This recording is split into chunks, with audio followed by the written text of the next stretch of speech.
Good morning. I declare this Kempsey Shire Council meeting open. It is the 20th of August, 2024. Welcome. It is the 32nd one I have had the honour and privilege to chair as a mayor. I remind all people attending this meeting that it is being webcast on YouTube with audio and vision. A recording of the meeting is available on the internet and is required to be available for 12 months. Private recordings, including taking photographs by members of the public gallery, are not allowed. Please ensure all your devices, like mobile phones, are in silent mode.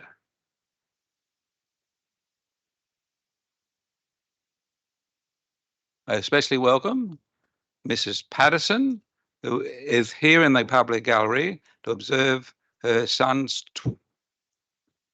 12th year as a councillor, and he brings it to a close like I am today. So welcome, Mrs. Patterson.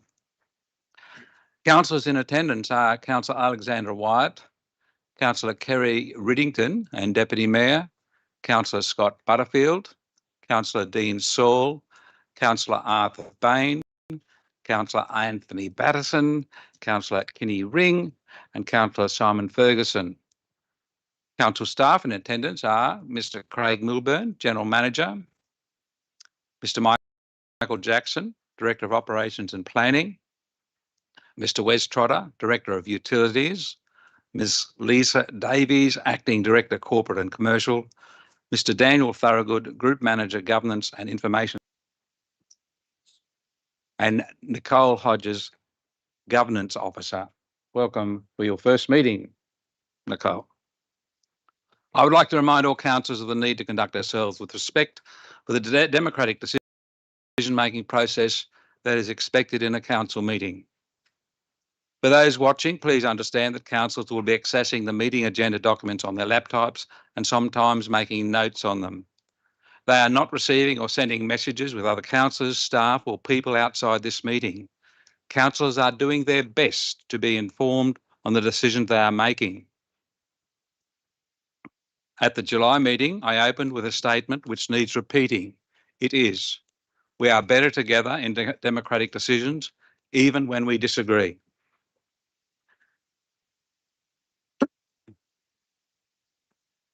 As this is the last council meeting, I would remind all councillors of our affirmation that we made. It's on page 3 of the agenda when we first became councillors. I solemnly and sincerely declare and affirm that I will undertake the duties of the office of councillor in the best interest of the people of Kempsey local government area and the Kempsey Shire Council, and that I will faithfully and impartially carry out the functions, powers, authorities and discretions vested in me under the Local Government Act 1993 and any other act to the best of my ability and judgment. We also have principles we follow, and I'm reminding people of that.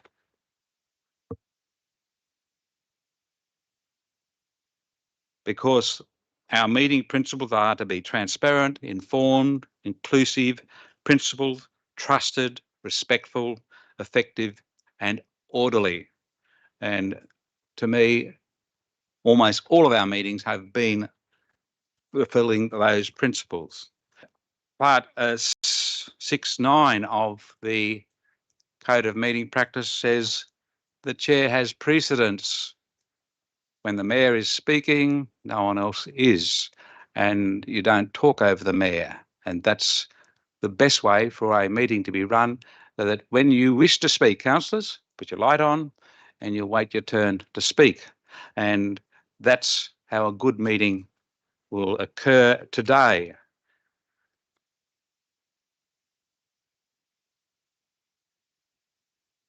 Councillor Ferguson, would you be able to do the opening prayer, please? Thank you, Mr. Mayor. Dear Lord, help us all in our deliberations today so that the decisions will be for the greater good for the whole of Kempsey Shire. Amen. Amen. Thank you, Councillor Ferguson. Councillor Bain, would you like to do acknowledgement of country, please? Marangbu, Mr. Mayor. Yawai. I'd like to acknowledge the Dunghutti people who are the traditional owners of this country. I'd like to pay respects to elders past, the ancestors who watch over and guide us. I'd like to pay respect to current elders who are carrying a huge weight of responsibility and the importance of us listening to them. I'd like to acknowledge the future elders of our community who are going to be our leaders. May we nurture them and support them to be strong in two worlds that they must walk. Marangabu. Thank you, Councillor Bain. I'd like to make an acknowledgement of servicemen, women and families. And I do this after attending the Vietnam Veterans meeting on Sunday at this RSL Club.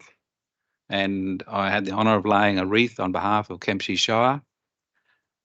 It's 58 years since the Battle of Lon Tan, and that's the day that Vietnam veterans remember most. It was a 3-hour battle and 18 Australian soldiers died at that time in Vietnam, the greatest loss in any one event. As I stood there, I remembered the fact that their families and the wounded's families have an ongoing memory of those men that gave their lives for our country. So I acknowledge their families and their sacrifice for the defence of the freedom we have today. Moving on, there's no absences, so we don't have to deal with agenda item 4. We now come to agenda item 5, which is confirmation of minutes. The recommendation is there. Would someone like to move? Having Councillor Riddington, thank you. Seconder, please. Councillor Ferguson, thank you. Any debate or questions? I'll put the motion. Is there any dissent?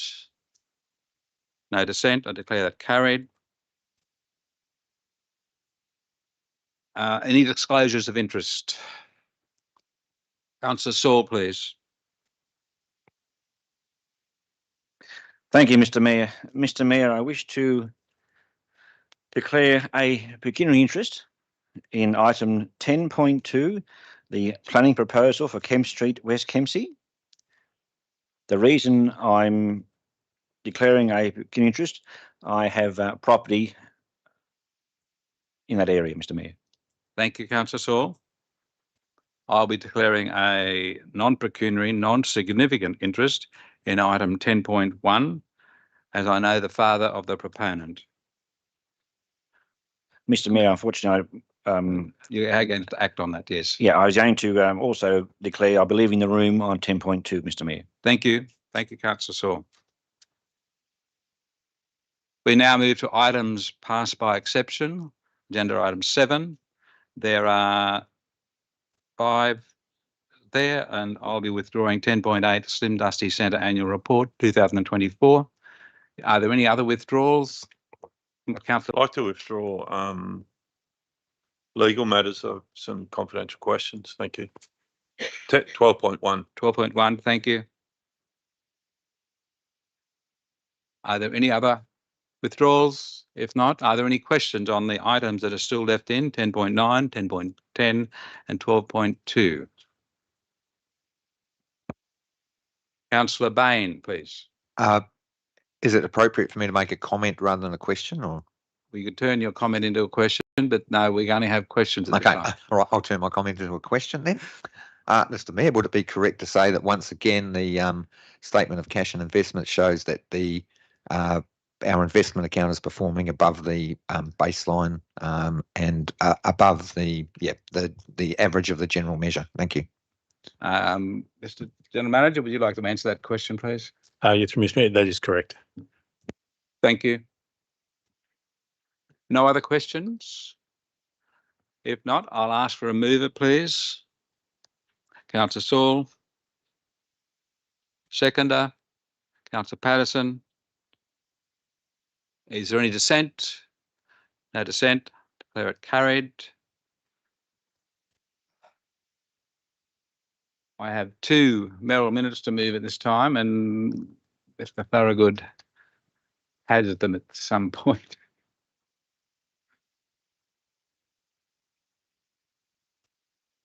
The first one I'm moving is the one that we've already affirmed that we would like a concept plan done for the Green Hill Lookout, and it was considered for this year's operating plan and decided it was to be not proceeded with. This Merrill minute says it should be proceeded with in the 2025-26 operating plan. So it's having the concept plan done, not funding the event. There's my motion. Can I ask a question on that? Councillor Patterson and then Councillor Bain. Just to confirm that, Mr. Mayor, you're suggesting that the concept be completed, not the actual the job. Is it? Yes, it's not. So a preliminary concept plan Yes. ready for grant funding opportunities. Excellent. That's exactly what is happening, Councillor Patterson. Fantastic idea. Thank you. Thank you. Councillor Bain. Muddingly, Mr. Mayor, yes, I think this is a great idea. However, just a question that I believe that we're now in caretaker mode. Are we able to make this decision while we're in caretaker mode? Thank you.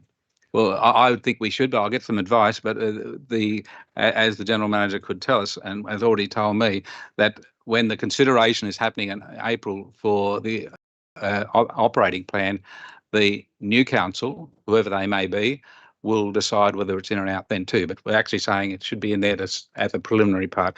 Mr. General Manager, any further? Yeah, no, that's correct, Mr. Mayor. That the caretaker mode doesn't prevent this at all. Thank you. Any further debate? Councillor Riddington and then Councillor Thor.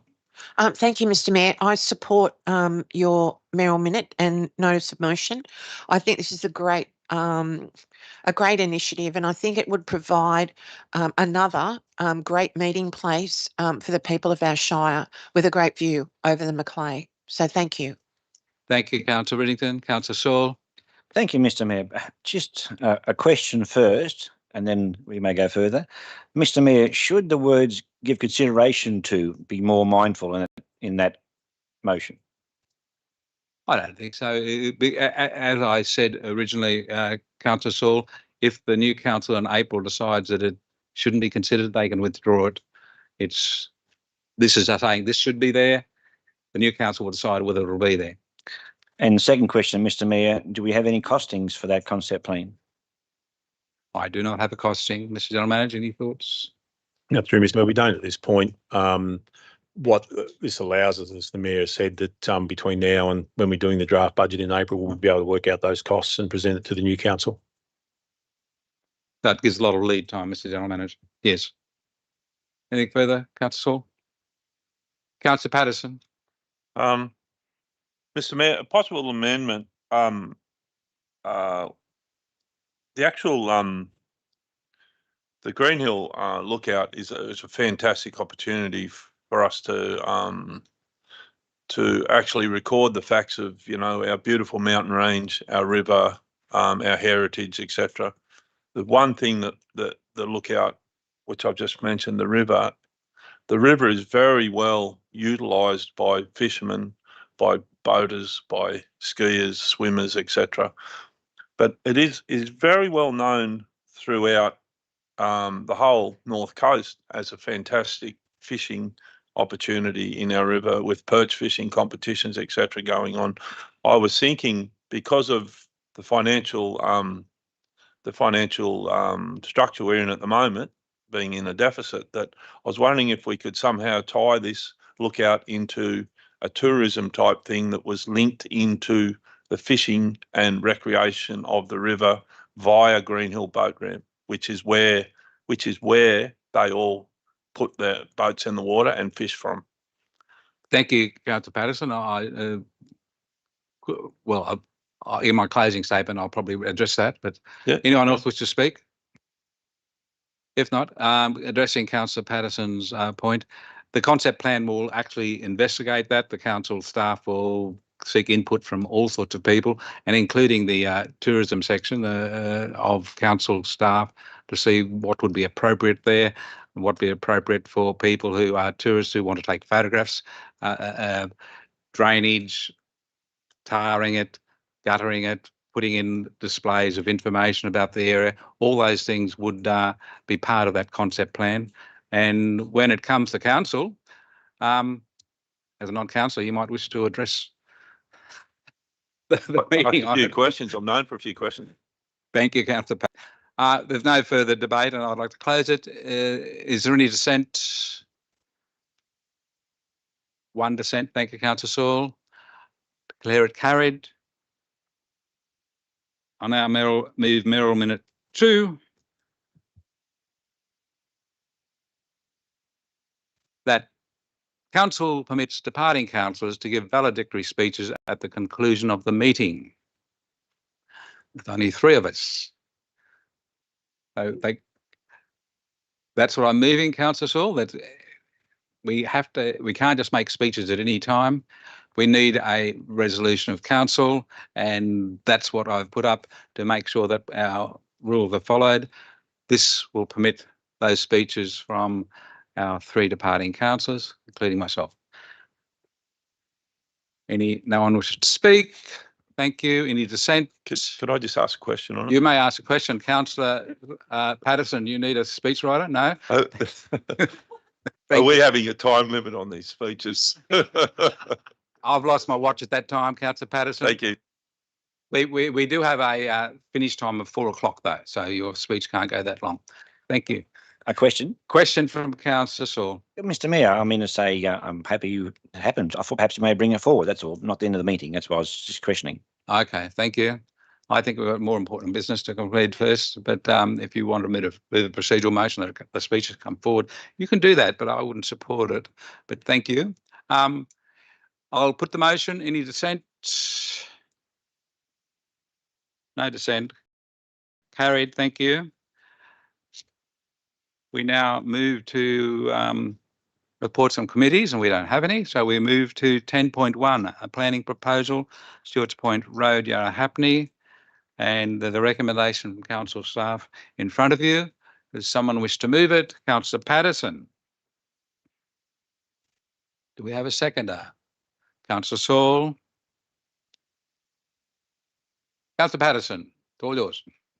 Thank you, Mr. Mayor. I acknowledge the people that spoke last night on this matter. The item 10.1 is really just a recommendation for us to seek for a rezoning. Could I ask that question through to the general manager, if that's? But if you finish your opening remarks, yeah, and you can't mix up your speech with your questions. Well, okay, it's all good. But I see that this plan that was put forward approximately 12 months ago when it came through before, that they agreed that they had some changes and some things that had to be modified, and it's now come back to council for an approval to go for an approval for only. This isn't a construction plan. This isn't a DA. Could I ask that through to the general manager? Thank you for his comment. Thank you, Mr. General Manager. Pass that on to Mr. Jackson. Mr. Jackson, thank you. Thank you, Mr. Mayor. Yes, so this is for a rezoning. It establishes the zoning and the minimum lot sizes appropriate to each zone for this property, and also puts some conditions into a draft chapter of the DCP relevant to this document. Those DCP changes will be going on exhibition, but the zoning changes would be applicable as once this is adopted by council. Thank you. Any further debate? Councillor Ferguson. Yeah, just a question, please, Mr. Mayor. Yes. Can I just ask the staff, please, why are they recommending to change the LEP, and does it fall within our proposed growth area? Mr. Jackson, please. Okay. Yeah, so there was a growth areas, stage 1 and stage 2 growth areas established in Yarra Happney along this stretch of Stewart's Point Road. There hasn't been any take up of the stage 1 growth area. This is in the stage 2 area, so it is in accordance with our strategic documents, and that's why we'd be recommending this. Thank you, Mr. Jackson.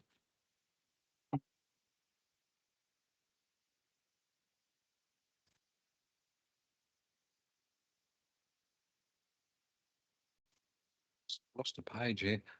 Sorry, Councillor Riddington, please. I'm Actually, just trying to find the Councillor right White page was here. I've before lost it. me. Thanks, you. Mr Mayor. Councillor White was before me. Thank you. I beg your pardon, I'm sorry. Councillor White was before me. Thank you, Mr Mayor, and then I'll have a crack. Okay, thank you. Thank you, Councillor White. Yes, thank you. I have a few questions and issues to raise. So as confirmed a second ago with the LEP, in amending the LEP, we're only approving the zoning changes, which you just confirmed, as per the maps submitted in our business papers, confirmed. Those maps, do they include the 50-metre buffer as required by fisheries? Mr General Manager, who should answer? Mr Jackson, please. The zoning maps do not strictly show the 50-metre buffer as per fisheries. However, that will be taken into account during the assessment process of any DAs that come forward with this development. Mm-hmm. Why would we do that? Why would we not have a C2 zone that is actually reflective of the legislation straight up? Mr Jackson. The 50-metre buffer zone is in a document termed a guideline, so it's not legislated. However, it will be addressed during the development process. So the C2 zoning is as recommended through consultation with DPI and DQ, and that's the recommendation at the moment. So where does the 50-metre buffer, as requested by someone, fisheries, where does that come from? Mr Jackson. The buffer is listed as a recommendation within their policy and guidelines for fish habitat conservation and management 2013 document. So another guideline. So it's another guideline. I mean, which guideline trumps which guideline? And given that they are guidelines, I'm You're questioning. speaking to, are you speaking to And my question, so given that they're guidelines and that which guideline trumps which guideline, I am questioning why would we not straight up have our C2 zone, have the C2 zone that incorporates that 50 metres so that it is as clear up front and is stated up front. So it's not misleading. It's not up to interpretation. Why would we not put that 50 metres on that map, on the C2 zone? That's a rhetorical question because you're speaking to the motion at the moment. You can't mix That's your... a question. Why would we not? So you got two guidelines there. One is the DCPR guidelines and the other is the fisheries state government is guide. I'm not sure which guideline trumps which guideline. Right, so if we put it into the LEP as a zone with the C2 zone reflects that 50 metres, why would we not do that? So we're actually stating the intent up front rather than having two sets of guidelines fighting against each other to get a really good interpretation of which one trumps which. Thank you, Councillor White. And just to explain, it seems to me like you were speaking to the motion. Oh, sorry. And we've got to make our question succinct so we get an answer. Then you speak to it. And the problem is that when we mix up speeches and questions, we can't get a proper timing on the speech, and we are allowed only 5 minutes. None of this is a speech. Okay, so you're still asking questions? I'm asking questions. None of this is a speech. Righto. It's questions. Succinct questions. Great. Mr Jackson, please. Yeah, through you, Mr Mayor. The LEP changes are in a legislative document, so the changes that are proposed and outlines as drawn there are in line with the legislation. The guidelines, as the name suggests, are a guide, and there are further studies, etc., required, which can be provided by the applicants during the development process to get a final approval. So at this point in time, the legislated changes are those that are being proposed, and the rest will come in the further stages of development process. So. Microphone, please. So I'm just working through my questions based on the answer that I just got. Okay, so the planning proposal feedback from the state government requests that the lot yield be added, which it is. we're talking about a guideline of 50 metres, which the developer has to consider in a development application. I feel that that lot yield is, again, misleading, if not incorrect, because they cannot, if you've got a 50-metre zone and it goes right up to the road and it's within that flood area and it's misleading, is it not? Is that lot yield misleading? Mr. Jackson. The lots as drawn there are only a concept. So yes, there will be modifications to those lots, and that's not the final plans. So most LEP modifications come with a conceptual lot layout, and as we'll see in the next item, there's minor matters in those that could also change, as well as the whole concept could change. So it is only a guide. It is only the zoning map that is being adopted, and everything else will still need to meet legislation and still need to go through the thorough assessment of a development application. Oh, I copy that. So the lot map does not get put up with the planning proposal then? It's just those two zones? Through you, Is Mr. that Mayor. correct? Yes, that is correct. Jackson, yes. Yeah. And so those lots that are on that other side of the road, they would appear to be within that flood level mapping and that riparian buffer, should it be implemented? Thank you. But it is a concept plan, as you've already been answered with. It's not Okay, yep, and another set of questions. locked in. Okay, Thank my you. what is the tenure of the creek line? So the C2, when it becomes a C2 zone, what is the tenure of that riparian? What is the tenure of the creek line itself? And then does the tenure of the C2 become? Mr. Jackson. I think by tenure you're speaking about as to who owns the land. Yep. Whoever owns the land now, and unless they sell it, whoever owns the land at the time has tenure on that land. So it's so within that creek line, there's sort of no like easement or crown land easement or anything like that, a riparian zone. Okay, so each landowner is then responsible for managing within that C2 zone. Mr. Jackson. Yes, as that creek passes through multiple properties along its very long and winding path, each owner along its path is responsible for the maintenance of the creek line, and there are no easements regarding a specific creek.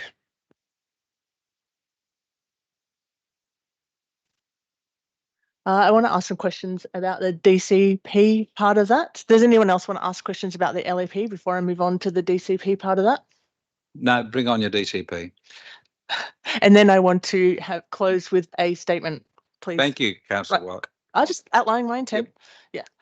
Yeah. So just with the DCP, this came up in December last year, and I made some comments that around the threatened species and how is the intent of that conservation recognised so that those values are maintained in perpetuity. And the only thing is what you've just said is the landowner. Is that correct? Like how are those values within that creek line, the riparian and the threatened species, how are they managed and maintained in perpetuity? Mr. Jackson. Yeah, through you, Mr. Mayor. I know this is a conversation we've had a few times. As this land isn't within a national park, it is very much in the realms of a reported. Any issues need to be reported to be investigated. There are obligations on the landowner, and obviously if they don't meet those obligations, that can be investigated and they can be held to account. However, that is unfortunately the nature of New South Wales legislation, that we don't basically go out there and inspect this property every week and confirm that it is or isn't being maintained to the relevant standard. Thanks. For the Biodiversity Conservation Act, which does provide protection for threatened species, makes it an offence to pick and deal in a threatened species or a plant within a threatened species or threatened species habitat. It also makes it an offence to harm a threatened species. Does council ever, as part of the DA process, write to landholders and say this is your obligation under the legislation, and you are required to protect threatened species because it is an offence under the Act for these reasons? Mr. Jackson. I'm not aware that we specifically write to each landowner who has those obligations. However, if there is a report that those obligations are not being met or any evidence that we've been provided, we would contact that landowner and take the matter further with them. Is it something that with a development application process in a consent, is it something that you can put in as a requirement that the property owner has to educate and provide information to those people that it is an offence under Biodiversity Conservation Act to rip out those threatened species and to damage the habitat? Mr. Jackson. I believe the consent will list the relevant legislation that's applicable to the land. We don't give warnings or education packages associated with each item on the consent. Can council put a covenant in place on that riparian zone to have that as a requirement? Or my question is, I think it's pretty clear what I'm saying is there is no follow up to make sure that those threatened species are protected. There's no, and so I'm trying to explore a way where we can actually, I mean, the planning can actually protect those threatened species through either educating landowners or a covenant. So can council place a covenant on this riparian zone to encourage so that people do look after that riparian zone and the threatened species that are contained in it? So just to be clear here, you're asking whether on this block of land only a covenant be put, but not the adjoining properties that have the creek flowing through it. We don't issue a covenant on them. I'm only talking about this one because it's before us at this point, but yeah, it's a wider question that I would need time to process what you're asked, what's involved. But I'm only referring to this one because it's before us at the moment. Is would council consider placing a covenant on a development application should it come through to protect the riparian zone, specifically that 50-metre buffer and specifically the threatened species that are contained within it, which is the intent of environmental planning legislation and Biodiversity Conservation Act. Thank you, Councillor White. Mr. General Manager, please. Yeah, through Mr. Mayor, council is highly unlikely to place a covenant on something like this because of the precedent that it would set. We're dealing with thousands of kilometres of creeks and rivers that have these sorts of zones in the Shire, and there's no way that a council could ever consider placing a covenant because it just sets that precedent. Council does and will continue to put the development application conditions of consent that highlight the areas that are of the land that are protected and the obligations people have around those in the conditions of consent within the powers it actually has. Council has limited powers. There is still a range of other government departments that also can actually step into some of these areas as well. Thank you. Did you wish to make a statement? I'm referring specifically to this one, obviously, and the fact that it has threatened species in it. So yeah, I take the point, but that's okay. I'll move on. So the answer is no. I would like to put an amendment up, please. I want to propose an amendment to the DCP, please. I finished my questions. I would like to propose an amendment to the DCP, please. Which is, well, please bring us your amendment. And I'll send it. So we add to the DCP to the desired outcomes that the vegetation management plan specifically put in place management and monitoring plan for the long-term protection of threatened species. Just to correct you here, or get clarity, you're actually putting an amendment to this specific planning proposal to change the DCP for the whole Shire? No, just the one, this draft chapter D6 Yarra Happening Land Release Area, the one that's attached to the business papers. The one that's attached? Yeah. Okay, thank you. I just wanted clarity. Thank you, Councillor White. Yeah. So I can send these through, but if you send it now, please, then we can get it up. We'll get it up. All right, then somebody else can ask questions while I do this. If you send it through, I'll ask Councillor Riddington to speak, and then Councillor Bain, do you want to speak as well? Yes. Thank you, and I'd like to speak as well. Councillor Riddington, please. Thank you, Mr. Mayor. Just a question. When we were having a conversation last night after I thought Ms. Ford's really terrific presentation. It was really confusing with the buffer zone, and following on from Councillor Wyatt's question on the 50-metre buffer zone, and I know this is a concept plan and I know it's just a zoning change, but did we ever get the map, the map that I asked for? Did we ever get that map? Please, Director Jackson. Mr. Jackson, please. Through you, Mr. Mayor, no, the map is because of the method of trying to establish the Zone. the top of bank of the creek. Our GIS staff advised that it's going to take a couple of hours, so we won't be able to get that right now, possibly in an hour or so. Well, I mean, is it possible to delay this recommendation until the new council when you do get the actual measurements? Mr. Jackson, we have a deadline, don't we? On the gateway determination. Sorry, Mr. Mayor. The gateway determination says we have to have a decision by the 26th of Oh, September. that's right. So we can't really defer it, even if, well, you could, the only way you can defer it is to defeat it. Okay, and then it would have to come back under a new application, but we'd also have legal issues, I think. Okay. I'll park that one if that's all right. Thank you. Not to be disruptive, but I really would have liked to have seen that map, and I understand the pressure. Going back to the concept plan, Mr. Thorogood gave a really good explanation of a concept. I know he's probably busy typing, but perhaps you might like to tell us all again what you said about the concept plan. What happens in a gateway? What happens? Is that all right? Very good, please. Through you, Mr. Mayor.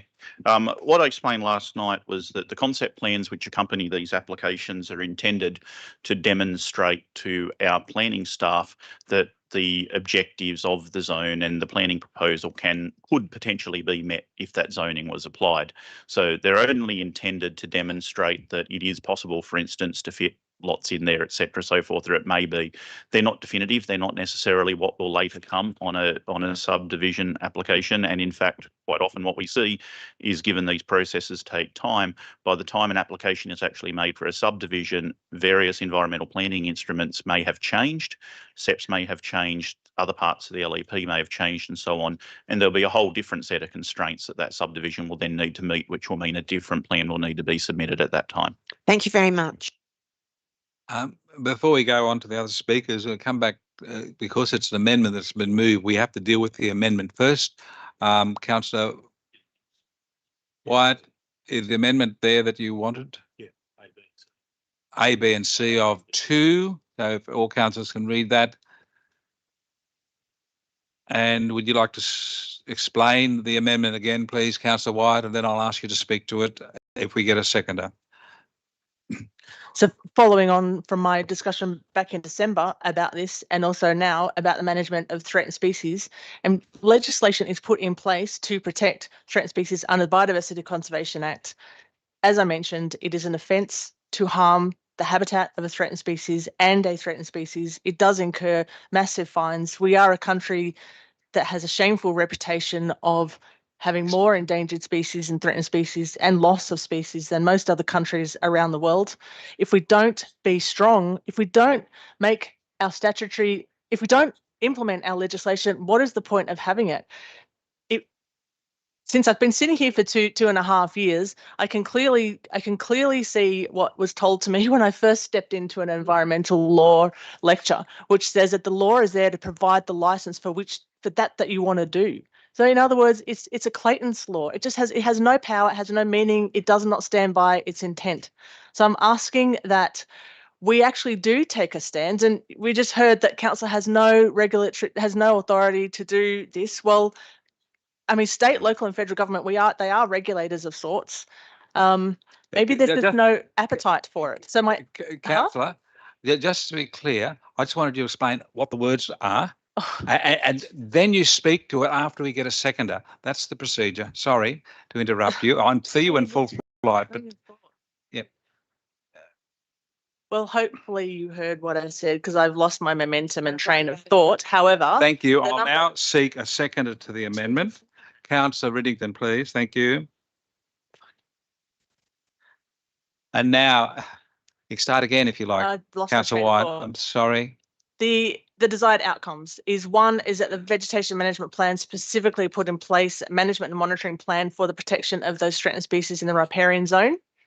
That the vegetation management plan include the provision that scenic trees along the road be retained, and that we look at mitigate the impacts of obstructing fish passage associated with any water crossing or in-stream structures. And there was a whole lot of points that was given to us yesterday about the development requirements associated with that desired outcome, Thank you. which I can pass around to Mr. Thorogood to add. Yeah. Yeah. One we got yesterday. Yeah. Yeah. Thank So I you. didn't have time to type all that out. Could I get some advice on this, please, Mr. General Manager, on whether this is appropriate in this? Yep, through Mr. Mayor, Mr. Jackson may want to add to this. The DCP asset is actually already requires a vegetation management plan endorsed by New South Wales Biodiversity Conservation and Science Division, is submitted to council prior to the issue of any development consent for any subdivision, and the landscaping, tree, vegetation works are undertaken in the vegetation management plan and with our DCP. So I think what's already contained there is already covering what's actually being talked about here. There's a vegetation management plan already required, which should cover off on those things. Thank you. You have a closing statement. I wouldn't have put that up if I agreed with that statement. That's right. There's no threatened species. There's no threatened species there. Ms. Councillor Wyatt, you had closed a discussion on this. Do we have any other discussion on the amendment that's before us? Councillor Riddington and then Councillor Saul. Yes, Councillor Riddington. Thank you. It's not related to the amendment though, Mr. Mayor. Do I? Yeah, we're only dealing with the amendment. I'll wait if that's all. Thank you. Councillor Saul. Thank you, Mr. Mayor. It's a very minor question, if I may ask. Can we have that formatted so it's not actually in part of the actual original motion? Because it is a bit distracting to the others watching online. The amendment. Whole motion has been amended and this has been included in it. So it's what we're looking at on the screen now is the amendment, Councillor Saul. Councillor Patterson, did you agree to that? No, it doesn't. You don't do a debate with other people. I'm just wondering. I made a ruling. It's what's on the screen is the amendment, Councillor Saul. Not the motion. It's not the motion. We can go back to that. Councillor Patterson. So just speaking against the amendment for the sake that it's already in there. This is a rezoning application. This is not a DA application. This is not a construction certificate. We have shown intent of what this what this is to be, a rezoning. This is nothing. I believe we're going too far by trying to dictate things that are not even applicable at this time because the zoning hasn't even been done. We're looking for an application of rezoning. That's all. Thank you. And all these things will be dealt with in due process. Thank you, Councillor Patterson. Councillor Bain, please. Martin Boone, Mr. Mayor, in favour of the amendment, and I respectfully disagree that we're just looking at a rezoning. We're also looking at the development control plan being put on exhibition, and I think it's important that we strengthen the development control plan, noting that the DCP is only a guideline and is trumped by legislation, that the LEP overrides it. But I think protection of threatened species, preservation of trees, and the mitigation of the of obstruction of fish passage, I understand that they are somewhat addressed in the current proposed amendment to the DCP, but I think these strengthen the environmental protections, and I would strongly agree with them. Thank you. Thank you, Councillor Bain, Councillor Ferguson, and Councillor Saul. Yeah, thank you, Mr. Mayor. Could I ask a question of Councillor White, please? Certainly can. On page 15 of the report, it actually says that the layout and zoning amendment will protect and identify the 4 threatened species of flora species, and it goes on to more. Are you just saying that you're thinking that that is insufficient, just the zoning being the protection mechanism? Councillor White, you so- answer? So in the DCP, it has what is required in the vegetation management plan. There's a few points there. All I'm is there's no mention specifically as threatened species. Threatened species is not just another bit of vegetation. It is a land species that the Act puts in place, the Biodiversity Conservation Act puts in place specific protection measures. Why would we not have a vegetation management plan that highlights that as a specific factor that that plan needs to consider? Councillor Ferguson, further? Yes, one more question. I think another question to Councillor White, if I may. Yes. I just feel that this is one small isolated section, and if we do that to do that well, you'd nearly want to do it along all creeks and streams and all privately owned land, and that job would be significant. Councillor White? As mentioned before, we're dealing with one issue, and should I be sitting at this table again, I probably would do the same thing. So one step at a time is what I'm looking at this point.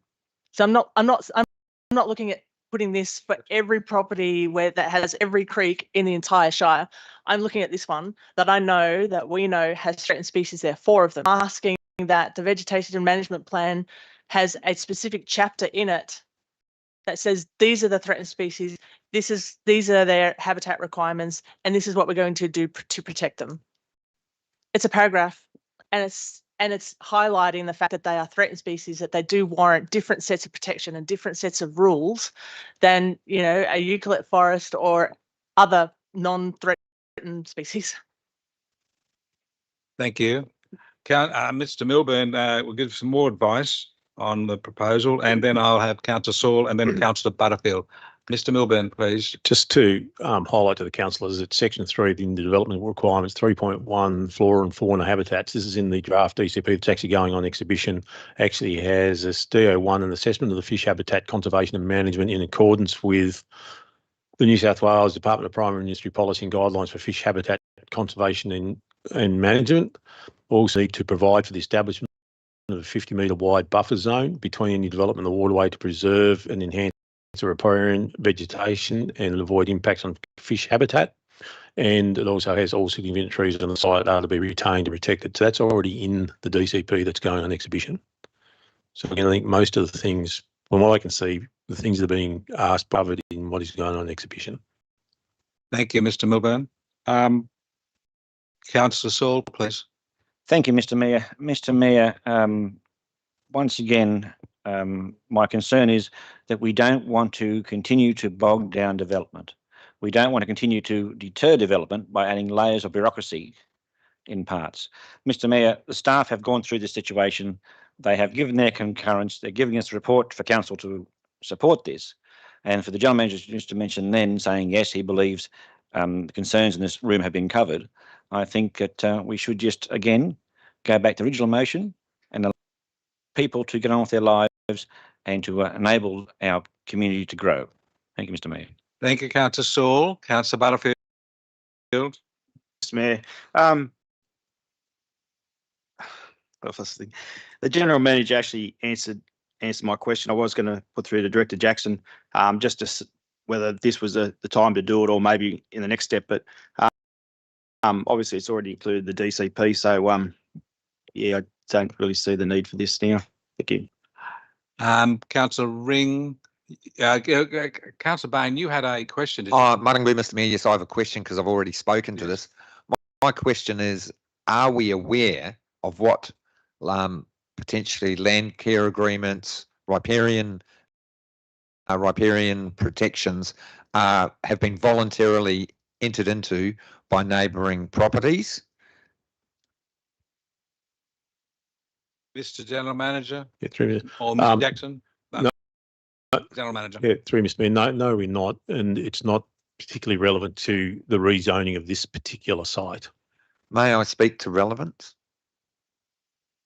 No, you can't. It's a question only time for you because you've already spoken.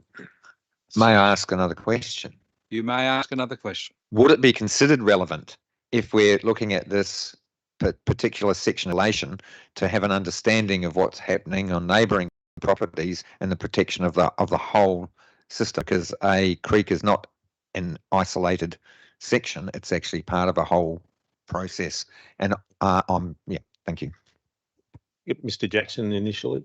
Mr. Jackson, please. Through you, Mr. Mayor. It is obviously acknowledged that the creek is not in isolation on this property. However, this property needs to be dealt with on its own merits. The land on either side of this property is zoned to a different zoning and is subject to whatever arrangements are in place. So yes, it is relevant. However, we also must deal on the merits of this application at this time. Thank you. Councillor Ring, you were next. Thank you. Thank you, Mr. Mayor. Mine's a process. I don't know if it's relevant to the amendment or to the original motion. Ask your question anyway, and Alright. I'll rule it out of order if I need to, but I won't. But the land we're dealing with has been identified in our land release issue. And so that land is identified, and then when a developer or whoever owns it wants to rezone it, that's when the issues come up of whatever environmental thingo comes up. And then we'll put zoning on it to make sure that if there's threatened species or there's different things like that. And then that'll get rezoned, and those restrictions will be placed on the development application to be approved or refused if they meet those requirements or not. Mr. Milburn? Yeah. Sorry, Mr. Correct. So if just in really simple terms, someone owns a parcel of land that's in one of our growth strategies, i.e. this piece of land, whether the owner or someone who takes an option on the land, they can put forward a planning proposal, which is what we're dealing with at the moment, to get the land rezoned. That's the first step. If that goes through, then it follows what's required there. Then the next step would be to submit a development application for a subdivision. And through that, there'll be a whole range of different studies, whether they're traffic studies, environmental studies, all those sorts of things. And there'll be a whole range of conditions of consent on that subdivision. They then have to do a construction certificate for that. They have different conditions of consent that they need to make sure they're compliant as well. Once that's gone through that process, and if that's approved, then every house on that subdivision and they also have to comply with any conditions of consent that are put on there. So where we're at the moment is really just this first step, broad rezoning of land to allow this in line with their growth strategy to become rural residential essentially. Sorry, I noticed in the papers it said that this wasn't in sequence with the land release strategy. Does that mean that we had planned this, or I'd imagine this would be later down the track of the Shire? General Manager. Yeah, that's correct. As Mr. Jackson highlighted before, this was actually in stage 2, but there hasn't been a take up of stage 1. So yeah, it's really just, whoever's putting this development forward is thinking there's an opportunity for them, to actually provide this land and to allow this subdivision to be developed for people to actually have that opportunity to live in rural residential areas. Thank you. Councillor Riddigan, could I ask you after I ask a question, please? Thank you. On page 12 in the report, it talks about, in the paragraph above the photograph or the overall plan, it says the waterway traversing the site, which is best characterised as a third order stream. So I'm just wanting to know what the definition of a third order stream is, because in attachment 7 to this, the flooding information, it says that the streams are first and second order. Which is it? Is it first, second or third? And how do these experts decide which level of order are they streams? Mr. Jackson, are you into streams? Thank you. Streams, Mr. Mayor. However, I know that under the DPI, the policy and guidelines for fish habitat, this is a third order stream, but I I can't explain why that would be a first or second order stream for flooding purposes. So I will need to, I would suggest that's due to the amount of water level rise that could be predicted, but that would only be a guess and I'd need to confirm that. Okay, so the different departments don't agree with each other. Is that possible? I would suggest their it's from definitions? different perspectives. Yeah. So from a habitat perspective, it's definitely a third order stream, but from perhaps a flooding perspective, it's a different order. Yes. Thank you. Councillor Whittington. Thank you very much, Mr. Mayor. Just a question, a couple of questions, please, Mr. Jackson, through you, Mr. Mayor, if Yes. I may. Do we have council ranges that are authorised under the Environmental Planning and Assessment Act? Mr. Jackson. Yes, we do, but the EPA Act is quite broad, so they have specific powers. So it would depend which ones, but we do have a number of officers with many delegations under that Act. Thank you. And have they carried out an inspection of this site? I believe our planning staff have inspected this site, yes. And have they got pictures? It would be normal practice to have pictures, yes. Okay. I'm just going to ask a really blunt question. Do you think that the amendments that Councillor Wyatt have put up are over the top? Because I don't. Mr. Jackson, you don't have to answer, and Mr. Milburn, you don't have to answer. Why? Possibly an opinion. They don't have to answer any question. Put them like I can ask you a question. You don't have to answer it. Yeah, Mr. Milburn. Look, I'll respond. I think we've made the position fairly clear that the current DCP that's going to exhibition has got clauses that cover what Councillor Wyatt has actually raised. Thank you. Thank you. The Councillor Wyatt, I did say you could speak again, and I now realise I shouldn't have said that. I shouldn't have said that. We've had the debate. You wish to speak again, Councillor. You asked questions, but you haven't spoken to. Oh, I have another question. Is the other side of the creek earmarked for development? Or in this land release strategy? Or that's not Through. No, it's in the documents that it will never be developed because of flooding. Yes, through you, Mr. Mayor. The other side of the creek was removed at the request of the department, and is now set to be rural land. Maintained. Thank you. Councillor Patterson, as the mover of the original motion, you can close debate on the amendment if you wish. Oh, no, sorry, you can't because Councillor Ferguson now wishes to speak. Am I allowed to speak against the amendment still, Mr. Mayor? Yes, because you've only asked questions so far.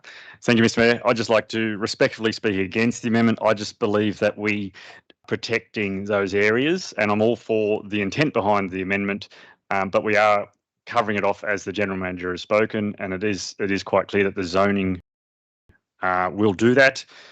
It's possibly a nom for another time, but I believe we should look at where zoning changes occur in a higher conservation class, that landowners are advised of their responsibilities. But yeah, I believe it's covered under what we've done. So thank you.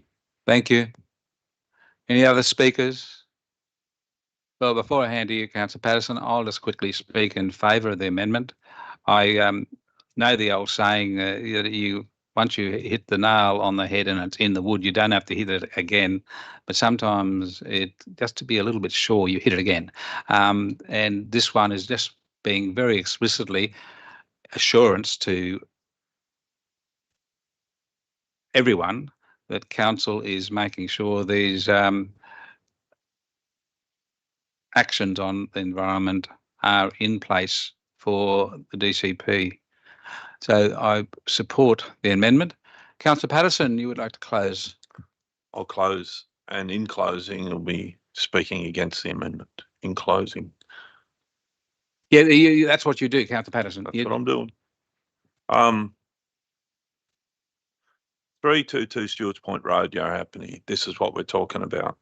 This is a concept to establish the proposed type of use. This zoning change, not a final map, not a final design. When and if this goes through to the rezoning, it will then have to go through all the different qualifications and approvals to seek what the final outcome is that they wish to do on that land. We're looking at that thinking that there's 16 odd lots there. There may only be 4 lots. The rezoning will allow that to happen. The rezoning will allow the market to dictate what's needed there. It will also help us address the housing shortage that we have and the ability that people have anymore to buy a block of land, build a house, their dream, live on a semi-rural property, which I've been lucky to do in my life, and bring a family up. This is something that we can't be surprised how expensive land packages and things like this are becoming. Why they're so expensive, there seems to be more and more roadblocks put up to achieve this land, to build houses on, so people can call their homes. I cannot why this amendment's been put in place when it's already there, as spoken to last night, as we were educated last night once again about the proper process that these type of developments go through. This, to me, is a fantastic forward achievement for us if this goes through to the proper process for rezoning, and it is in our forward planning. If we have forward planning to say that we can build houses, have people being part of the community, and this is where we say that one part where they could do it, like was being told to us today, that it was in the second part of a forward plan. We need to support that and let council do due process when it comes back to us, and let the government, who will look at the rezoning for this, achieve that.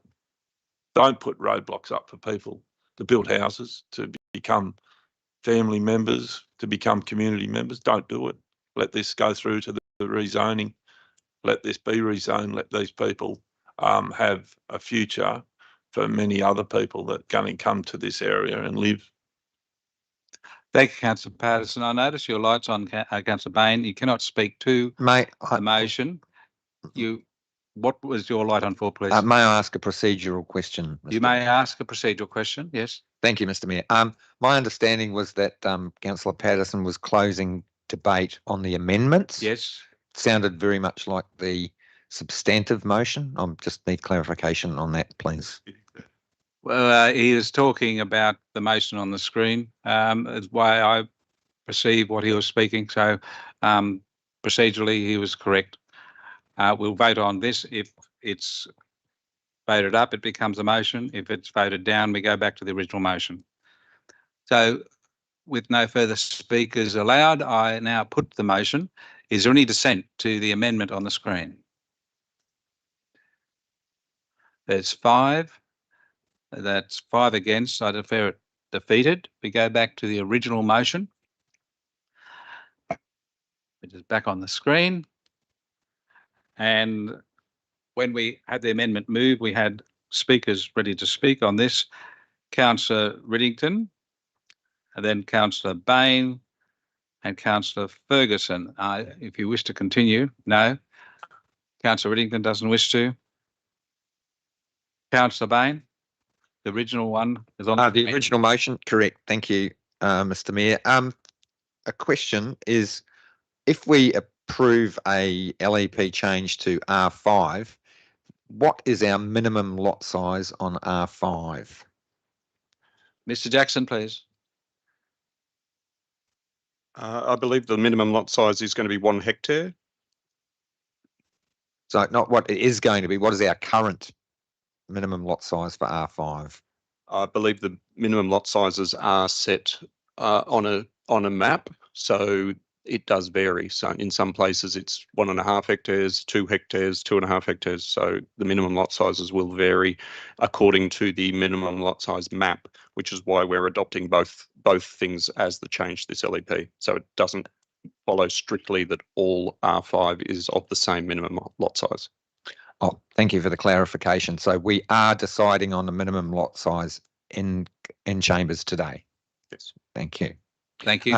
Another question, what would be the impact of not supporting this? Would it either be, would it go to a Land and Environment Court as a deemed refusal, or would it have to go back to the planning panel? Mr. Jackson, please. Yes, through you, Mr. Mayor. It could go through either of those channels. It could be taken to court, or the department could review these documents that are all publicly available, and they'd request that we submit them to them, and they would could also make a determination themselves to make this change to the LEP. Mr. Councillor Bain. Thank you, Mr. Jackson. Thank you. I have no more questions, but I would like to speak to the motion. Yes. I note, the motion has basically, I see three parts. We note the changes to the planning proposal, which I fully, agree with. That there has been a reduction in the number of houses on there, so it's becoming much more a much more sensitive development. Placing the amendment of the development control plan so that there's another opportunity for input. Accept the council made a decision not to strengthen those environmental protections, but that will can also be a topic for submissions. So I'm not too I find that acceptable. Endorsing making the amendment to the LEP, the local environment plan. That's where I've got a bit of an issue. We were. And thank you, Director Jackson, for explaining why we didn't have access to the updated mapping. So I'm looking at the map on page 14, which is sort of less detailed than the map on page 13. And the map on page 13 shows the C2 area as being a 20-metre buffer, whereas the DCP is going to propose that there's a 50-metre buffer. So I would really like to see a map showing that 50-metre buffer zone, and that's going to have a significant impact on some of those lot sizes and the location of the road. That's obviously it's going to have to be, that whole map on page 13 is the concept map is going to have to be redesigned. My concern would be that the LEP is the legislative instrument, so that is there by law. The DCP, as we experienced in council not long ago when we were looking at multiple occupancy, dual occupancy dwellings, the DCP is a guideline only. So it doesn't have the authority of the LEP. So that's why I'm hesitant to support any adoption of the amendment of the LEP until the buffer zones are adequately reflected in the decision that we're making. And I believe that the C3 zone in the sort of western corner of the block does include those specifically significant trees, although there may be some significant trees along the edge of Stewart's Point Road that could also be included in some level of protection. So yeah, I have concern. I can support 1 and 2. I don't feel that I can support 3, although I'd have a concern that if it's going to end up in Land and Environment Court and cost us money, that's a risk. If I was confident it would go back to the planning panel for further consideration, I'd be more comfortable. But that's why we're here, to make difficult decisions. Maringbu. Thank you, Councillor Bain. Councillor Riddington. Thank you. Am I allowed to speak and also ask a question? Well, ask a question and then speak so we can time the speech. Okay. Thank you. It's a procedural one on this recommendation. So if we endorse, I agree with Councillor Bain. I can do 1 and 2, but I'm struggling to do 3. If we endorse the progression of the planning proposal to the does it go to the minister? Or does it just go for a tick to the minister and then back to the general manager for approval? Because that's what delegation looks like to me. Mr. Jackson, please. Through you, Mr. Mayor. So the LEP itself will, we've been given delegation for council to determine the LEP. So we will send it back to the department as an approved document, essentially to be uploaded through the formal process. So it's mainly their role from here on in is publication if this is endorsed. Okay, thank you. And it's only on this specific issue, or is it across the Shire? This, as each planning proposal is amended separately. So this will be an amendment solely for the items covered in this approval and in these documents. Okay, thank you. Because I think everybody would know my position on the CLEP and the fact that you can still use section 4.6 to really change anything and have it assessed on its merits. I find this whole planning and the DCP really, it's a guideline so we can get around that, and then we have the CLEP and we can get around that. I honestly find it so nebulous and so confronting. That's why I supported Councillor Wyatt's amendment, so that we can get some clarity of fishing, of the creek, of the timber, of the threatened species. And now we're back to nebulous land again. I'm going to close on that. Thank you. And thank you, Mr. Jackson. I do appreciate it.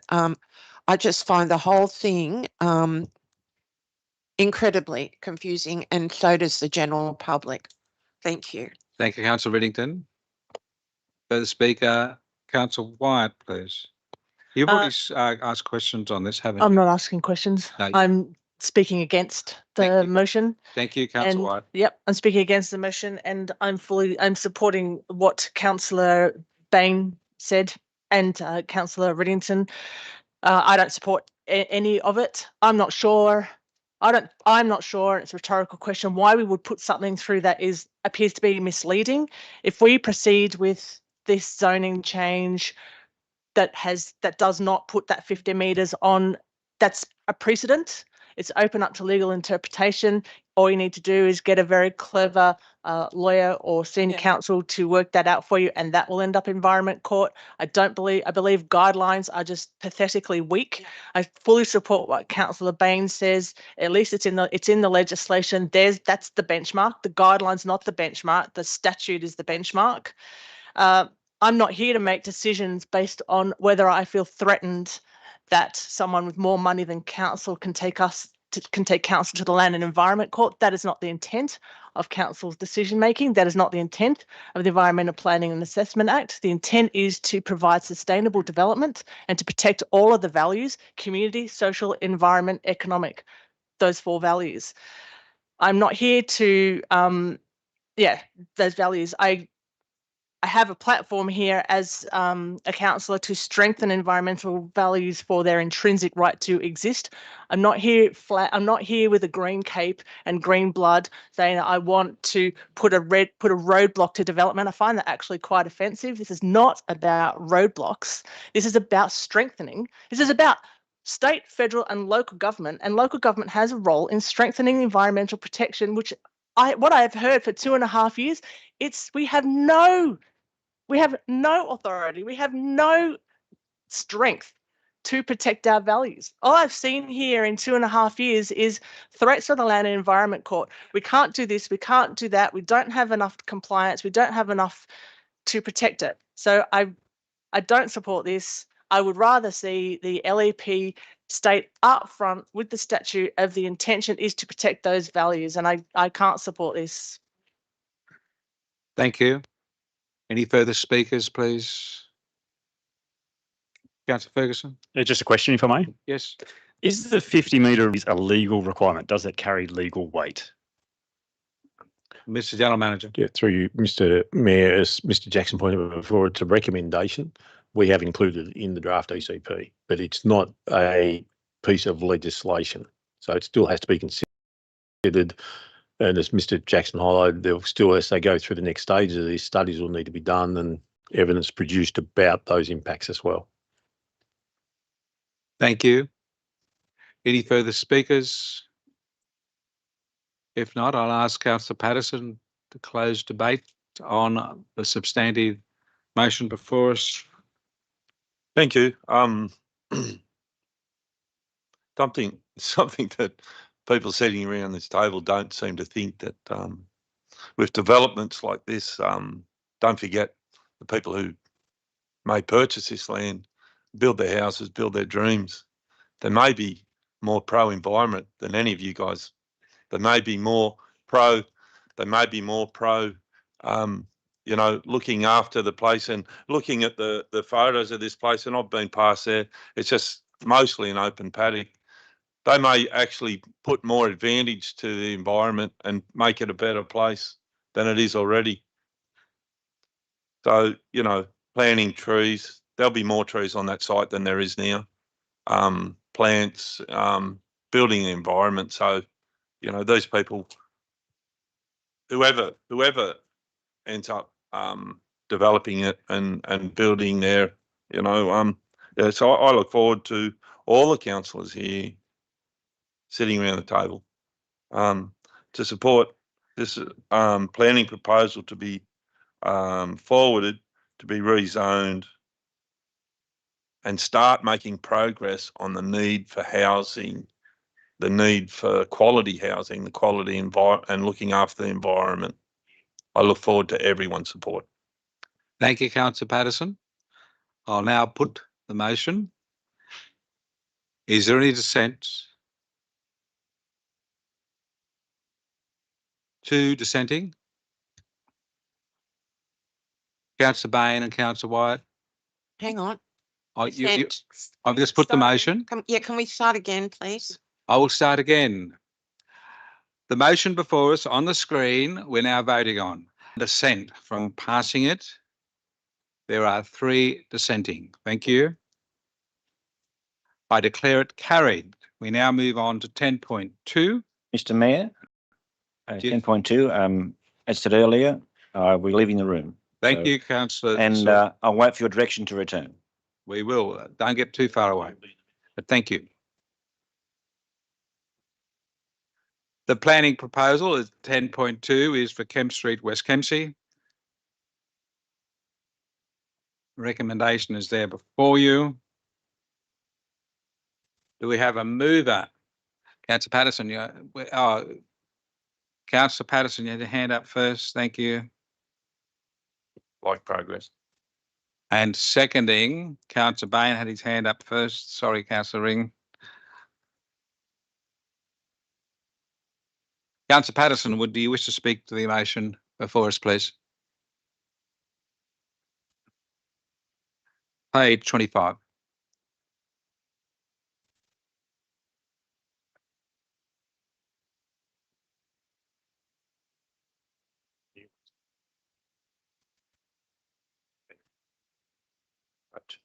Yeah, thank you once again.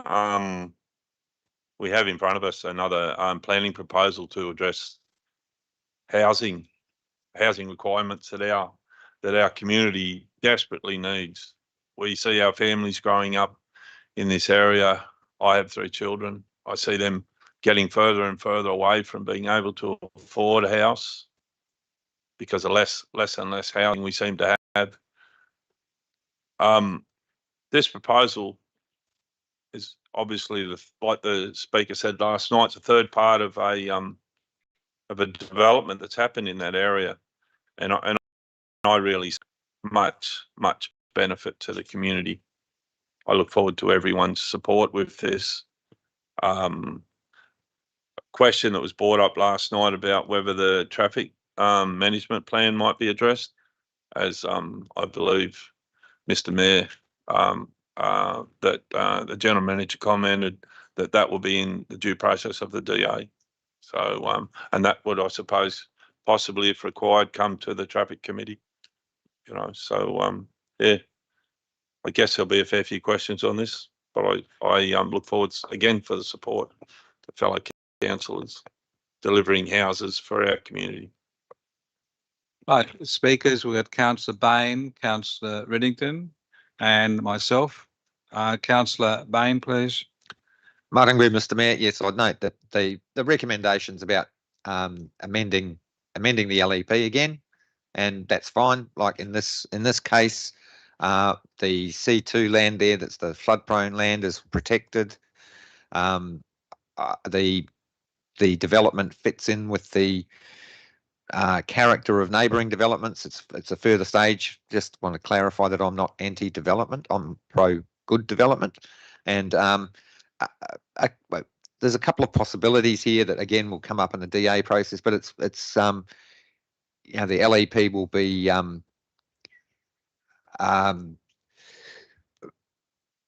number 2, the Secretary of Planning, Housing and Infrastructure will give us the authorisation, and subject to a gateway determination, there's another round of community consultation. So things that I would like to maybe comment on is, while I support the development, there is the area has no public transport effectively. And we talk about providing housing. I'm not sure what level of affordable or social housing is in the mix here, whether it is or not. I don't think it is. And something that that Mr. Mayor brought up in the discussion of our briefing about maybe reducing some of the 64 lots and making some green space, whether that be dedicated to putting in some bushland or community gardens, or you know, there's a huge array of options for using green space, and you know, I guess that depends whether the people that live there want that kind of thing. But yeah, I absolutely support that we amend the LEP and lot size for this section of land, and commend that the C2 conservation land, the flood zone there, is going to remain protected. So, Marang Boo, my colleagues. Thank you, Councillor Bain. Councillor Reddington, please. Thank you very much. Thanks, Mr. Mayor. Just a couple of questions, if I may, just for clarity, please, Mr. Mayor, to Mr. Jackson. Yes. Mr. Jackson, would you please just explain for everybody the difference in for this CLEP rezoning change to the first one? Because this one's a gateway determination, not a delegation to the general manager, please. Mr. Jackson, please. Yes, through you, Mr. Mayor. The previous item was at the second stage of the gateway process. There'd already been a gateway and we'd already been allocated that delegation. This is the first stage, so it'll go to the department. They will or will not give us that delegation. Sometimes they can actually give us the approval to proceed and they will still retain the delegation, as has occurred. But essentially, this first part goes off to their review. It'll come back and then we can go out onto public exhibition, etc., based on whatever commentary they've provided and any amendments that they require. Thank you very much for clarifying that. I appreciate it, because there are subtle differences all the way along the line, and the public really needs to know that. My next thing is just more of a comment, Mr. Mayor. I'm always really concerned about the small lot sizes. We seem to have a penchant these days for jamming every single bit of house onto every single bit of land. I don't really see the need for such. And then we've got the dual occupancy debate again, rearing its ugly head. I agree with you from your comments last night about green space. There is none on this particular proposal, but I would look forward to having a look at the DA or whatever when it comes back from Gateway. So thanks, Mr. Jackson, and thank you, Mr. Mayor. Thank you. Mr. General Manager or Mr. Jackson, my question is related to North Coast Plan 2041, and it requires Kempsey Council to have more population here by enabling more development applications on more subdivisions. Since that plan's come out, what is the requirement for Kempsey Council? How many have been approved, and how many have been approved for the Kempsey area? Is that possible? Through Mr. Mayor, we'd have to take that on notice. We wouldn't have those figures at hand from the date the regional plan was adopted. Yeah, thank you. So the report from the proponent's consultant says that this is working towards it, but if we've already achieved it, well, that's not correct. So are we close to achieving the required number? Oh, we wouldn't be anywhere near that number for 2040. Okay. Figures, yeah. Okay. Thank you, because there's a push for us to have it. Excuse me. Are there any further questions or comments, please? Yes, please. Councillor Butterfield and Councillor White. Thank you, Mr. Mayor. We talk about a lot of green spaces in these new developments, and while I do agree with it, if it's done correctly, so we get around quite a bit of Kempsey, and there's a lot of green spaces that are just basically green spaces turn into motorbike tracks, dumping grounds. There's a couple of parks in certain areas which are quite derelict, don't seem to get maintained very often. Is the extra burden of green spaces, extra green space, is that a burden on councils? Does council have trouble keeping up with maintaining these green spaces as is? Because a lot of them do look quite run down through the Shire. Mr. Jackson. Yeah, through you, Mr. Mayor. A lot of historic housing subdivisions have included what they call pocket parks, 1 or 2 lots that are set aside for a community park specifically for those residents. There has been a turning away from those in terms of providing a better standard of park in a more central location. So more of a regional park or simply a larger area that is accessible by a number of suburbs rather than putting effort in. Certainly in terms of cost to council, yes, maintaining, 4 or 5 different swing and play sets as opposed to one reasonable size one, emptying bins, etc. And the maintenance costs associated are definitely higher in the pocket park situation, but certainly historically, and I think we're still in the process of selling off some lots, going back to 2018, where we have these pocket parks that have been deemed not feasible to maintain. Yeah, no, talking about that, I think moving away from the pocket parks would be a good idea, and maybe a more central, larger ones spread through the Shire rather than just these pocket parks. Thank you. I might have to consult someone on who gets to mow them. Councillor Wyatt. Yeah, I have a couple of questions, please. In regards to, I know this is a gateway determination, but I'm just asking questions about development in general. Or no, if this proceeds to development.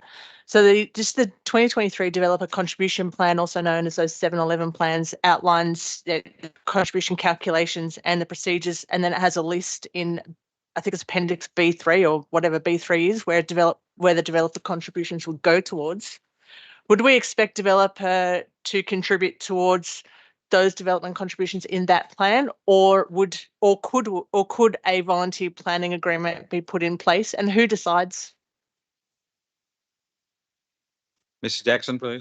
Through you, Mr. Mayor. Yes, the default is that they would be expected to contribute in accordance with that plan.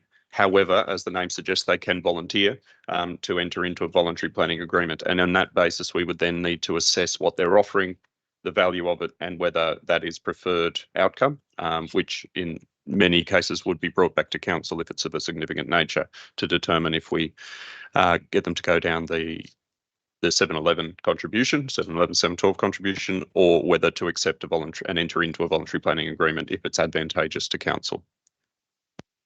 So then if that sort of open space was considered, that's where it would come under that volunteer planning agreement, because it's not in the DCP, it's not in the developer contribution list. Through you, Mr. Mayor, yes, Jackson, that's correct. So that would need to be assessed, and as to whether or not we want that space and whether council is of a mind to accept that space. On the maps that are part of this proposal, it's got a very tiny RE1 zone. That's public access recreation E1 zone, correct? Mr. Jackson. It's just a tiny piece. It's not part of. It's on the map on page. I'm not even in there. Hang on. So figure 2 shows the proposed zonings, which is the R1 and the C2, but it doesn't have an RE1 unless that's the corner of that's outside of this site. So I'm just trying to find this. Yeah, it is. It's outside of this site. Yep. So it's not subject to this planning proposal. No, yeah, correct. But it's a recreation zone though, isn't it? Is that what RE1 is, a recreational public access zone? Mr. Jackson. I'll need to confirm that. Sorry, I'm not up on all of my zones. Hang on, hang on a sec. I just lost my page. Hang on a sec. Yes, it is public recreation. Yeah. An open space. I mean, like that's kind of looks like it would be landlocked. Just hypothetically, how would public if the intent is public access, how is the public supposed to access that zone, or is it just for like landholders around there? Is it actually a publicly accessible land? Sorry, can you point to the specific map that you're Yes. dealing with? Sorry, I'm not seeing that particular zone. I just cut and paste it out of my thing. It's figure 5, land zoning map in the it might come out of the plan actually. In the attachments. It's definitely it's in the not. attachments, Councillor White. I would say so because I've just snipped it out of that and posted it in a document.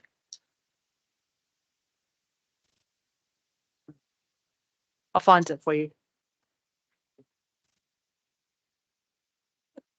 Might be time to adjourn. Mr. Dalmanager. While we get further information, Councillor White. More questions, yes. Yes, but I think we'll adjourn for morning tea and come back and continue, and you'll get the exact information that we can ask questions on for Mr. Jackson to answer. So we'll be back in 25 minutes at 11 o'clock, everyone. The meeting is adjourned. Yeah.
Thank you, everyone. Welcome back.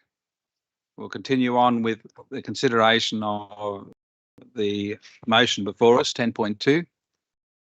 Planning proposal for Kemp Street. Moved by Councillor Patterson and seconded by Councillor Bain. And who was yet to speak?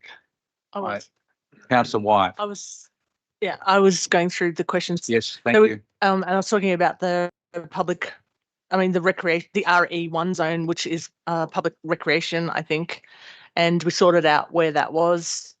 And I was asking, how is public access provided? And is that the intent of zones when they're RE1 is for the public to use them? How is it actually accessed? Which you can explain if you like. Mr. Jackson, please. Yeah, through you, Mr. Mayor. That's actually the park called Mitchell Park. It's on Mitchell Avenue and it's accessed off Mitchell Avenue. It's a council reserve. Essentially, it has a sign and another sign with a couple of prohibitions about alcohol, trail bikes and cars. And it's essentially a grassed area with trees down one side. So council would mow it. Yeah. My second questions are around the Aboriginal heritage. And if you recall from last meeting, I had quite a lot to say about publishing Aboriginal heritage information and the appropriate, an assessment that is truly reflective of cultural heritage as a landscape and as a spiritual value, not just site and object based. So this planning proposal has actually published the site recording form from November 17. I just want to reiterate those comments that I made about more respect for Aboriginal heritage in the Development Application Environmental Planning and Assessment Act and the process. And I ask that the developers probably not hear that we do not publish that information. We don't provide unfettered access to museum information, and I just don't want this. I don't want this information to be published. I don't think it's respectful to have a site record published. I don't think it's respectful to have any information about Aboriginal heritage published. And I did ask last meeting, I'm sure that it is not appropriate. Did you find out whether, and that you should ask permission from the knowledge holders of those sites? Did you find that out? Is it legal to, is there any requirements about publishing? Thank you. Yes, the report does specify exactly where the found sites are in those two reports. Is it legal for this to be published is the question. Mr. General Manager? Yeah. Or Mr. Thorogood? Well, did you, so I asked the question last time. Yes, got that. Thank you. Did you find that out? So through you, Mr. Mayor, because of the nature of the information contained in the AHIMS database and the fact that anybody conducting groundwork has to do a search, whilst AHIMS does require a login, anybody can create a login to it and access the information that is in. So the information is not confidential or protected. The information that is on that database is in the public realm. I was going to just put a caveat over that is I have access to the AHIMS database. I've worked in Aboriginal cultural heritage as well in my work, and I know that as a ranger, we are not allowed to publish that information. So when we're accessing our ArcGISs and we're doing our own environmental assessments, we are not allowed to publish that data. We're not allowed to publish site location or anything like that, let alone put up a forward. So anyway. So your question is did council have the right to publish it, Councillor White? Is that your question? I guess that's the answer. Well, it has been published. Yeah, yes, we do have a right to publish it if it's in the AHIMS. Well, I just want to go on the record that I think it's really disrespectful to publish site data of where a site is located, who recorded it. We don't provide unfettered access to museums like that. Thanks, and second White. question is the report stated that there was a disregarded. They call it a discarded tool was found. There's a photo there.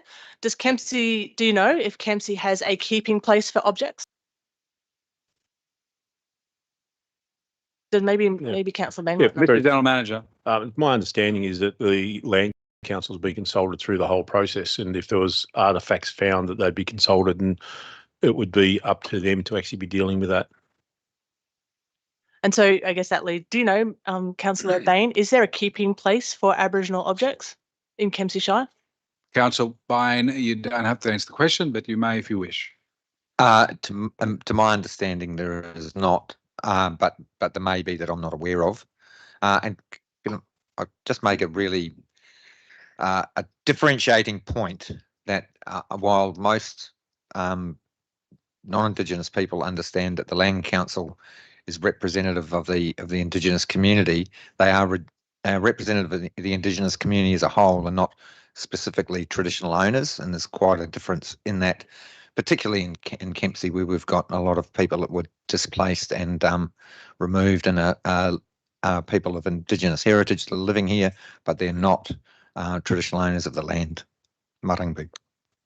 Thank you. Yeah, Councillor thank White. you. Yeah, and my third question relating to that is, can you outline what is the current situation for managing Aboriginal heritage objects that are found within development application processes? I mean, development applications. Mr. General Manager. Through you, Mr. Mayor. It's the responsibility of the developer that they engage the relevant heritage officers and they'd actually take their advice on what needs to be done with any sort of artefacts or anything that are actually found. Did anyone in council provide that advice to this person writing this report, or you just or is that just an assumption that they should be doing their due diligence? Mr. General Manager. From my experience, consultants who are doing this work in this field quite regularly, and they know what the processes are and their requirements to actually meet their obligations. They do this. They're diligent people. They're passionate like yourself, and yeah, they care about what they're doing. I'm not actually sort of coming out to say that I'm opposed to this development. What I'm actually saying is that I find it quite shocking that this record has been published. Yeah, we've got that. And I'm not sure that that is due diligence, actually. I'm not sure that that is caring, but I take your point. Any further speakers? If not, Councillor Patterson, would you like to close debate, please? Thank you, Mr. Mayor. Once again, it's an application for a rezoning. The lot size proposed of 500 square metres is very consistent with the existing new subdivisions of West Kempsey, and it continues on those lines. I mean, there'd be a lot of people that like to live on a bigger block with a house, but looking at affordability and ability for the developer, whoever that may be, to deliver houses at a certain size. I mean, the restriction of, not restriction, but the holding of the land of 500 square metre minimum block size, that allows them to deliver something that's affordable. I asked last night if there was already any agreement with a proposed developer to do house and land packages, and that was, I'm sure the guy said that it wasn't at all. But that may happen. So the delivery of the houses on this property may be, in the end, house and land packages that end up being more affordable. I'm just making a comment on in finishing about the Aboriginal possible tool found. It says, this is the local Aboriginal Land Council. It says that from their survey, 2 recent topsoil mounds that were sited with one yielding a possibly discarded stone flake. So it's a possible, but it is going to be treated as it more than likely is, and it will be dealt with through the Aboriginal, I suppose, organisation that deals with those things, as in the Land Council. So, once again, it's another application for rezoning. This continues the existing lot size. It continues the type of development that's in West Kempsey and that's needed. So I support it wholeheartedly, and once again, I look forward to this rezoning coming to fruition, and in the end, the development going ahead, and lots more houses and families being part of the Macleay, being able to live here. look forward to all my councillors supporting this. Thank you, Councillor Patterson. I'll put the motion that's there on the screen to you all, councillors. Is there any dissent? No dissent. I declare it carried. You need Councillor Sewell to return.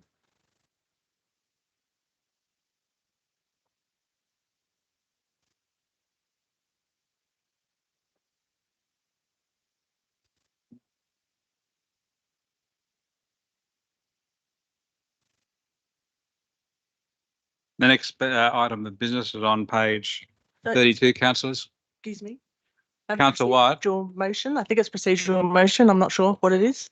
I want to bring notices of motion, urgent notices of motion for the meeting today. Just to correct you, it's not a procedural motion. You wish to put an urgency motion? Right. I also want training, better training. I wish to put 2 urgent motions before the meeting today. Thank you. And the first one I will put after we deal with this one. Yes, but first of all, could you outline to me why it is urgent that it can't be dealt with before October? Okay. So there's two that I want to put up. One is. I'll just deal with the first one first. Oh yeah, well, I have to explain it, don't I? Why they're urgent. Well, one is because the next council meeting won't be until October.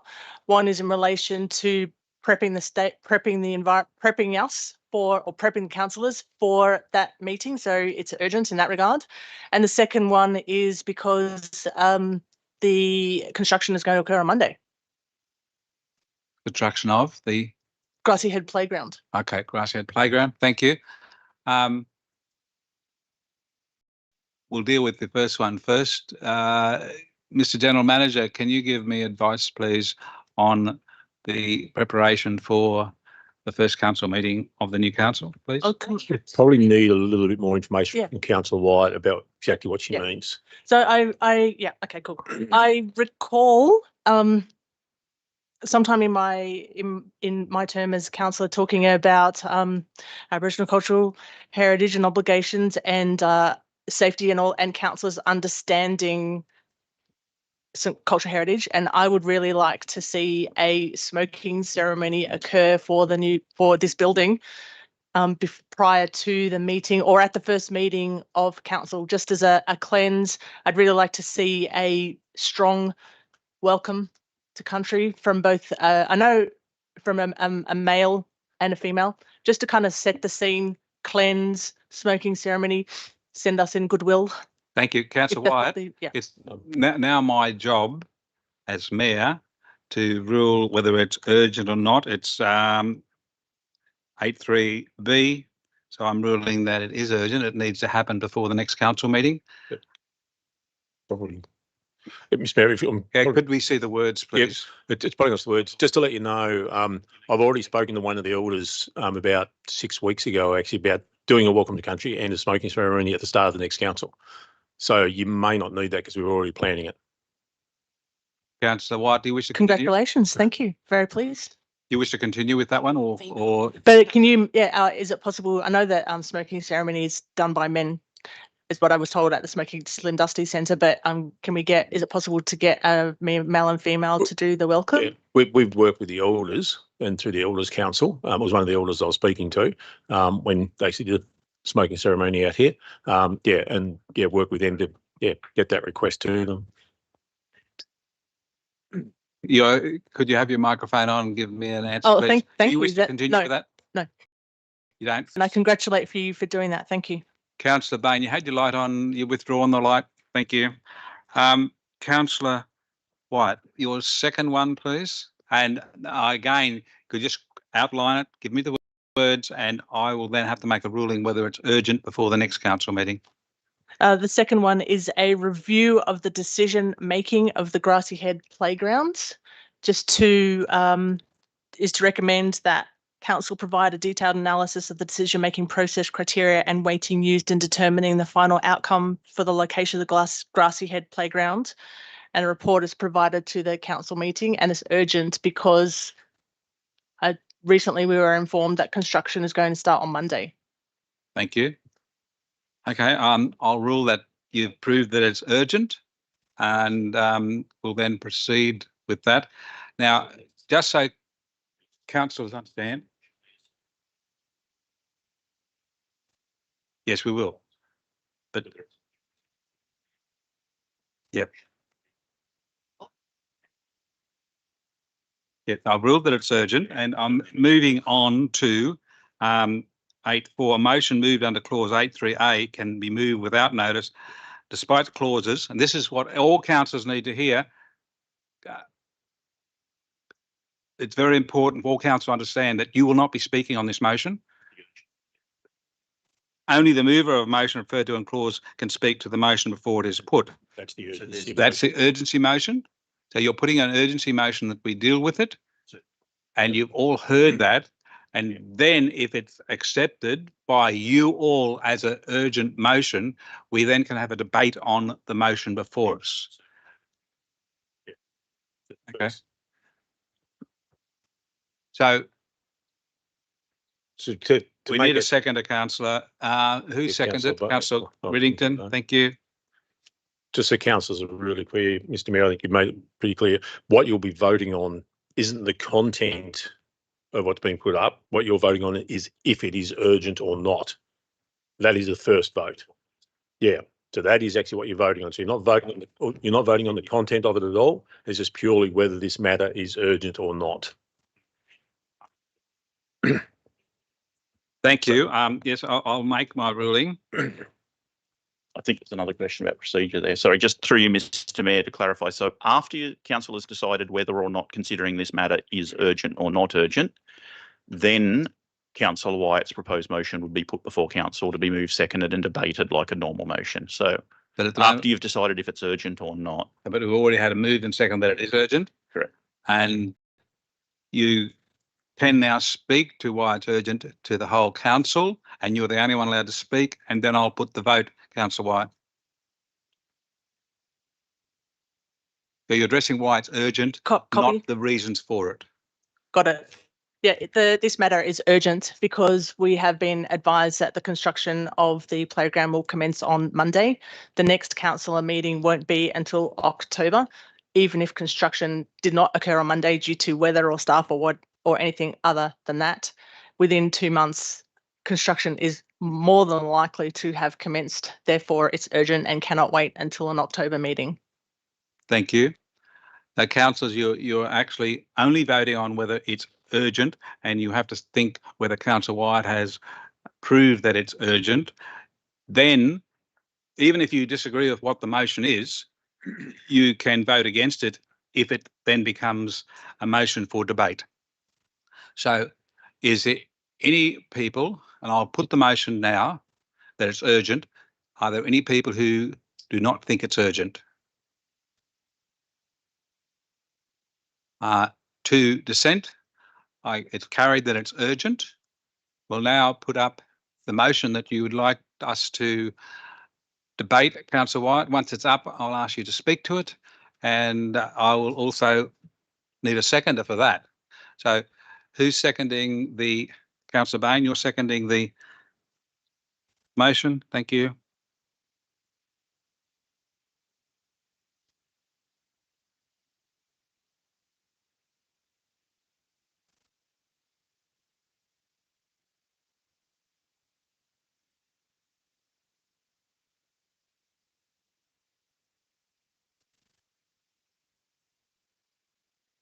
No, we're waiting on it to come up on the screen. When it gets on the screen, you'll get asked to talk. Thanks. No, I don't want you to speak yet. We're waiting on it coming up on the screen.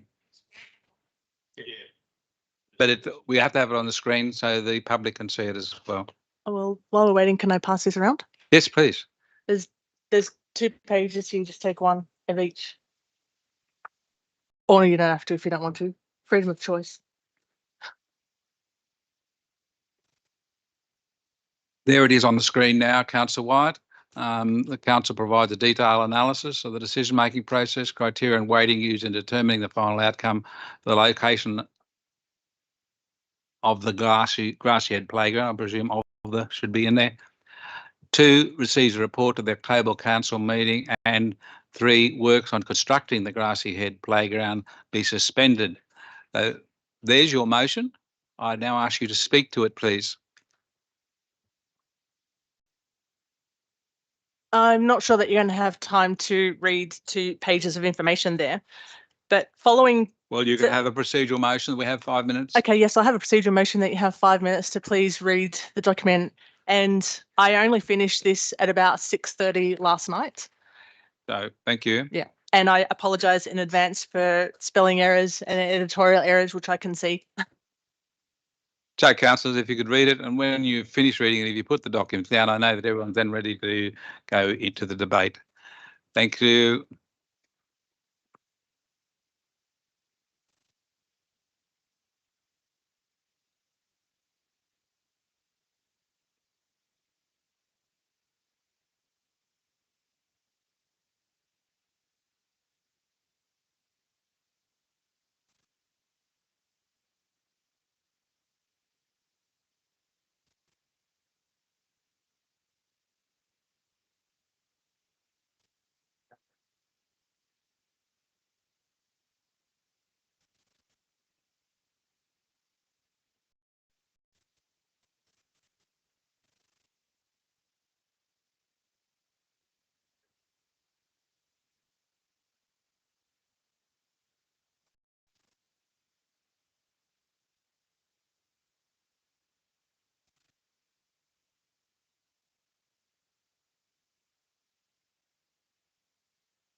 Councillors, finished reading?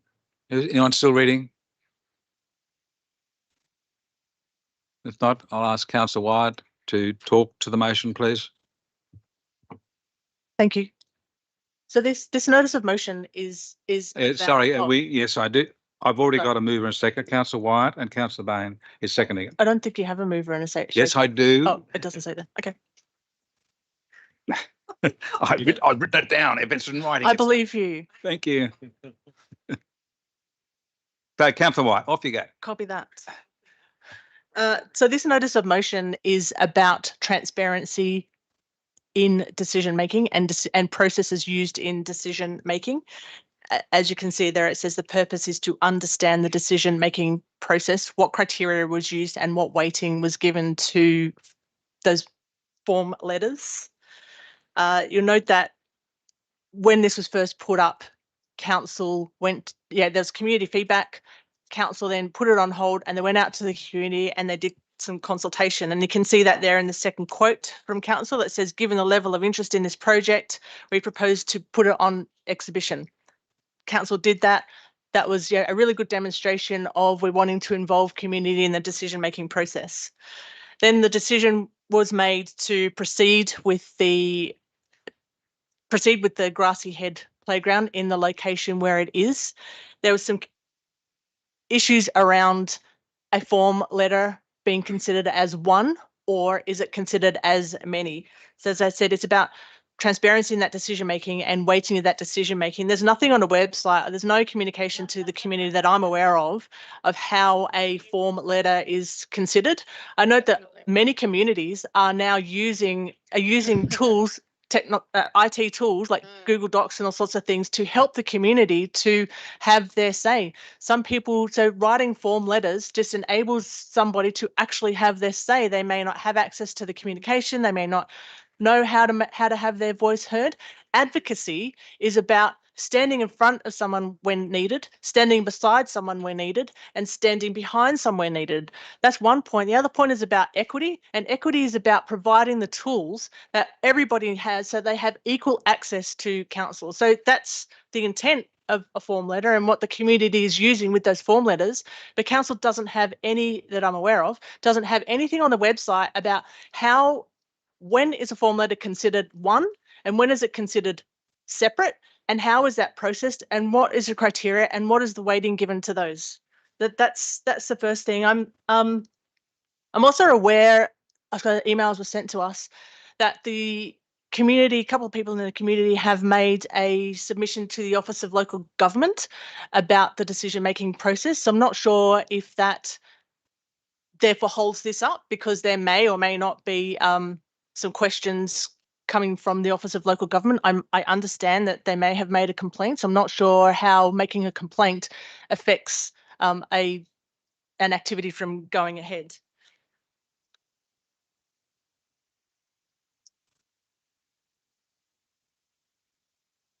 I mean, that's essentially what I'm after. It is about a review of the decision-making process. What was criteria used? What is the weighting used? How are those form letters considered?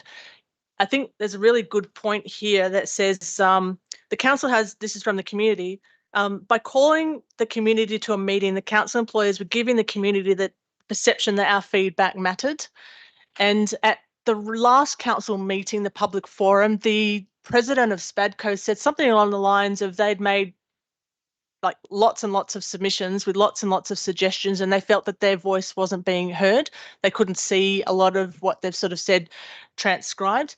And I do note that council, through the sewerage project, is doing a really good job at consulting with the community, but this one appears to taken it back a level and not really considered transparency in that decision-making process. Yeah, that's so. I'm after a review of decision making. I'm after a review of the decision making that the October Council receive a report on a review of that decision making and suspends the work until October, until the outcome is heard. Thank you, Councillor Wyatt. I've got Councillor Bain about to speak, but just so I can give you a perspective, Councillor Wyatt, a form letter is like any other legal document. If someone has signed it and put their address on it, it should carry the same weight as any other letter, for the simple reason the people receiving it, council, don't know who wrote the original one, so they'd have to consider all of them were original. That's what would be my ruling on accepting a form letter. It's not a matter of debate. Councillor Bain? Mudingbu, Mr Mayor. Look, I'm looking at the summary that's available on the that was made available on the website. Overall, so the data says overall there were 84% of people were for some kind of project, that a project was needed, and with 8% against. And the site relocation is broken up into two parts. The total responses, of which there were 51% for, 16% against, 31% were, had no comment, and 2% were neutral. So, you know, if you're looking at the for and against, the 51% is significantly greater than those that were were for it. And then the unique responses, and I understand your point, Mr Mayor. I'd like to speak to it a little bit further. That my understanding is that these were it was a form with a drop-down menu, so these weren't identical letters that were just printed and signed and sent. These were people went through and looked at a variety of options, which is, you know, in the 21st century seems to be a reasonably valid way to make a point. And I believe that in those forms that there was a wide variety of options. But anyway, let's take on board that they were not acceptable, that those 87 are counted as the number of that is reduced. There was still 28% of people were for and 18% against, with 51% with no comment and 3% neutral. So if we went to the, you know, we've got 28% of people that support the site relocation. Now that's not, to me, a clear endorsement of what's going on. Playground equipment choices there were a lot more that were for it, against 53% against and 33% for, with 13 or 14% either no comment or neutral. So that's clearly, I would call that a clear majority that were against the playground equipment choices. My understanding is that in this beautiful area of Grassy Head, they want natural materials. They don't want plastic and steel. Seems reasonable. If we take it, if you take out those, you revise it so you're not counting those form letter or I'm not sure, because it's not a form letter. It's a submission where people had options of what to choose to put in it. So it's not like everyone had the same. Yeah. So there were playground equipment choices. There were 55% for, 28% against, and a further 7. So yeah, I guess there was a significant. If you're not counting those as one, there was a significant number for those playground equipment choices. Look, I think there's sufficient lack of clarity in it that democratic. I can understand the feeling that people have been asked what they thought and then told that their responses aren't being counted. It should be very, very clear that when we're setting up a consultation process, we advise people on what is a effective way to be heard. As I did at one stage in a meeting in Crescent Head to talk about DA processes, purely informing, not informing for or against, but saying these are the rules. This is what you need to do if you want to make an effective submission, either for or against any proposal. I believe that's all I need to say. So I will be supporting Councillor White's proposal. Murrumbu. Thank you. Councillor Riddington, please. Thank you very much, Mr Mayor. I will be supporting this urgent notice of motion, and I agree with Councillor Bain. I look around here at a sign that says 157 submissions from the community. Now, the community have gone to the trouble to put that sign up. They've gone to the trouble of writing the submissions, I don't think it's up to us to kind of censor, if you like, the submissions that were made with a broad brush that they're all the same. I don't think they're the same, and I think it is recognising the fact that people have gone to the trouble to put in a submission and to put in their reasoning. It might be similar. Maybe they all think the same. It's not up to us to censor what the people are saying to us. That's my view. Thank you. Thank you very much. Mr. General Manager, could I ask for advice on 1, 2 and 3, please? And the legal financial implications on implementing number 3, please. Yep, through Mr. Mayor.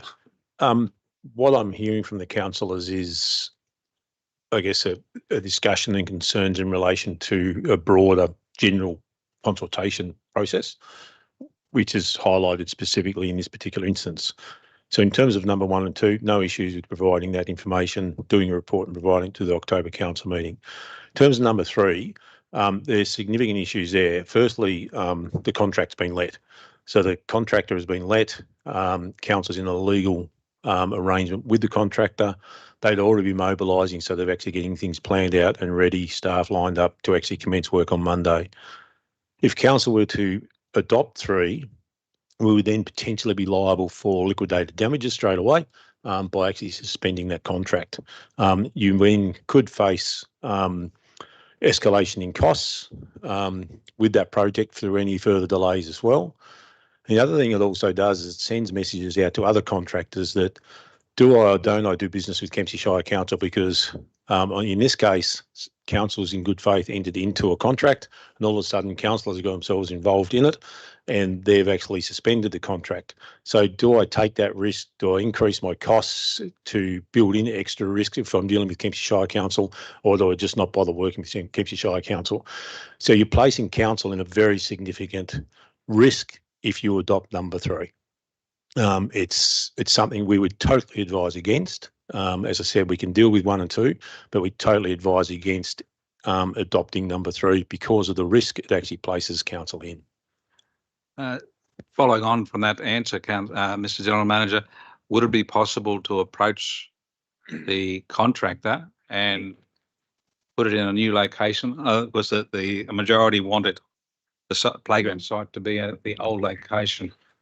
Yeah, council have raised that. We've been through that. The location and the type and nature of it is actually an operational decision. It's actually not a decision of council. It's actually an operational decision. We've been through that process.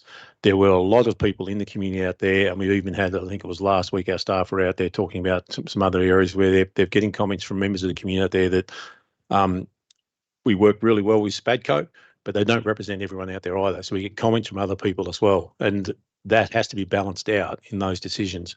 And there's been good support. And as has been indicated, it's actually been divided in relation to location, nature, the type of thing as well. So the decision's actually been made about where it's going and what it looks like. That really needs to proceed because of the contract that council has already entered into in good faith with a supplier. So that in that contract, Mr. General Manager, just to finalise it, the contractor's preparing material and going to build it on a particular site that really can't be moved. That is the contract, is for them to build this particular facility in this particular site. Correct. Right. That's clear. Thank you. Councillor Patterson, Councillor Bain, did you want to ask questions? Okay. And then Councillor Ring. Thank you. Councillor Patterson. I've got a number of questions. Thank you. First off, the funding for this project, where did that come from? Thank you, Mr. General Manager. Yeah, through Mr. Mayor, there's 200,000 through the local roads and community infrastructure program and 156,000 through the local community grants. So the extra cost would be burdened by? General fund. Public exhibition time, this is my second question. The public exhibition time was for how long? Goes back a while. It's 28 days. 28 days is the answer. Thank you. And what support did council get? What support did the project get? From whom? From those who submitting any submission from the public exhibition. I presume that's in the Yeah, information there, but question. Mr. General Manager, is that those figures I accurate? can tell you what. Yeah, I think Councillor Bain outlined some of those. I don't know whether Ms Davies want to make any further comment on that at all. Yeah.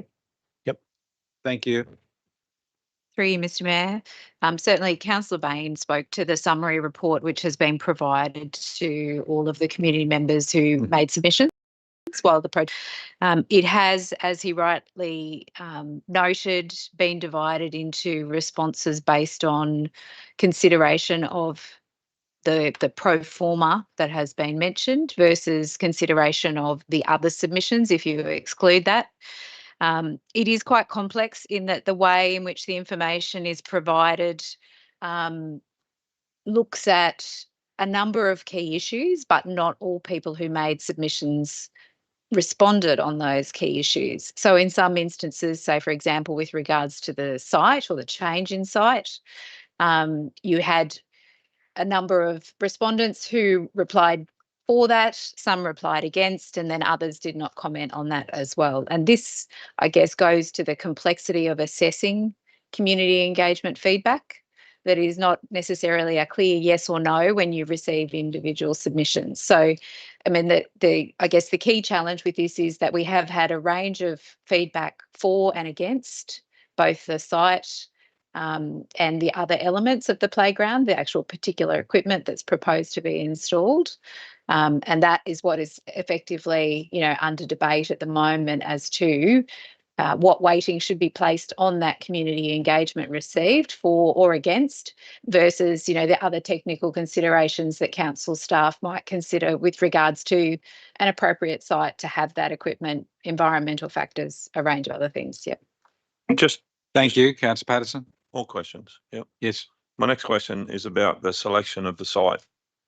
I'll just briefly ask this. It says that the new site, it says on council's website that the new site had been chosen near the existing playground and close to the barbecue area, which is level and does not require any trees to be removed to move forward with this. Is that correct? And would that be one of the, I suppose, qualifications or one of those selection criterias of putting this site where it's proposed to be? Mr. Jackson, please. Yes, through you, Mr. Mayor. There were some trees in that area that were already flagged for removal due to their poor condition and the risks associated with them. So there were no mature and established trees requiring to be removed in that area that would be able to be retained. In the existing site where the swing set is to put larger play equipment in there were going to be trees that would be impacted either in the root zone or need to be removed entirely. Thank you, Councillor Patterson. That's my last question, but yes. Can I talk on it? Well, when you can finish, wait till everyone else asks questions if they like. yes, but you can finish asking your question and then you can speak to it, or you can then speak to it after if you like. Your choice. Well, just speaking on it, because transparency has been brought up here, a transparency of decision making. That's reflecting on decision making of the organisation. The transparency is always questioned when a decision against what some is against what some would like, and it's always been questioned. My time in council, it's always been questioned that it wasn't transparent enough because it was against what we wanted in that group. And as a decision for council, we need to make decisions that suit the majority and suit council's regulations and suits council's budget. Not knocking trees down, not moving the site, not having it rebuilt 5 times, but having it delivered appropriately. And the final comment I want to make is to the organisation that I have seen so many of these playgrounds delivered by, how fantastic they are for the end user, how fantastic they are for the whole area and the environment and those people that utilise them. Thank you, Councillor Patterson. Councillor Bain, please. You had questions? Morning, Mr. Mayor. I've got 3 questions. and I'm recognising that the difference between operational and strategic. If we were to adopt parts 1 and 2, could that then lead the new council into a possible movement towards improving consultation processes moving forward? That's question 1. Question 2. Can we go with the first question first? Thanks, Councillor Bain.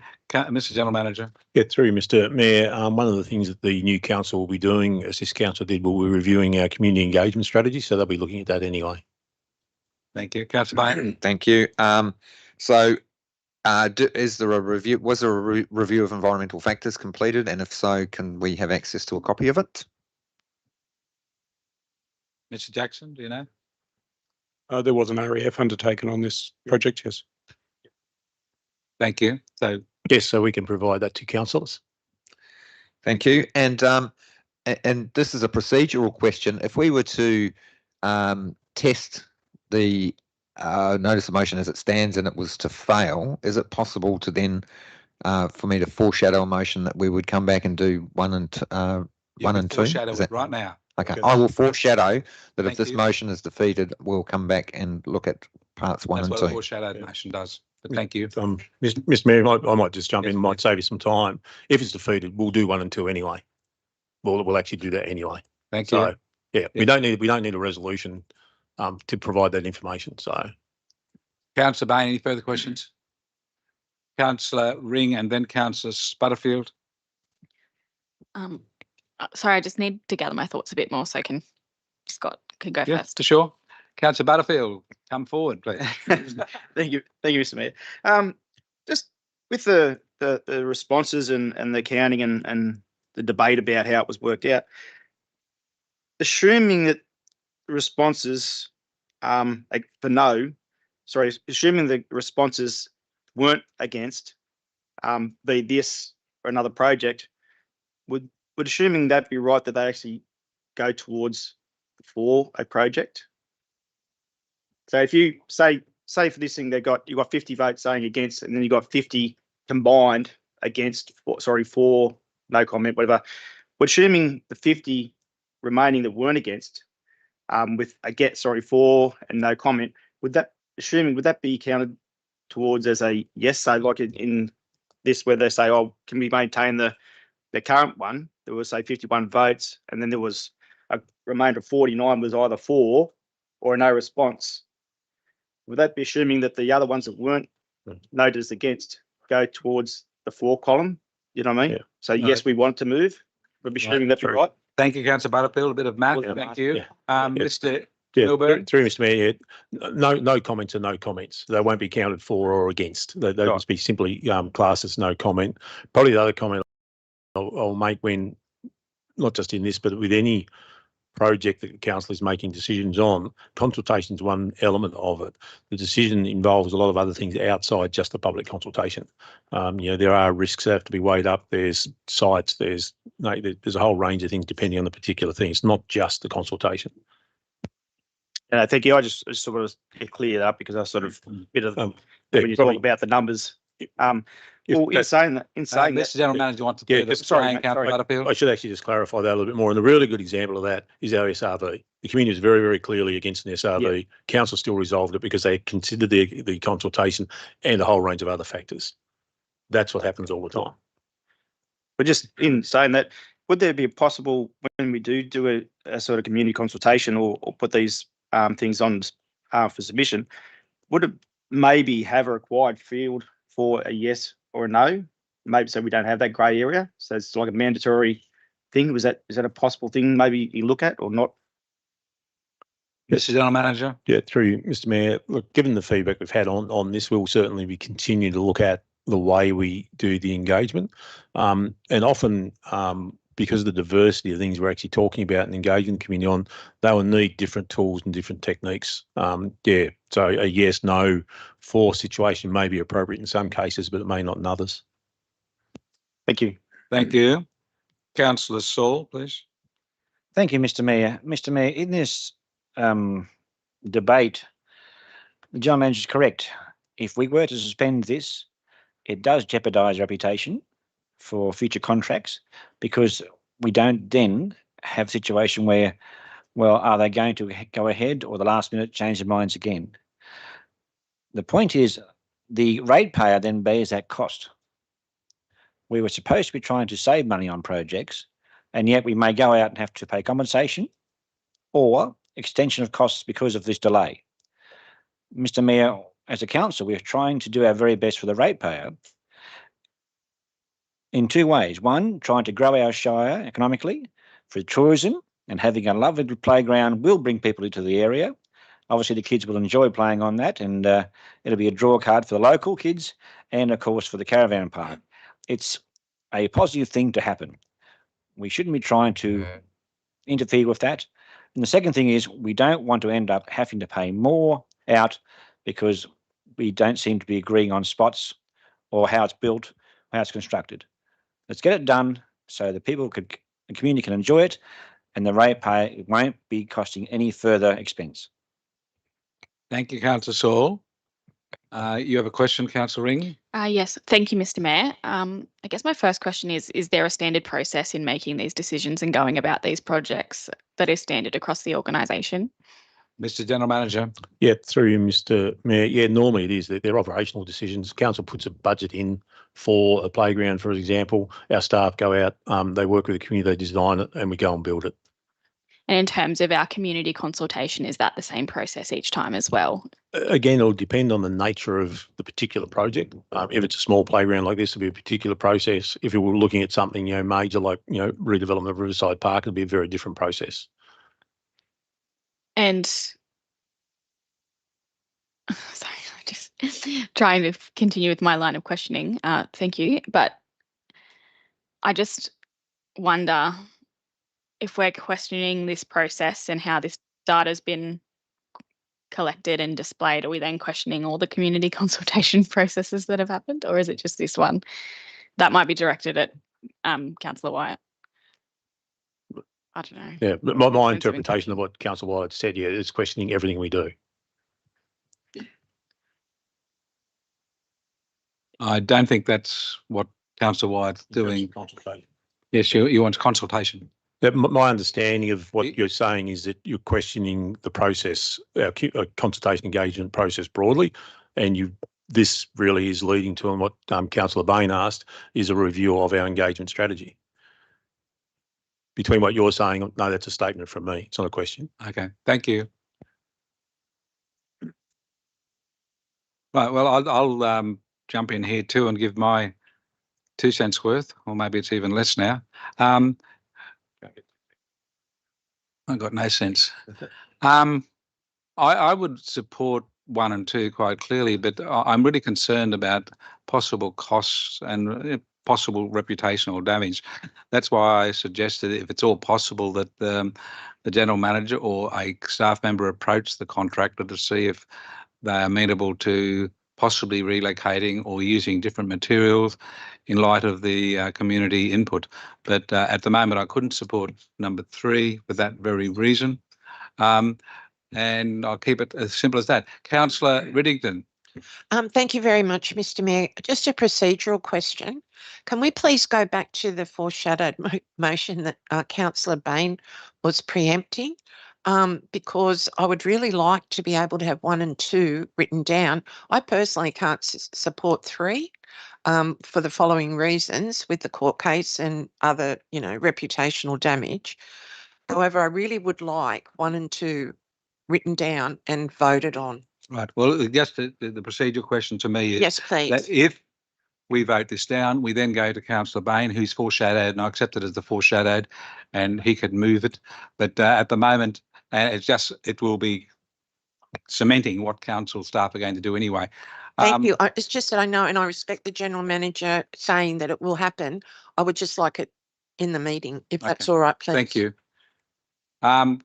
Councillor Patterson, you had you've already spoken. Question. Thank you. You have questions quickly? And it relates to the comments actually that you made just then, Mr. Mayor, and that has been made because the question through to the general manager possibly is that you're saying and commented that the possible extra cost, well, of if number 3 went ahead of the suspension of the works, there won't be any possibility about it. Could I get a comment from the general manager about that? There will be a cost. There won't be a possible cost. There will be a cost, and that will come out of our general budget, which we're in deficit for. Could I have a comment on that, please? Yes, well, I think it's possible that something will flow from it, but Mr. General Manager might have some more legal information as well. Thank you, Mr. General Manager. Through you, Mr. Mayor. Most contractors, when they're signed up and they've got a start date, will want to start work pretty quickly. If the proponent were to take out action to actually delay that, then the contractor would certainly be looking at some sort of recompense for that. And that's what I would expect to see in this particular case as well. Depending on the as I said, you potentially then also have some level of escalation of costs as well. The magnitude of that is really hard to say on something like this, and depending on the time frame. Thank you.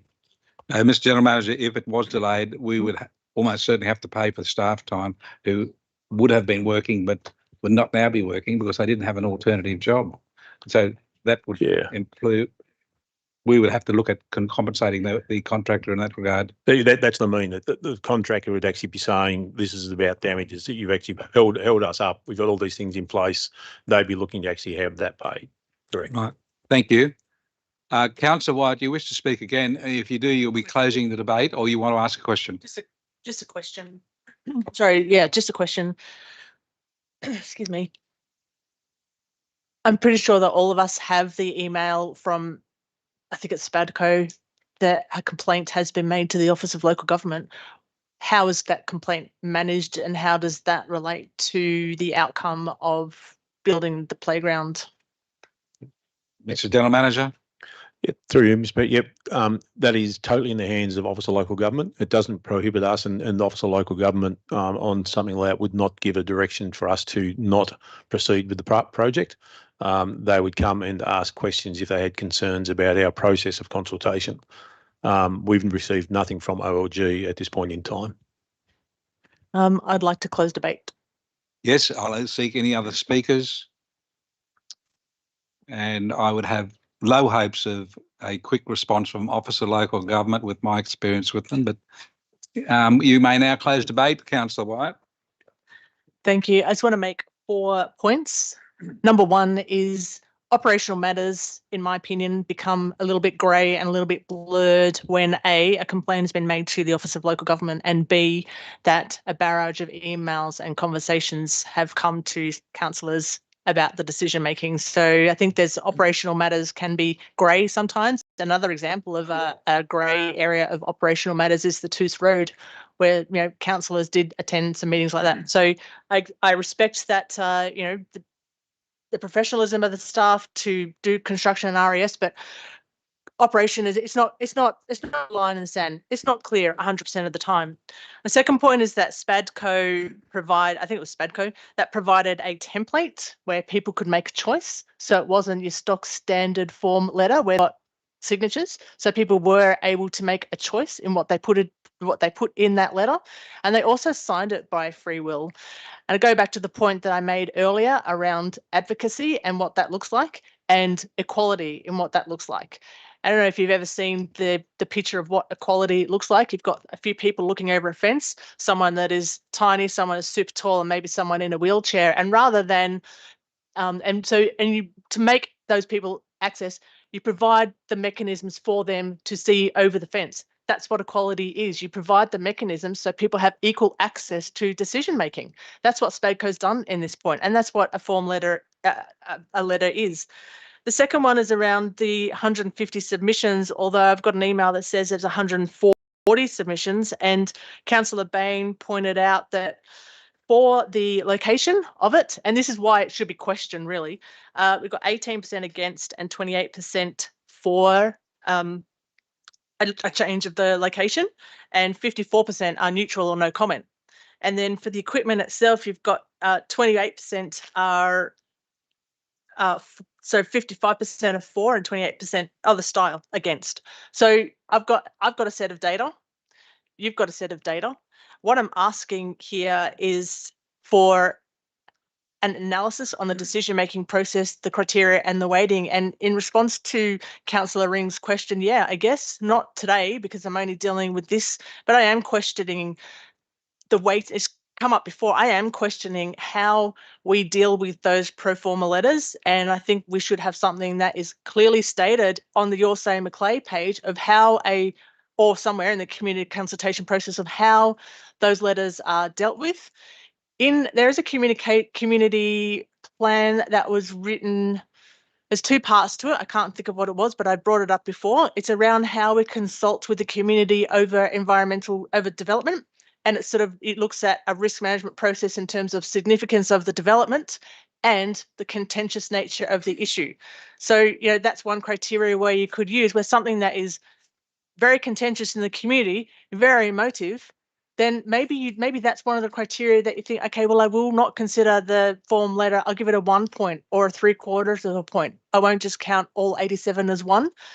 So I'm looking at something similar to that. So yes, I guess in that regard, it is looking at the process as a whole, but I can't deal with that today. I'm just looking at how this decision-making process, what criteria and what weighting was used. And I acknowledge that number 3 around the cost is difficult decision, and I really have no comment around that other than, as 9 individuals around the table, we just have to use our values to make that decision. Thank you, Councillor Wyatt. I'll now put the motion on the screen to the meeting. Is there any dissent? 7. Okay. I declare it defeated. Thank you. I'll now ask Councillor Bain if he wishes to move his foreshadowed motion. Muddingly, Mr. Mayor, yes, I wish to move the foreshadowed motion. I take on board that the General Manager said this was already going to happen, but I think it's good that. So what's your motion? And the motion is. Then get a second though. To provide a detailed analysis of the decision-making process, criteria and weighting used in determining the final outcome for the location of the Grassy Head Playground, and that the council receives a report to the October council meeting, and potentially I might throw something else in, and makes recommendations for improving the consultation process. No. That's the motion. Do we have a seconder? Councillor Riddington, thank you.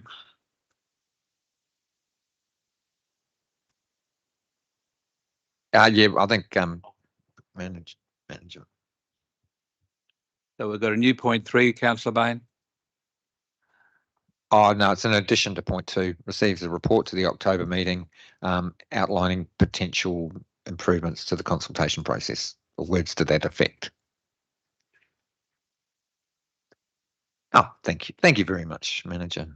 Very good. Thank you. There's 2 points in the motion moved by Councillor Bain and seconded by Councillor Bain. I don't think he can do that. No, I can't second it. But.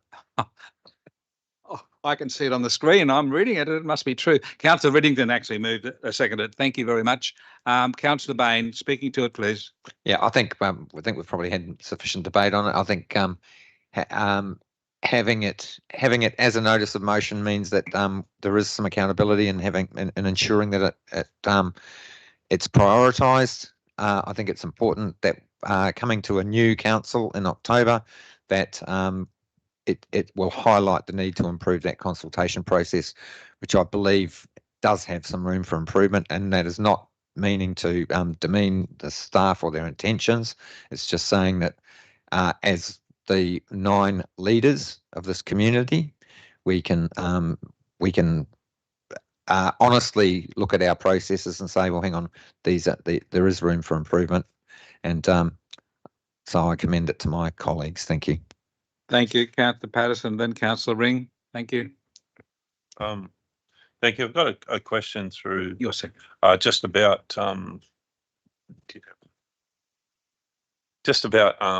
the process of education for the new council. The General Manager made comments that this is going to be done anyway. Will the extension of final outcome location improving?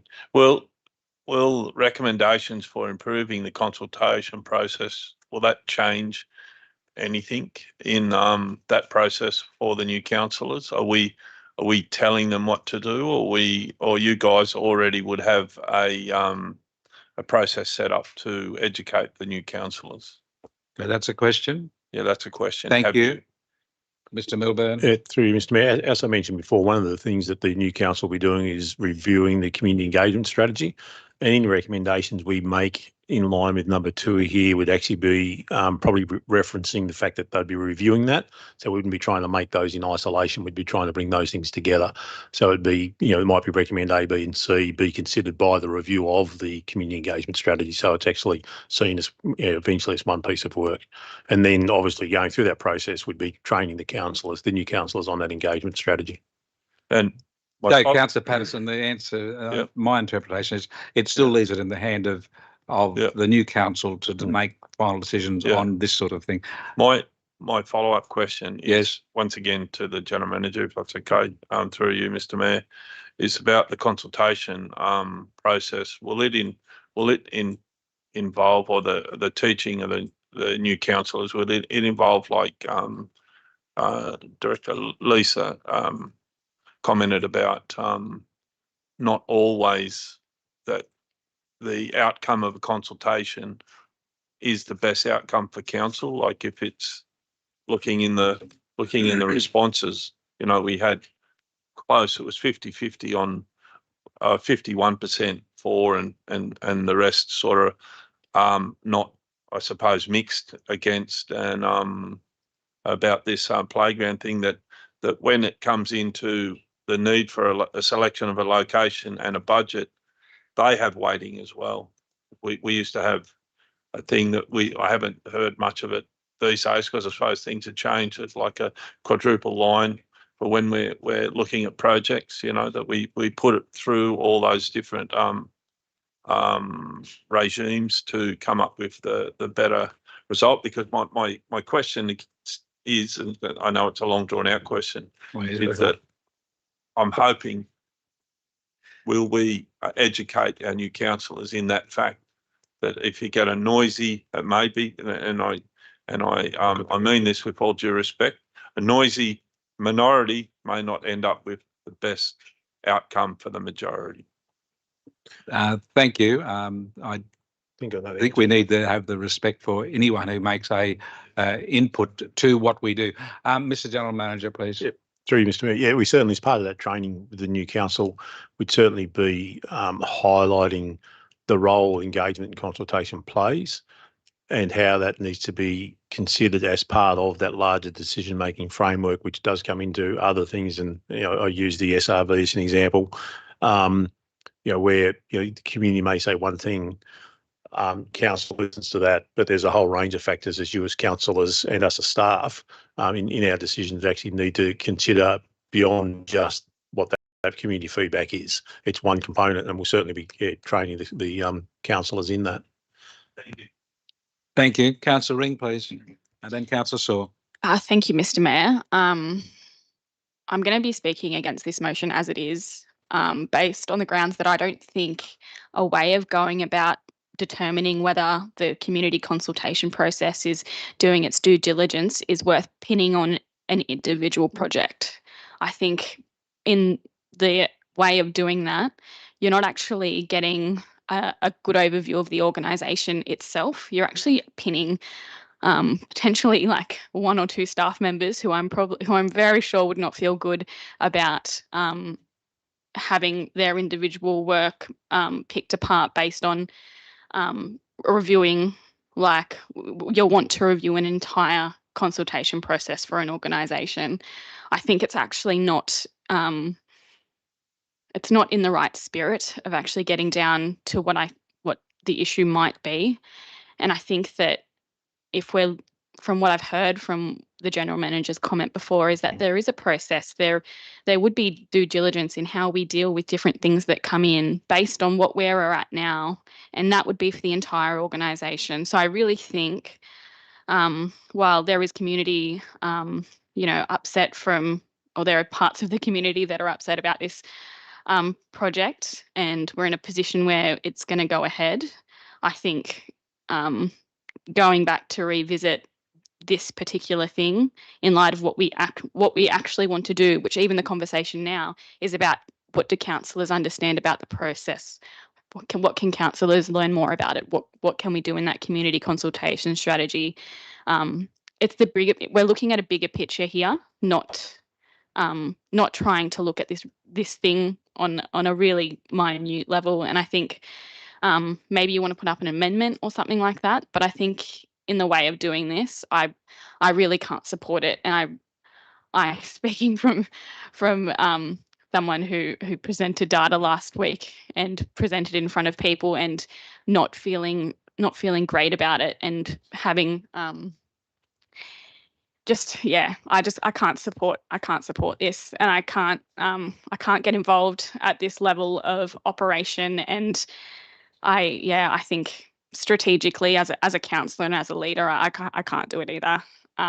And while I appreciate the sentiment of wanting to be more engaged with the community, I think that doing it in this way is really not a positive one, and it's not one that I can support. Thank you, Councillor Ring. Councillor Saul. Thank you, Mr. Mayor. And then Councillor White. Thank you.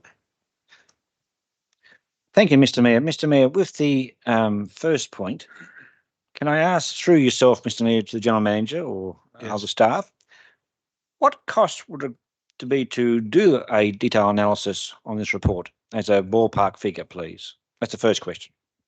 Mrs. General Manager. Through Mr. Mayor, I wouldn't be able to place a figure on it, but it'll be taking, by the time a staff member does it and it goes through the appropriate review processes, you're probably talking anything from 6 to 12 hours of staff, combined staff time to do that, depending on the levels it goes through. And because it'll be something that will come through via ELT as well. So, yeah.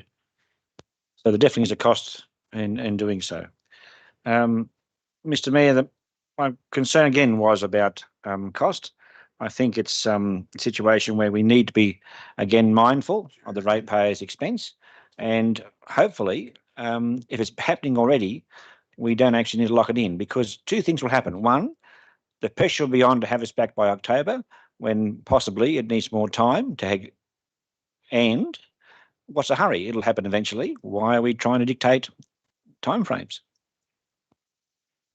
Thank you, Councillor Saul. Councillor White, and then Councillor Ferguson, and then Councillor Bain. So this does not say in front of me. It's about questioning the decision-making process. The top one is about questioning the decision-making process of criteria and the weighting used for this decision. The community has a right to open, transparent, informed decision-making. They have, and I think in state government, and I'm not sure about local government, there's ministerials. We're asked to question, we're asked to justify and write our decision making all the time. And I'm sure that happens in local government, state government and federal government. It's just about what did you use to make that decision? And the person that made that decision, it might take them a couple of hours to say this, this, this, and this. And I mean, not sure which one of you said, it might have been the General Manager, it might have been Councillor Ring, saying there was a process, correct? Tell us. You did use due diligence, correct? Just say that. The community's asked for a review, or not asked, I've asked for a review of the decision-making process based on community feedback. What criteria did you use? It's risk management. What criteria did you use to make that decision? And then the other part of that is the more broader thing, which I agree with Councillor Ring. I would like to see that as well. But if you did practice due diligence, if there was a process, what is it? Still asking, what is it? Tell us. And the community just wants to understand why that decision was made. And another thing too is around decision making is we're better together than separate. If they can understand decisions, how they're made, a light bulb might go off and say, oh, okay, I get it. And they're more likely to support that decision. No vandalism, no damage. They might engage with using it.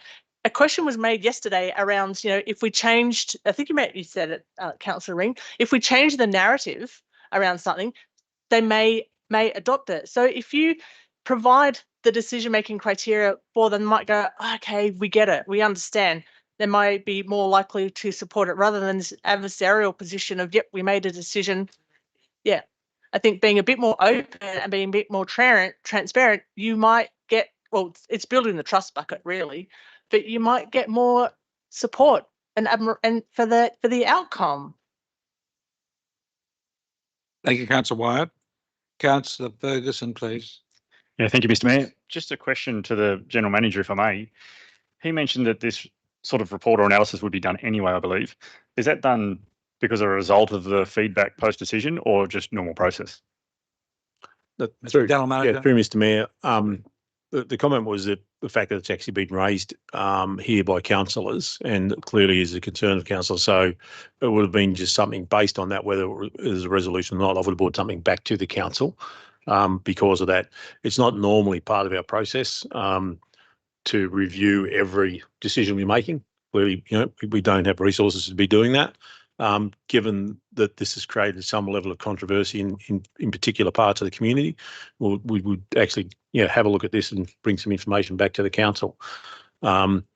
It's now really up to the council to determine this. As I said, I have no issues with doing this. It would, whatever recommendations we do have that may come out of it, would relate back to the broader engagement strategy review that the new council will be undertaking anyway. Thank you. Councillor Bain, you wish to ask some questions?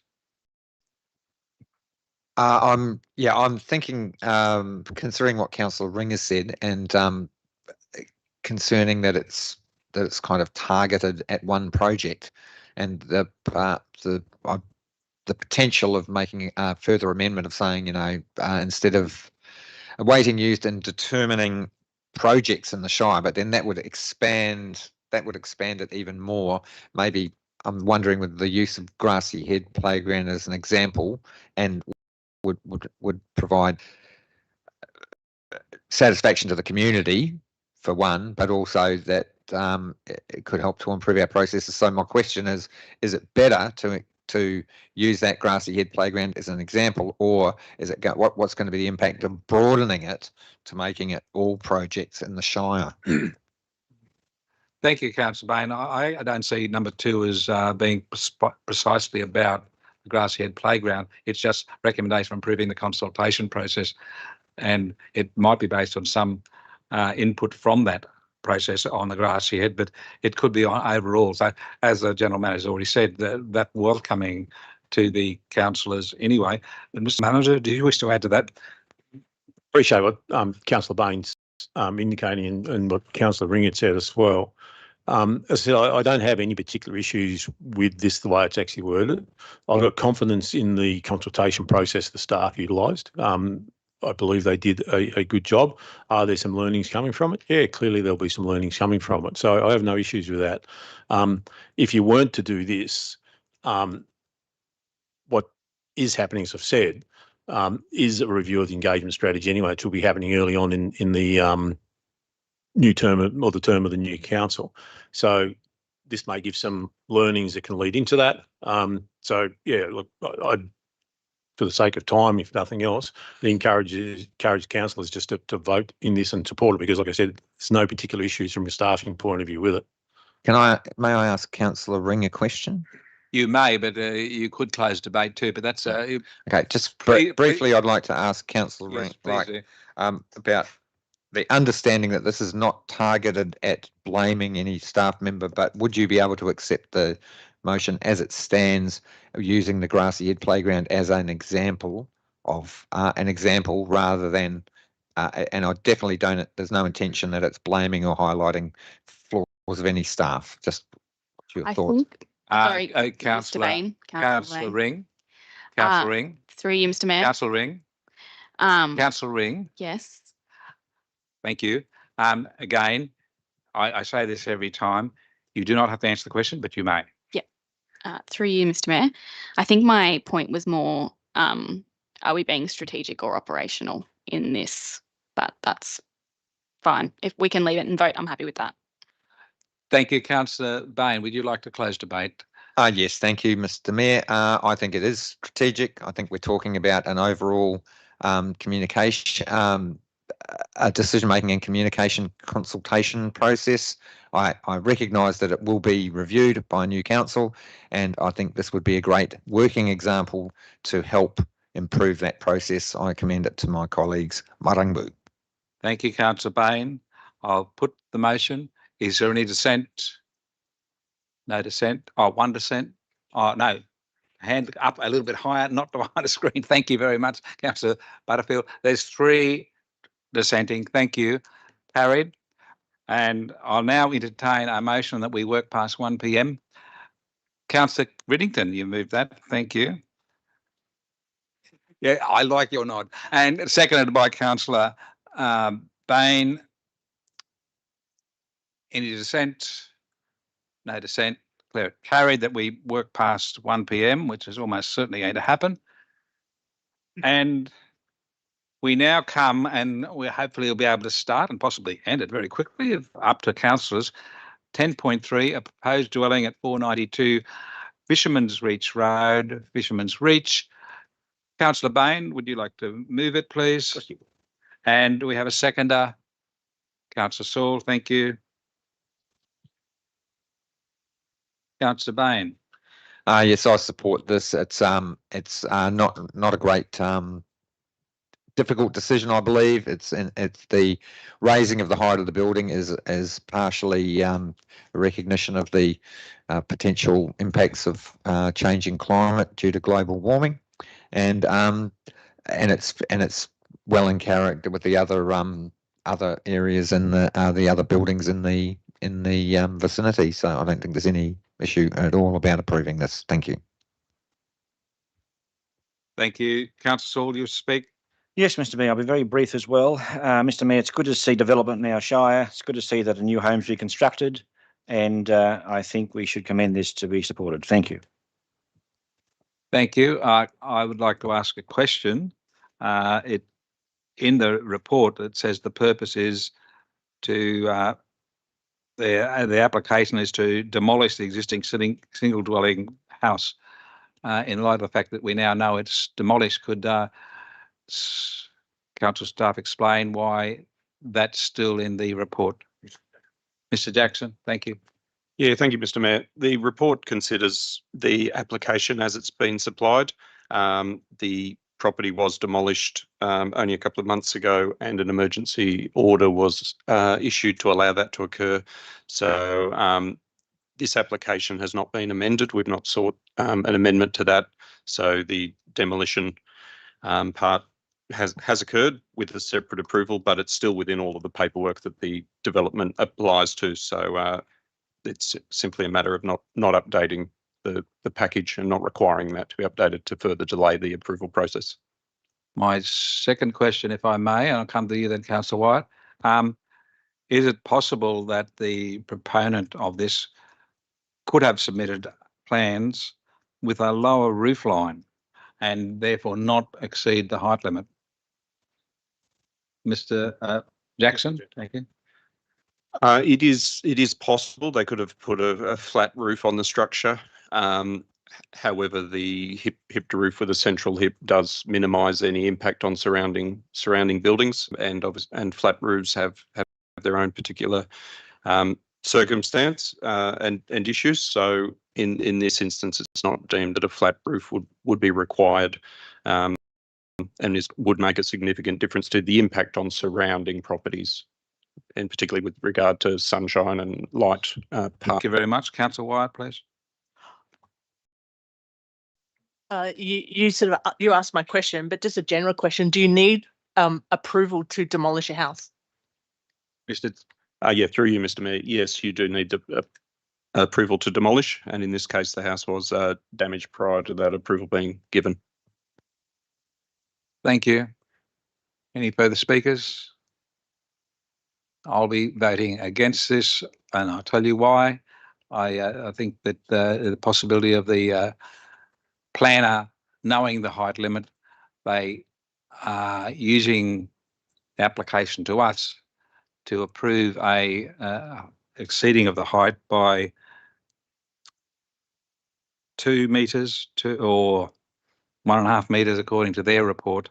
And why have these rules in our local environment plan if they can be so easily ignored. So I'll be voting against it. Any other speakers? If not, I'll put the motion. Is Councillor Bain? You Councillor Bain, I'm sorry. May I Yes. close debate? You may close debate. I apologise. Nothing be, Mr. Mayor. Yeah, I note that the in the report it identifies that the minimum habitable floor level applies to the proposed dwelling because it's in a flood-prone area. I believe that the neighbours have been consulted and they haven't got any issue with it. There is no exceeding the building height limit, doesn't create any bulk and scale or view loss or overshadowing to adjoining properties.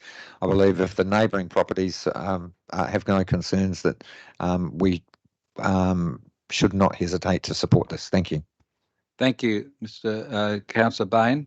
There's no other speakers now. I will put the motion. Is there any dissent? There is one dissent. I declare it carried.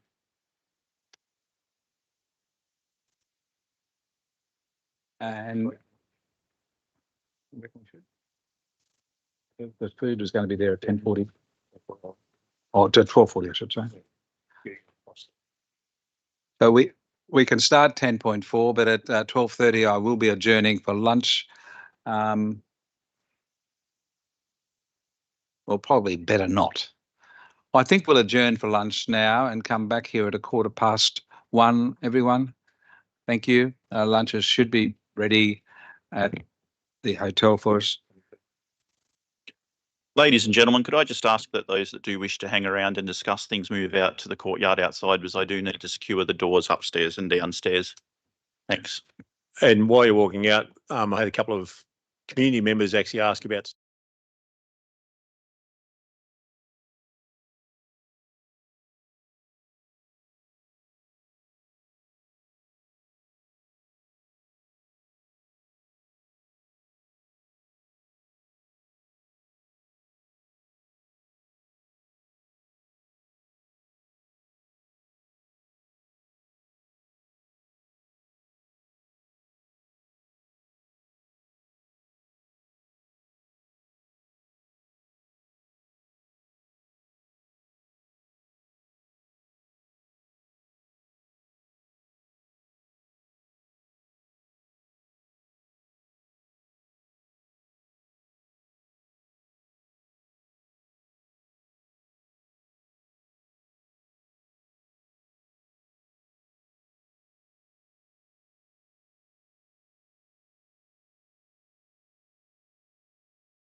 Live. Welcome back, everyone. We've had our lunch break and we're now up to 10.4, Corporate Performance Report, quarterly fourth quarter 2023-24. And there's a recommendation there. You're happy to move it, Councillor Patterson? Talk numbers, thank you. Seconder, please, Councillor Saul. Councillor Patterson. Thank you. Just introducing this, the quarterly report, performance report is a great indicator of where council is on a quarterly basis rather than waiting till the end of each year to go, holy geez, how'd we go there? So I think the work on this has been very extensive, especially with a certain director not being around for a little while. Mr. Listening.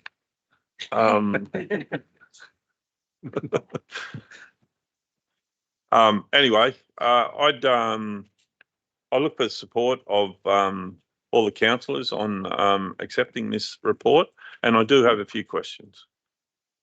Thank you. You'd like to ask your questions now, Yeah. Councillor Patterson? We had a speaker in the public forum last night that brought up a few discrepancies supposedly in this report. One of them was about was it a 1.5 million and a 3 million difference? Could I have an explanation on that, please? Thank you. Ms. Davies? Through you, Mr. Mayor. Certainly you are correct. Councillor Patterson, there was reference in the public forum last night to contradictory numbers in our reporting attached to this report with regards to the spend on consultants, and particular reference to the fact that council should be curtailing spending in this regard. I think on checking those figures, it seems that the speaker was misrepresenting the position. The 1.49 million that was quoted, or around 1.5, is the actual spend on the year to date. So for the previous financial year, we spent 1.5 million on consultants. The $3 million that was referenced was actually the original budget for consultants. So in effect, our spend on consultants in the last year was only 50% of what was budgeted for. Fantastic result. Another, Thank you. through to you, through Mr. Mayor. The public forum speaker last night also claimed that council was over borrowing, was spending too much money on repayments, were not actually being financially responsible by doing this. My question is to you, why do council borrow such large amounts of money with so many projects to deliver? Thank you, Ms. Davies. Thank you, Mr. Mayor. Yes, you are correct that councils, and I think if you look at most large businesses, do undertake a significant amount of borrowings.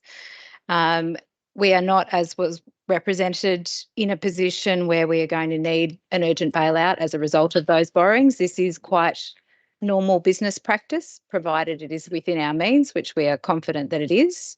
The main focus of actually borrowing money, as was referenced, is to spread the spend on our capital investment. So if you look at borrowings that council has approved to date, primarily those relate to capital projects that we're undertaking for our community. A lot of those are infrastructure projects.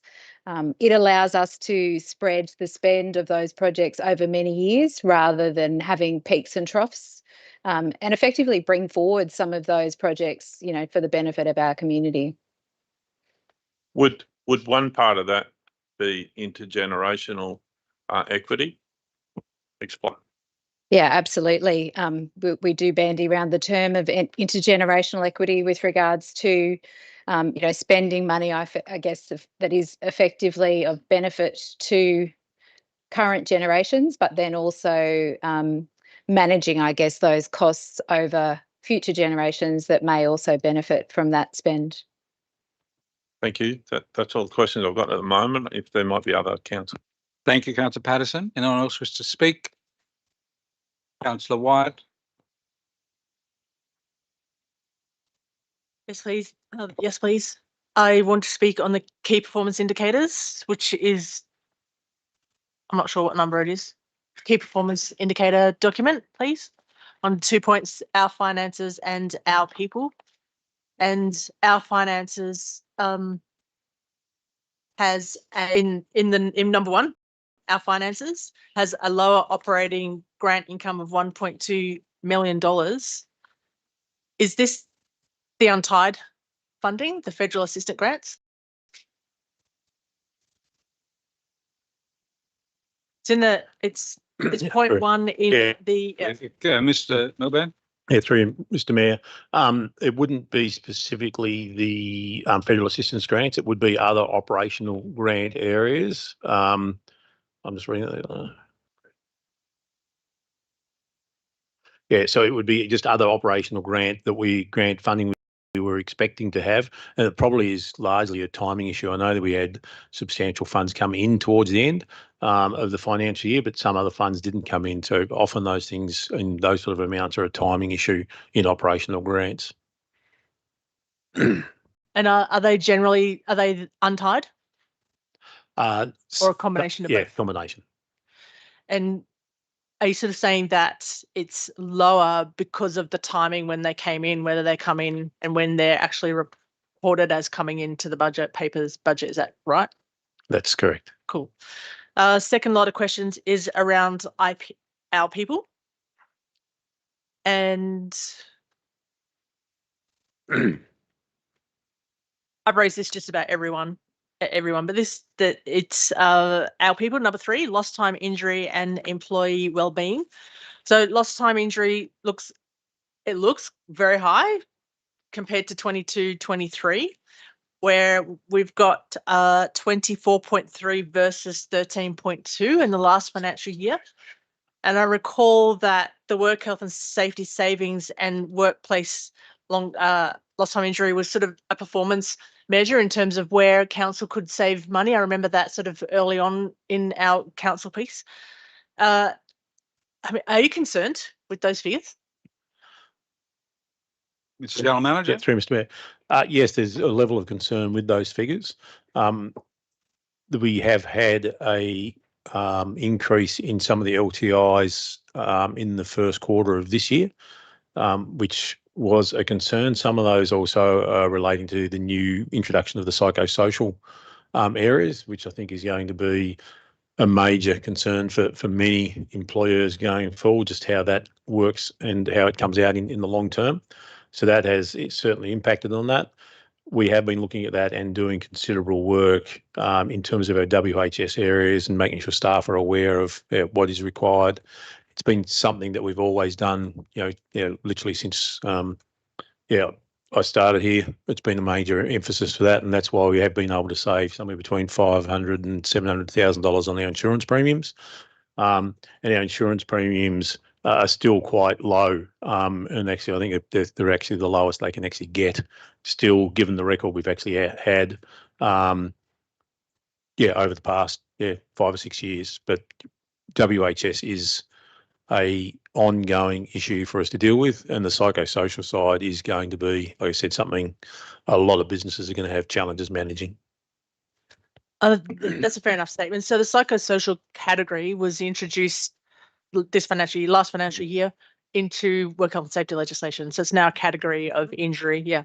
So it could therefore be expected that all local government, state government and business places would be experiencing a spike in their lost time injury and work health and safety statistics as a result of that introduction.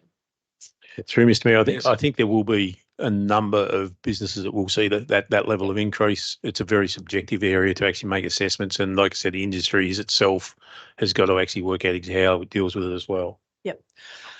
Yeah, sorry, yeah. And Mr. Throw was saying there's no established case law in it either, so there's no benchmarks, there's nothing. Yeah, so yeah, it's very difficult. And Councillor Reed in the ARIC, I do. In the ARIC risk assessments that it does, has this been identified as a high risk and something that needs to have an audit and a look at? Yeah, through General Mr. Manager, Yeah, yes. we did a WHS audit in 2020, and we're actually currently having one undertaken right now. And it's not just on psychosocial, it's across our whole WHS systems and processes. And we're expecting that report actually by the end of this month. Yeah, that's good. I would assume the answer is yes, given that you've got a new category of work health and safety, and therefore would trigger a review.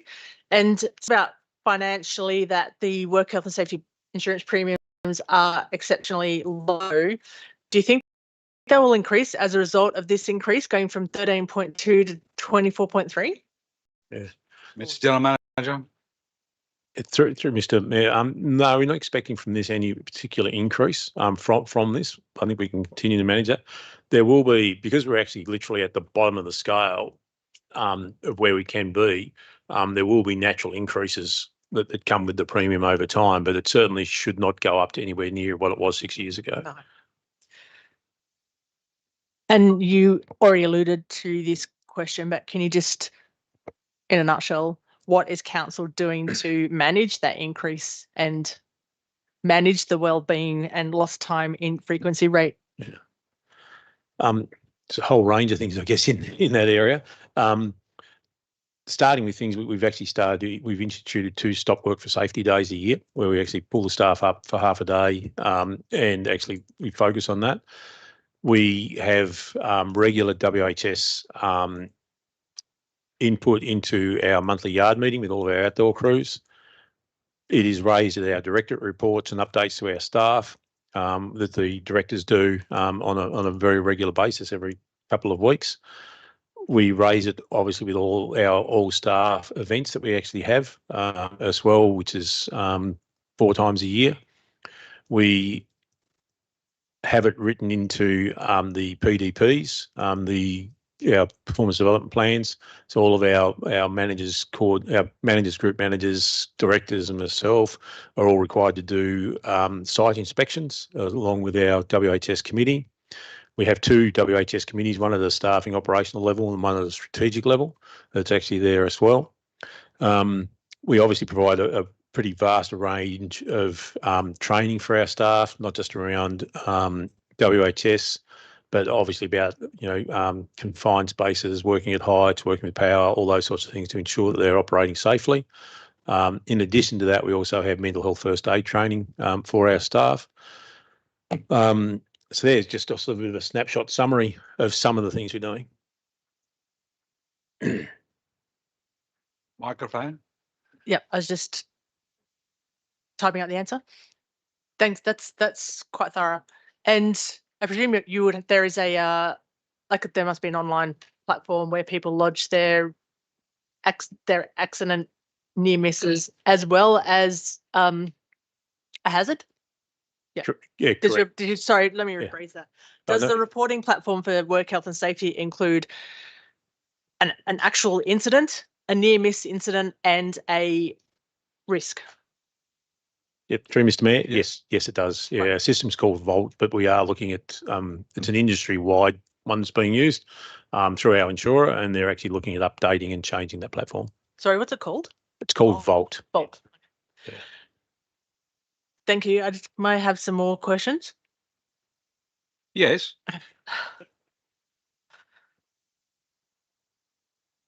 All right, I'm just looking at the financial sustainability plan now, if you want to open that.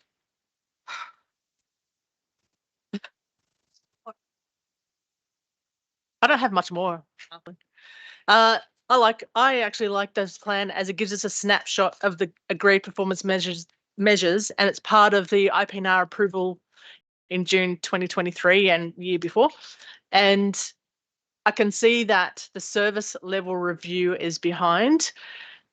When which that was a big one around when we're looking at the special rate review is special rate variation about productivity savings and a service review. So I can see that's behind, and but the service level review, that is where Kempsey Shire Council will identify efficiencies in delivering those services and programs. and that it is a big deal for the community because they ask for more productivity savings from the organisation and staff. Is that a correct, very brief summary of what the service level review will do? Mr. General Manager. Previous Mayor, it's one of the places we'll see those efficiencies is through those service level reviews. There's this, just so that the councillors, or to remind the councillors and the community aware, this will be the last time you see this particular financial sustainability plan, as we've actually council adopted the new one, which actually has more actions in it. So that'll be what's actually reported on in the future. Incorporate some of these things, but it's more detailed and more specific. So service reviews will be one place where we identify savings. We do have service reviews, for want of a better term, things like the airport feasibility study would fit under the broad term of service review, and that's just recently kicked off.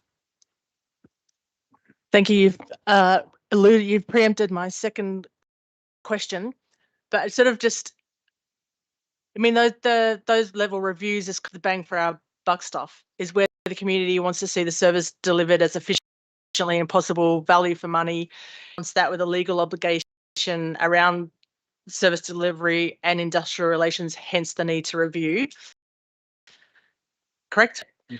And you alluded to the 2024 plan, which we just approved. Oh, it was approved last meeting, was it? Meeting before? Yep. Where it does have those additional items around the Slim Dusty Centre, the airport, the swimming pool, council-owned property, a review of those rate categories, productivity and revenue. Correct? Yes, Which you just said, yeah. That's correct. Yep. I wonder if there's room, and there has been discussions before about actual benchmarks. Do you think there's room to put actual performance benchmarks to sort of say something like X percentage of whatever will be achieved?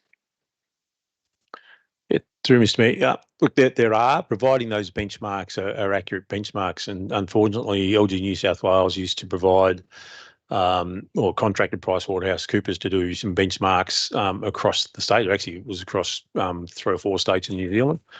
They've actually stopped doing that. So getting really good, accurate benchmarks, we're just looking at where we can actually find some of that data to actually get that at the moment. But where they're accurate and appropriate, then yeah, they're definitely good to use. Sorry, I'm just raising that because it's been raised at every public forum for probably a year now, and I was just wondering whether there's room for benchmarking. And can you just explain the difference between the key performance indicators and the financial sustainability plan? Mr. General Manager. The KPIs are something we introduced, I think maybe might have been less than 2 years ago. It might be 2 years ago. Just as, I guess, a small summary snapshot of a few indicators that we could be looking at, and the number of those are actually using benchmarks in those indicators. The information we are required to actually report on, and what the community and the council should be continuing to look at, obviously, is our quarterly budget review and our quarterly update and our IPR documents. They're the 2 critical things that really are judging how we're actually progressing as an organisation. The financial sustainability plan is probably the most critical document outside the IPR suite for this council over the next couple of years, as we seek to bridge that minimum of $4 million gap in there. And that set out a range of those strategies and particular actions that we need to be putting in place to bridge that gap with as little as pain as possible, both to the community and the council. It will involve looking at a broad range of possible new income streams, and whether that's new fees and charges across different areas, whether it's other different adjustments and that, and also looking at expenditure and how we actually minimise that expenditure. And now whether that's through just straight out some efficiencies, given we've already pulled out $7.5 million out of the general fund operating budget over the last few years, just general efficiencies are not going to be that easy to find. But there are opportunities for service reductions, which will obviously involve consultation with the community and council.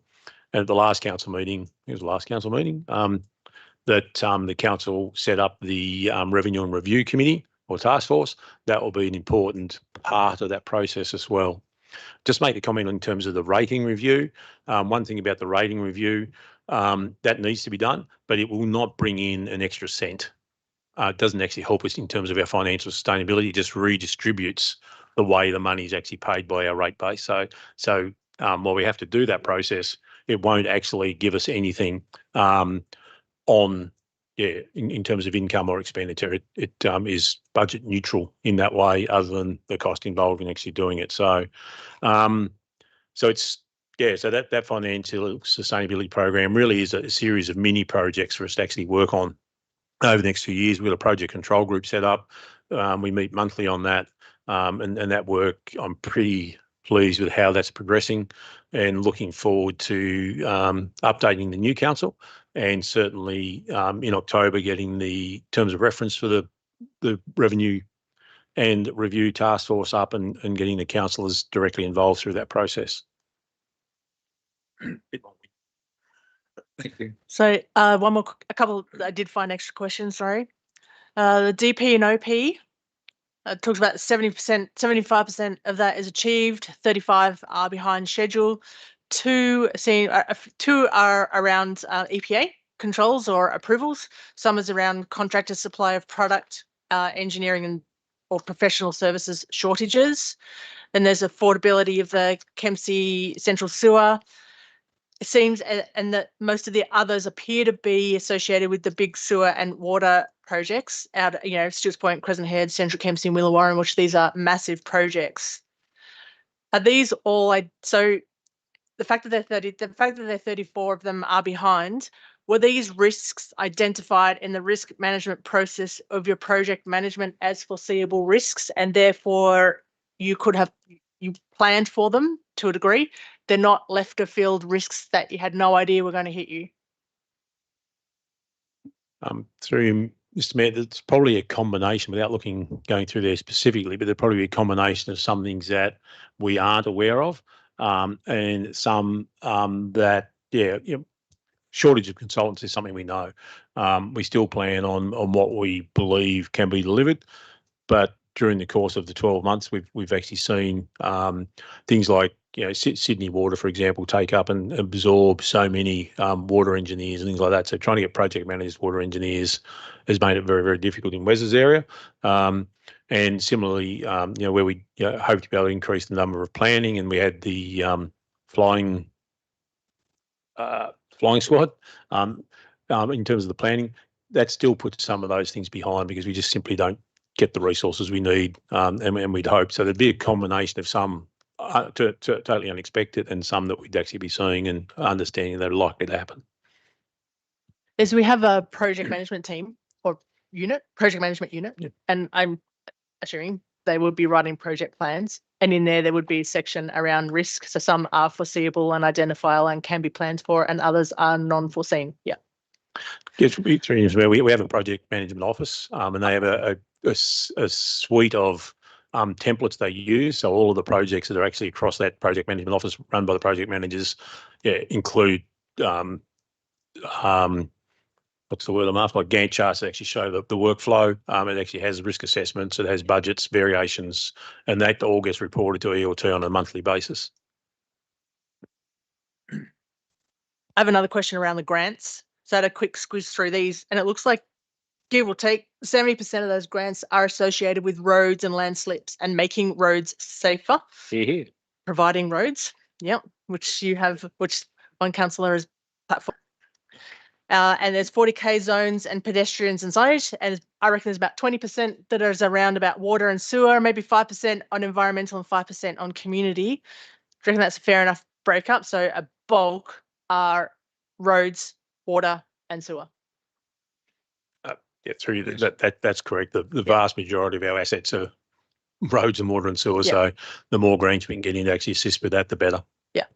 And so depreciation, which is just, I think it's actually now turned into a bad word or a difficult word to swallow. Broadly speaking, I would say what the categories that are subject to depreciation are those ones that I've just mentioned. And like the only way to save on depreciation is to extend the life of the assets, which reduces the short-term cost, but increases the cost in the long term because the asset deteriorates more. And when time comes to actually fix it, as in the case of roads, that leaves us with a bigger hole, pardon the pun. Is that correct? Is that a correct analogy?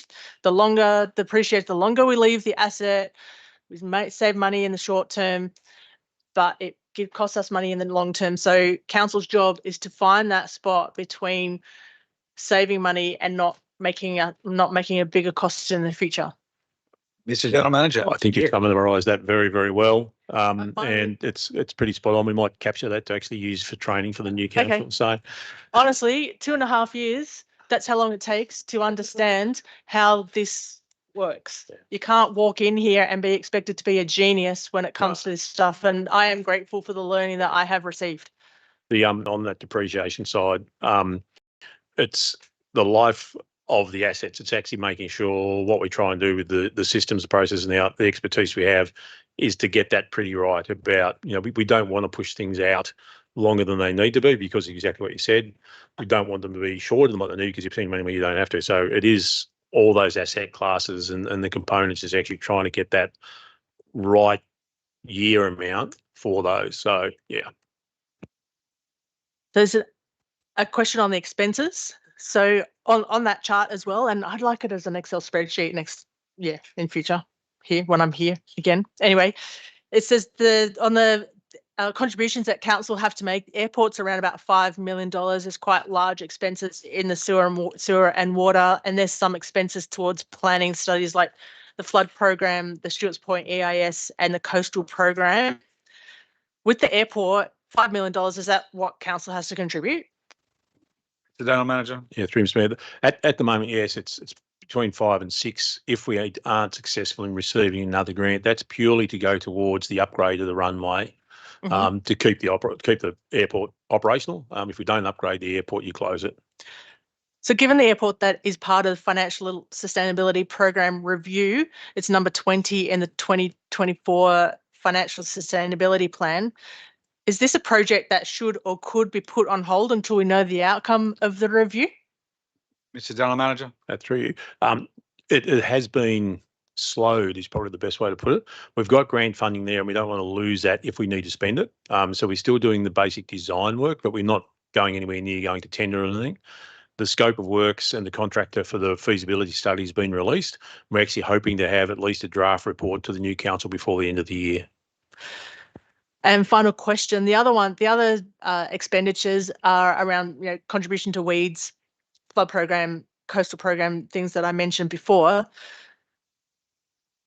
A majority of those state government strategic plan requirements, like the coastal program, like the flood program, obviously the sewer, are they state government directives? Mr. General Manager. It's through Mr. Mayor. There's a range of obligations we have, both in terms of the coastal plan management and our coastal management generally, and also in relation to weeds. A lot of our budget for both of those areas do come from grants that we actually receive. And just using weeds, for example, if we don't get those grants, then we employ an officer, but we really have very little funds to actually go out in the field and actually assist our landowners in particular. With the challenges they actually face with the various weeds we have across the valley.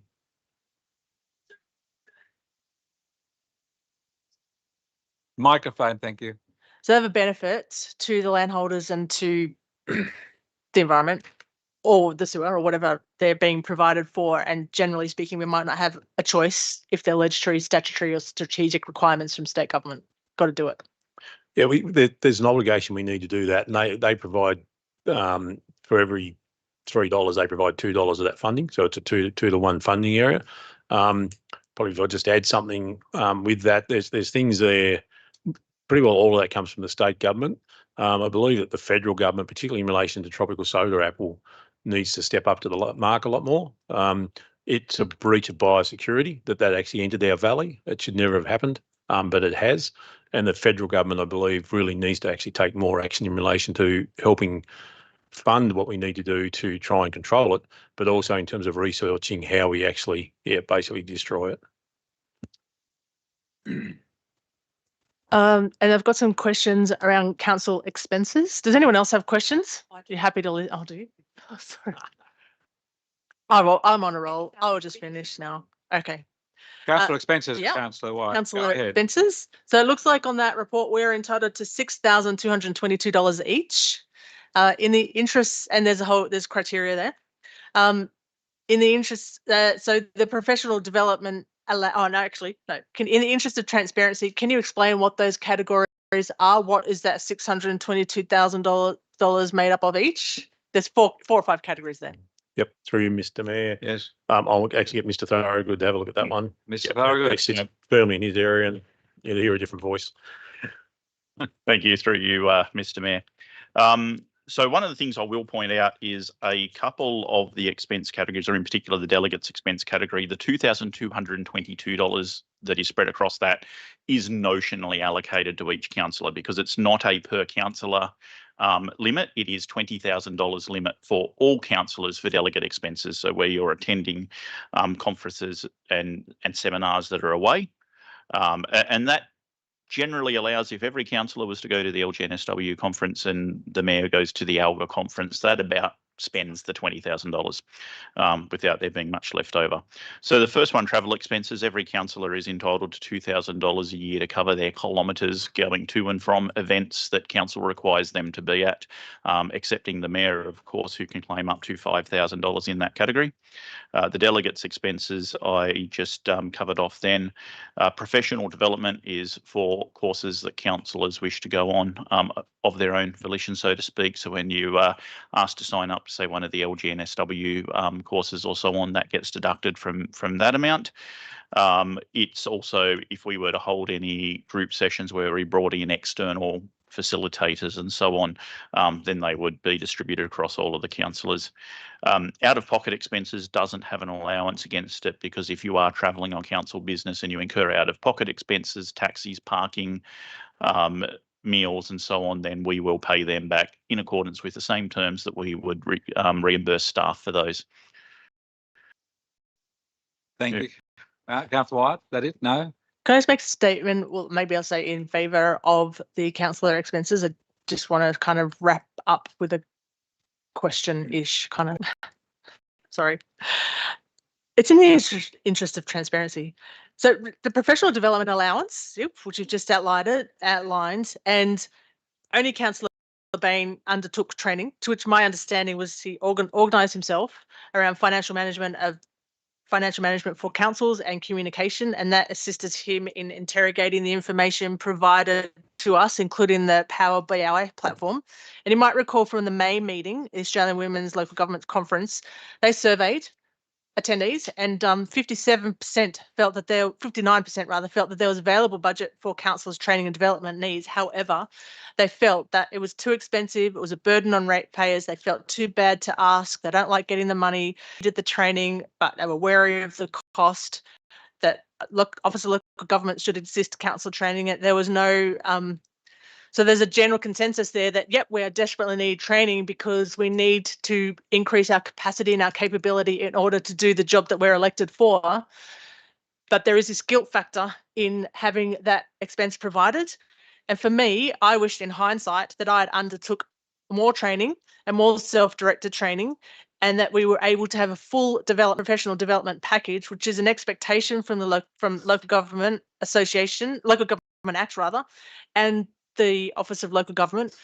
But the IVO messed it up for those of us elected in 2021 and really messed it up for those who were elected in 2022. And yeah, I think in light of that survey that the Australian Association, whatever that is, yeah,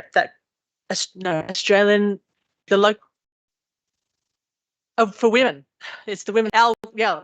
I think in light of the survey and the guilt that is felt, if even 1 cent is spent, that's an unfortunate reflection on the state of relations between public and civic leaders in order to get the best from your leaders and representatives in them.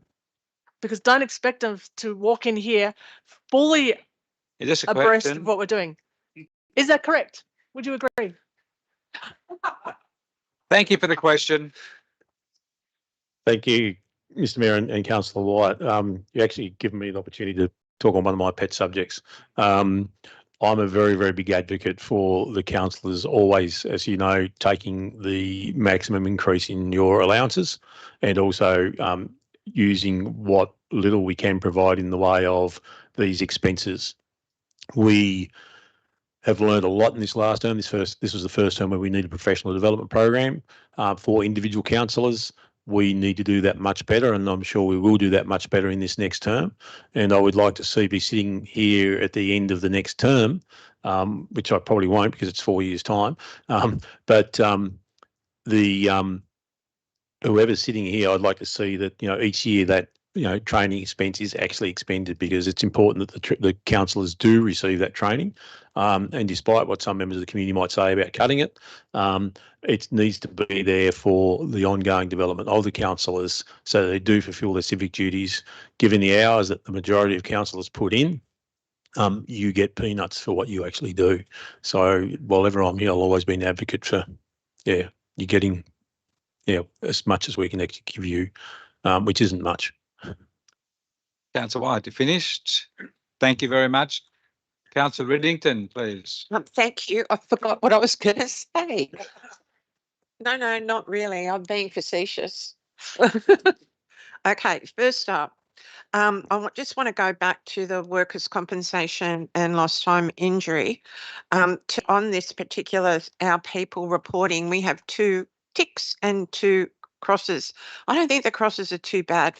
From my personal experience, and picking up on the psychosocial aspect of the new category of claim, which has been introduced, I think that the council are doing exceptionally well. My view is that you've got, if you're talking about premium increases, under your insurer, you have 3 years, is my understanding, of premium calculation, whereas it's 4 in private enterprise.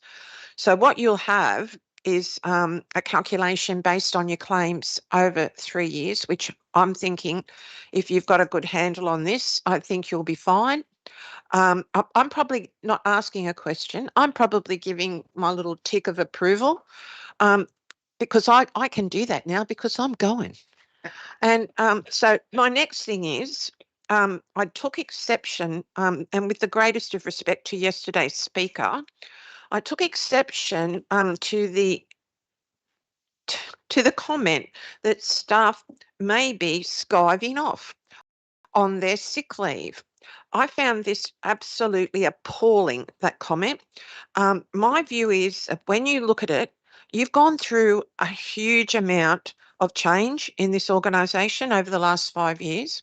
You've also had new categories of stress, new categories of disasters that have impacted staff, working longer hours. You've also had the SRV, which in my view has been sometimes a toxic attack on staff, which doesn't necessarily equate to having full-time employees not using their sick leave. So my opinion is, I think you're doing just fine.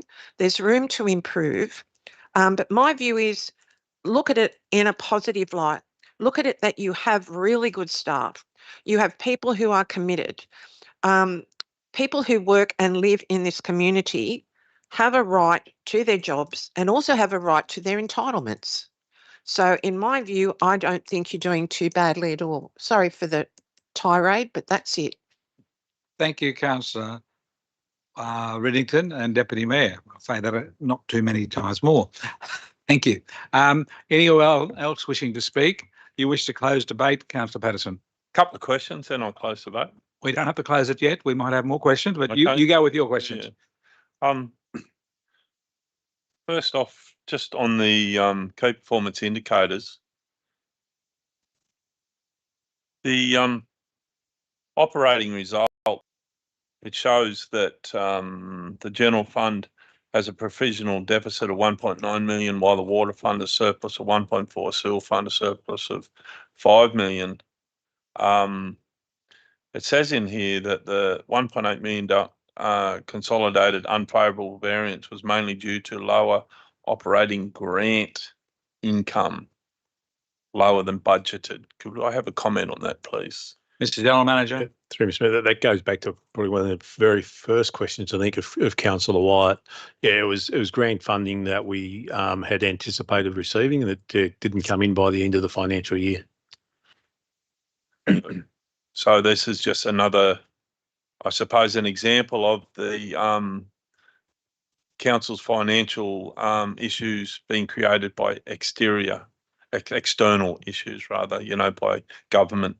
The other question is about the capital expenditure, and it's showing that that we've council delivered $59 million in capital expenditure. A couple of questions there. Could I have a comment on what our expenditure was in the previous term, and also that it says that $9 million below the $68 million budget. And projects that are behind schedule are due to a mix of resourcing delays and external approvals and general supply chain issues. Could I have a comment on that, please? Mr. General Manager. Mayor. Yeah, we certainly tried to hit that $68 million mark. We weren't successful. The $59 million is another record year in terms of our budget, our capital expenditure. We've built that, I think, 6 years ago. Our capital budget 6 years ago was around $17 to $20 million. Last year it was actually $53 million. So this year we've delivered $59 million. So we've seen an increase in that area. Like all companies that are dealing with capital works projects, there are a range of factors that come into that. In terms of delays this year, that extended period of wet weather certainly had an impact on some of our road capital projects and those sorts of things in it.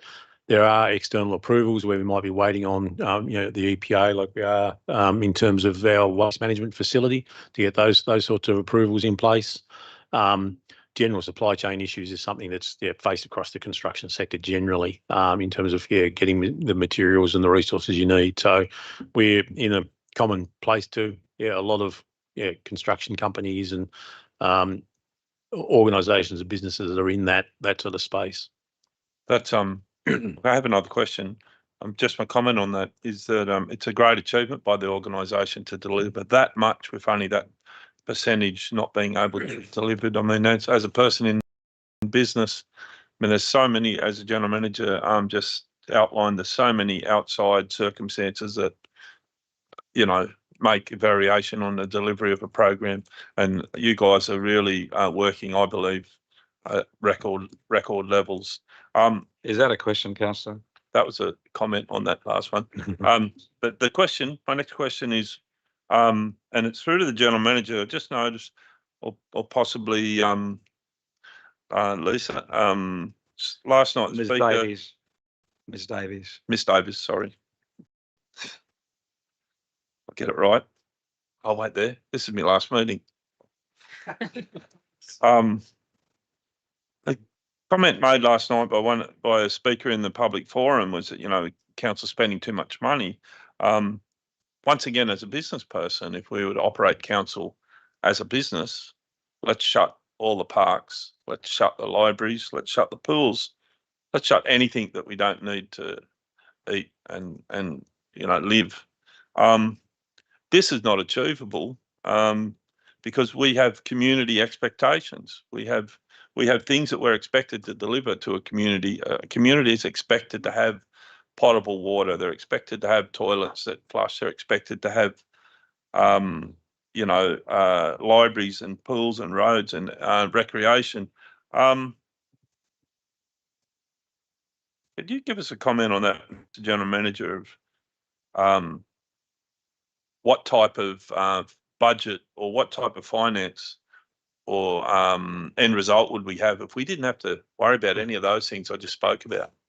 Would we be in the black or the red? That's a really good question for General Manager, and he might take a time to calculate it, but he might have a go. Mr. General Manager. Yeah, through Mr. Mayor, we would actually have a right, and I don't think anyone's proposing that we do that. Like the best way, I guess, the way I understand managing local government is that we are a large social enterprise. And that means that there's a whole range of things that we provide to our community that we will never, ever get a return on. Start with our roads, our footpaths, things like that. But what we have to do in running the organisation from a financial perspective is run that commercially.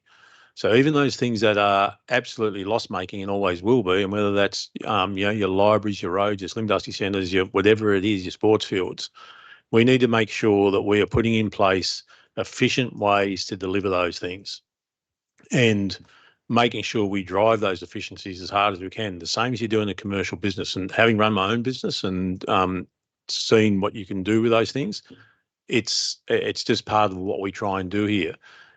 When you're talking about a business size of this, then making sure we get that regular reporting across a whole range of factors, which we do through our monthly reporting process, which isn't just a financial reporting, but it is around sick leave and a whole range of other indicators with our WHS and that. We get a fairly good picture of what's happening. And because we have a pretty positive culture, we actually do get a lot of suggestions from the staff being put forward about how to improve things. And it's not only just suggestions, they just go and do things and just improve the way they actually work and operate themselves. So while it's a social enterprise, there's a whole range of things that will never, ever make money. We do have to minimise the subsidy we pay, get the ratepayers to pay on that by running it like a business. And that's the balance that between our staff on the ground, our senior management team and the councillors, that's the balance we've got to actually get. And there's certainly, and we've had some I think really constructive meetings with our senior leadership team over the last couple of months. And we're very confident, and as we look at this $4 million gap, $4 to $5 million gap, we're very confident that we will be able to find potentially some revenue sources and some efficiencies and some service reductions that will actually bridge that gap. Thank you, Councillor Patterson, and thank you, Mr. General Manager.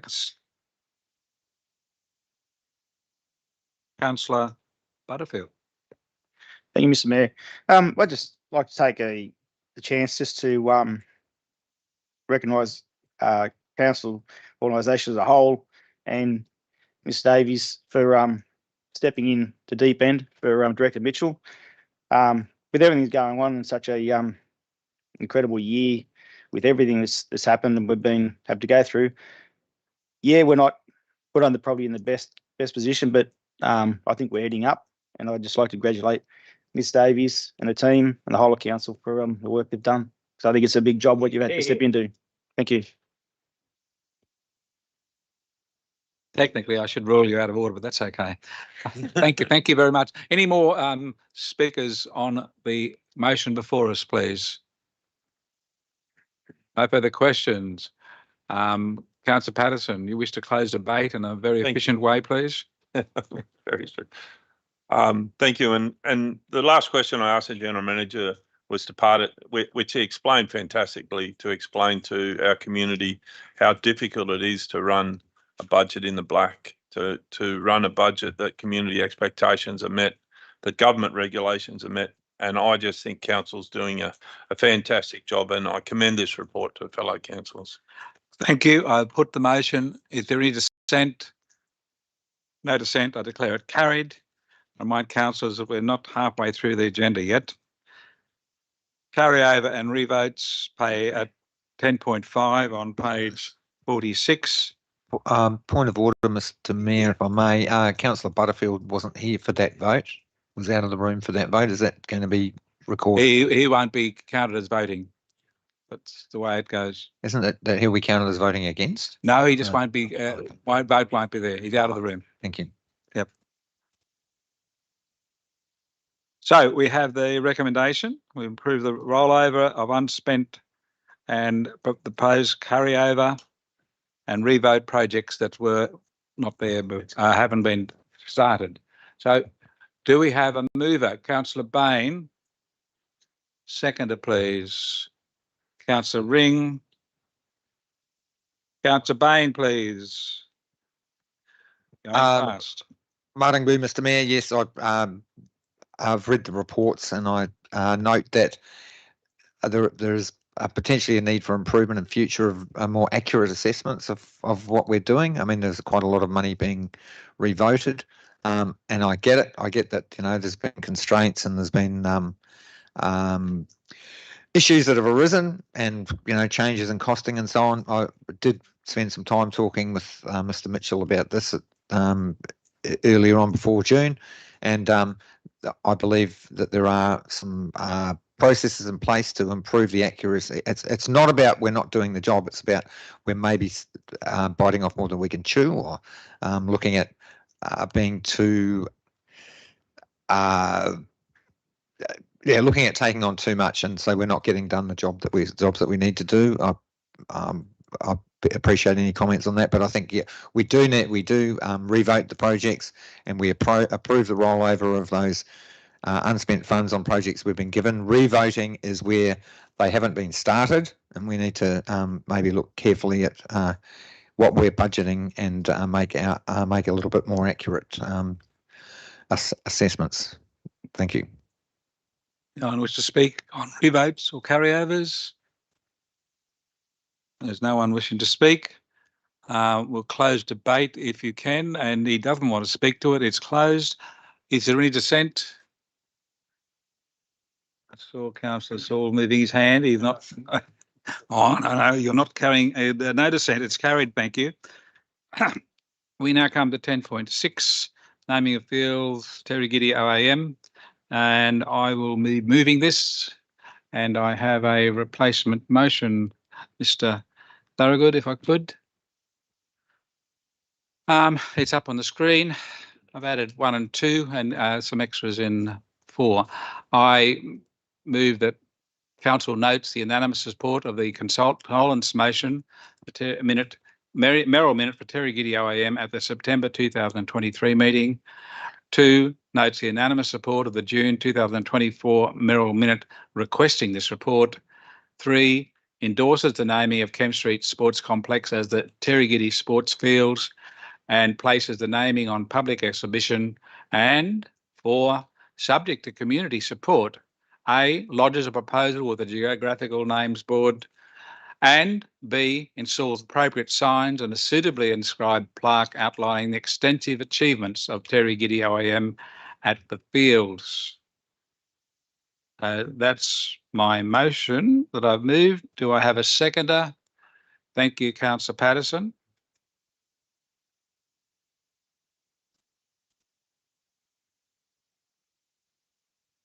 Just to revise what I said at the condolence motion, or as part of it, I actually said about Terry Giddy, he's a Kempsey local for his whole life and was born on the 2nd of April 1950. Tragedy for him occurred when he was injured in a tree felling accident at the age of 15. I first met him when he came to West Kempsey Public School as a stepfather to a student of mine, Lloyd Newell. He and his wife, Margaret, were always supportive of learning. They lived at Alder Villa. I remember him as a man who took a positive view. Terry was an athlete and competed as a Paralympian. His international sports participation was for 36 years, retiring in 2006. His main achievements for me is not the many medals and awards, which are many, but his perseverance in living with his disability and achieving so much. For many able-bodied people, the use of a wheelchair would be a challenge.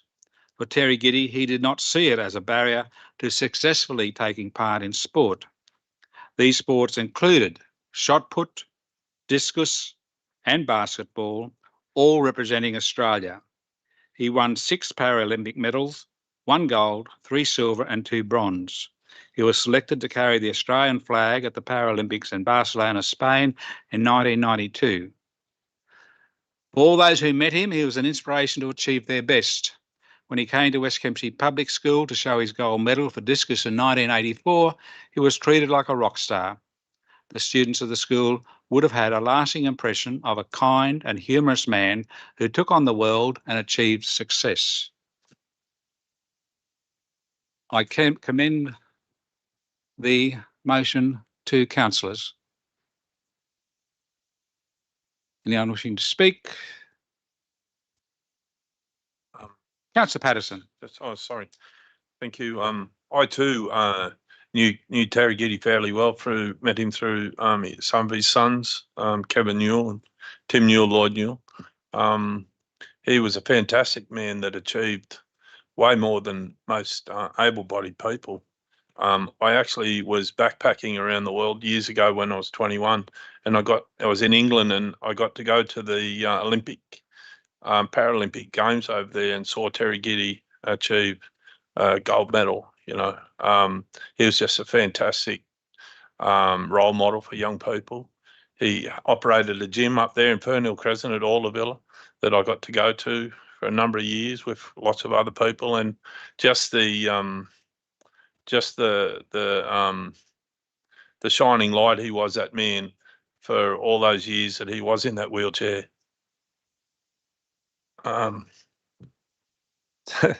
Bit hard to say, but I was going to say, for a man in a wheelchair, he was the biggest man I knew. Here, and thank you, Councillor Patterson. Yes, for anyone who met him, you would have been very, very impressed of him as a man, not just a person in a wheelchair, and he achieved so much. Councillor Butterfield, please. Yeah. Thank you, Mr. Mayor. Yeah, I had the pleasure of knowing Terry Giddy many years ago. We are related. Down some line, I'm not exactly sure, but yeah, we had a lot to do when we were younger, and as we got older, sort of why we sort of didn't see as much as each other. But from what I remember, he was a great man and achieved plenty for Australia and Kempsey, and I think something like this would be very fitting. Thank you. Thank you very much. No one else wishing to speak? Take a sign that we're possibly going to be unanimous. Well, I hope so. I close debate. Is there any dissent? No dissent. I declare it carried unanimously.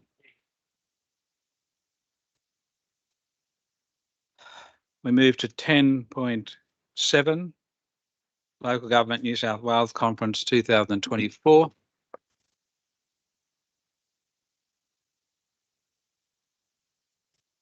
And I will need a mover and a seconder, and I would like to move an amendment to 3 as well, but moved Councillor Bain. Seconder, please. Councillor Butterfield.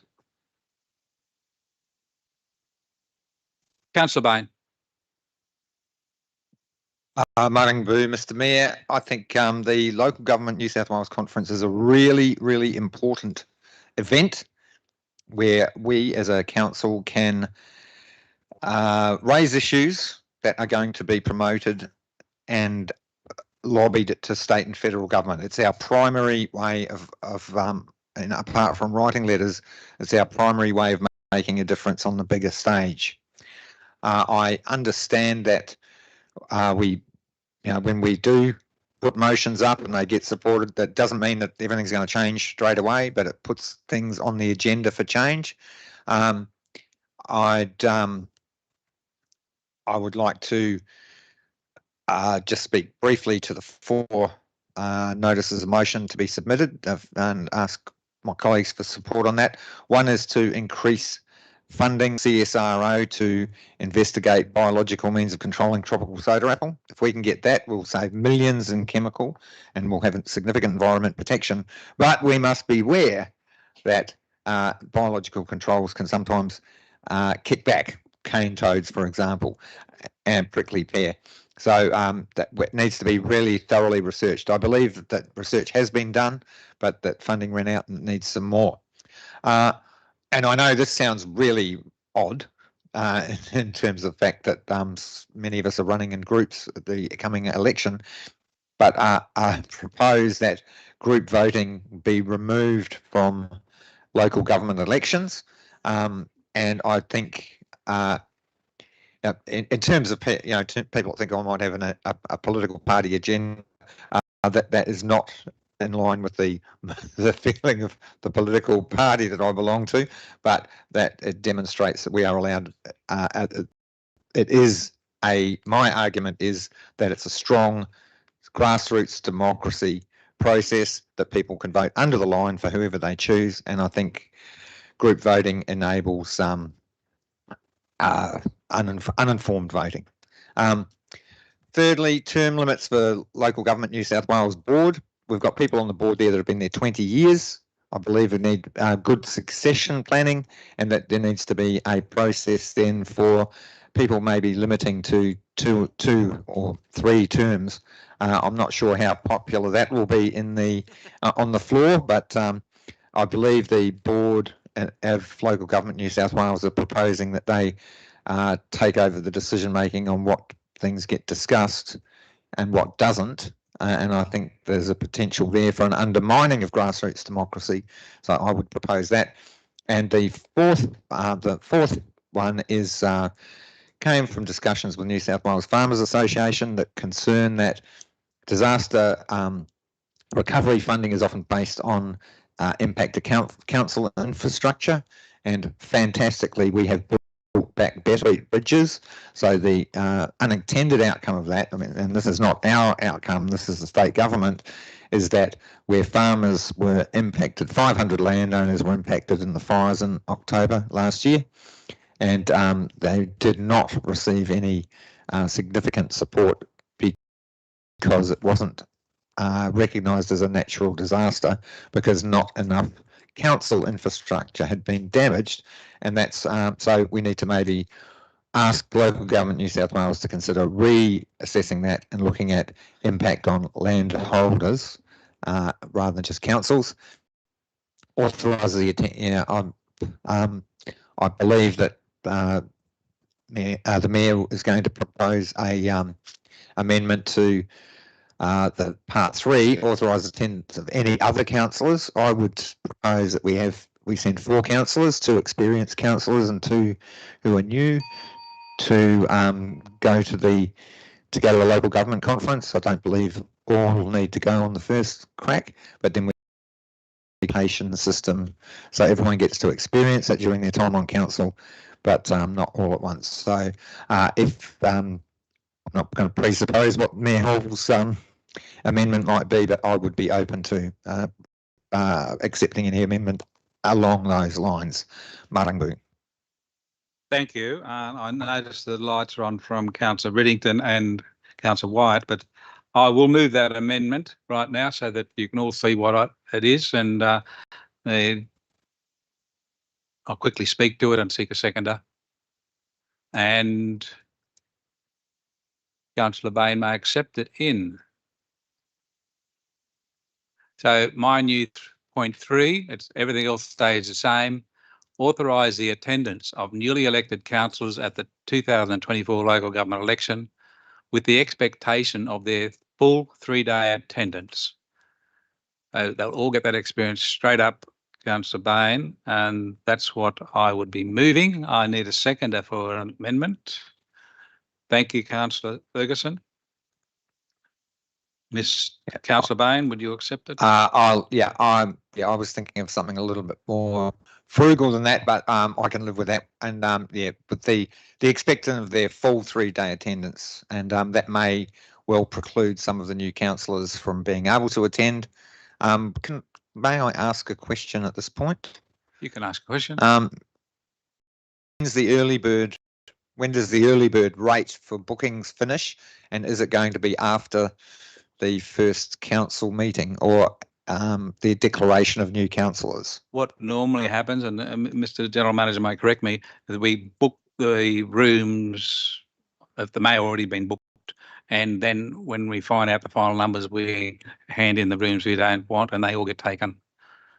Mr. General Manager, that's normally the case. Yeah, that's correct, Mr. Mayor. We've actually believe we've actually already booked a range of rooms sufficient for all councillors to attend should they choose. We can actually then, the way they're booked, that we can actually be councilled prior to the conference, obviously. And the early bird, I'd need to actually just check exactly when the early bird registration is to find out whether we can actually fit that in, because with the registrations, they tend to need the names. Thank you. Thank you, Mr. General Manager. And it would be if we had to pay for the registrar. Oh, so wait for the new councillors anyway. Yes. Yeah. Okay. That's right. Okay. Thank you very much. I support that. Councillor Riddington and then Councillor White. Thank you very much, Mr. Mayor. I support Councillor Baines for notice of motion for the actual conference. And I mean this with all kindness. I don't know how great that conference is.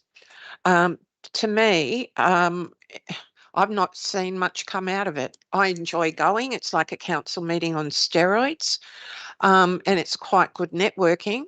But I really don't know whether I'd be wanting to rock it up again. So I like the group voting. Thank you very much for doing that. I know that you have a group and several councillors in this room have groups. I firmly believe 100% in getting rid of group voting. I think, and I mean this again in all kindness, it's a lazy way of voting. And I think it goes to the lowest common denominator, and I'd rather have everybody below the line and stand on your own hind legs. But that's just my opinion. Thank you very much. Well, that's your job to give your opinion. Thank you, Councillor. Thank you so much. Councillor Wyatt.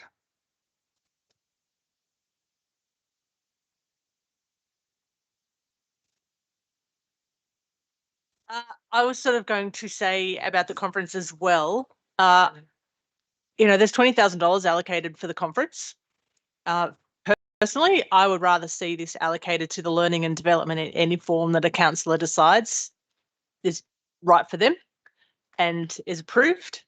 For example, the $20,000 could be used for a councillor to accompany the mayor at one of the dozens of functions the mayor attends with members of parliament, state and federal government representatives. That's an awesome way to advocate direct. Hindsight is a wonderful thing. I would rather have used the training resources allocated for that training and capacity to build up councillors so they're better equipped to do their job. I mean, the incoming learning curve for councillors, we know is massive. I think we should be pushing the local government association to offer this online. All those workshops can be recorded. The speaking sessions can be broadcast live, and the meeting can be broadcast live. We did this during COVID for 2 years, and we're still doing it on Teams. I don't know why they're wanting, you think that hundreds of delegates should turn up to a place, cost each council $2,000 when we know for a fact that councils are struggling financially. And the biggest amount of money that is allocated for councillors' capacity professional development is put into a conference. So I'm in two minds about that. I would sort of like with the amendment up there, I was sort of thinking that if there's 3 delegates, that why not consider delegate 1 is the mayor or the deputy? And I think between the two of them, they can choose which one has the delegation.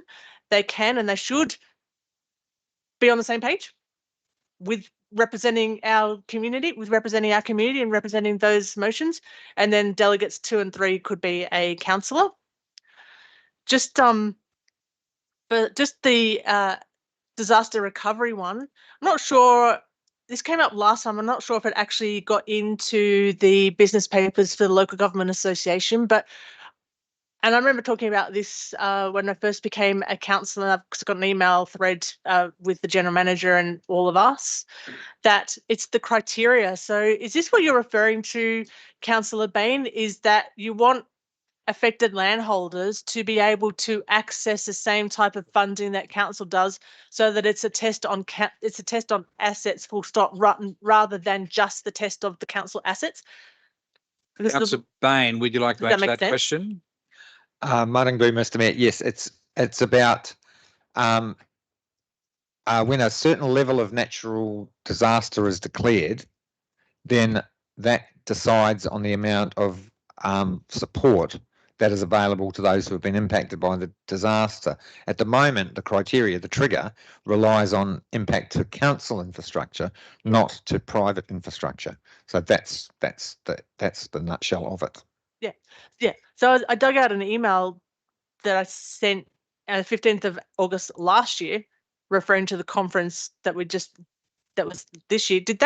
So the thing that I put is lobby state government to amend the eligibility criteria for affected landholders, namely actual landholders, to access emergency funding following the declarations of state emergency. Is that what yours is referring to? If it's the same, I'm happy to accept it the same, but I'm not sure that's clear. Mr. Councillor Bain.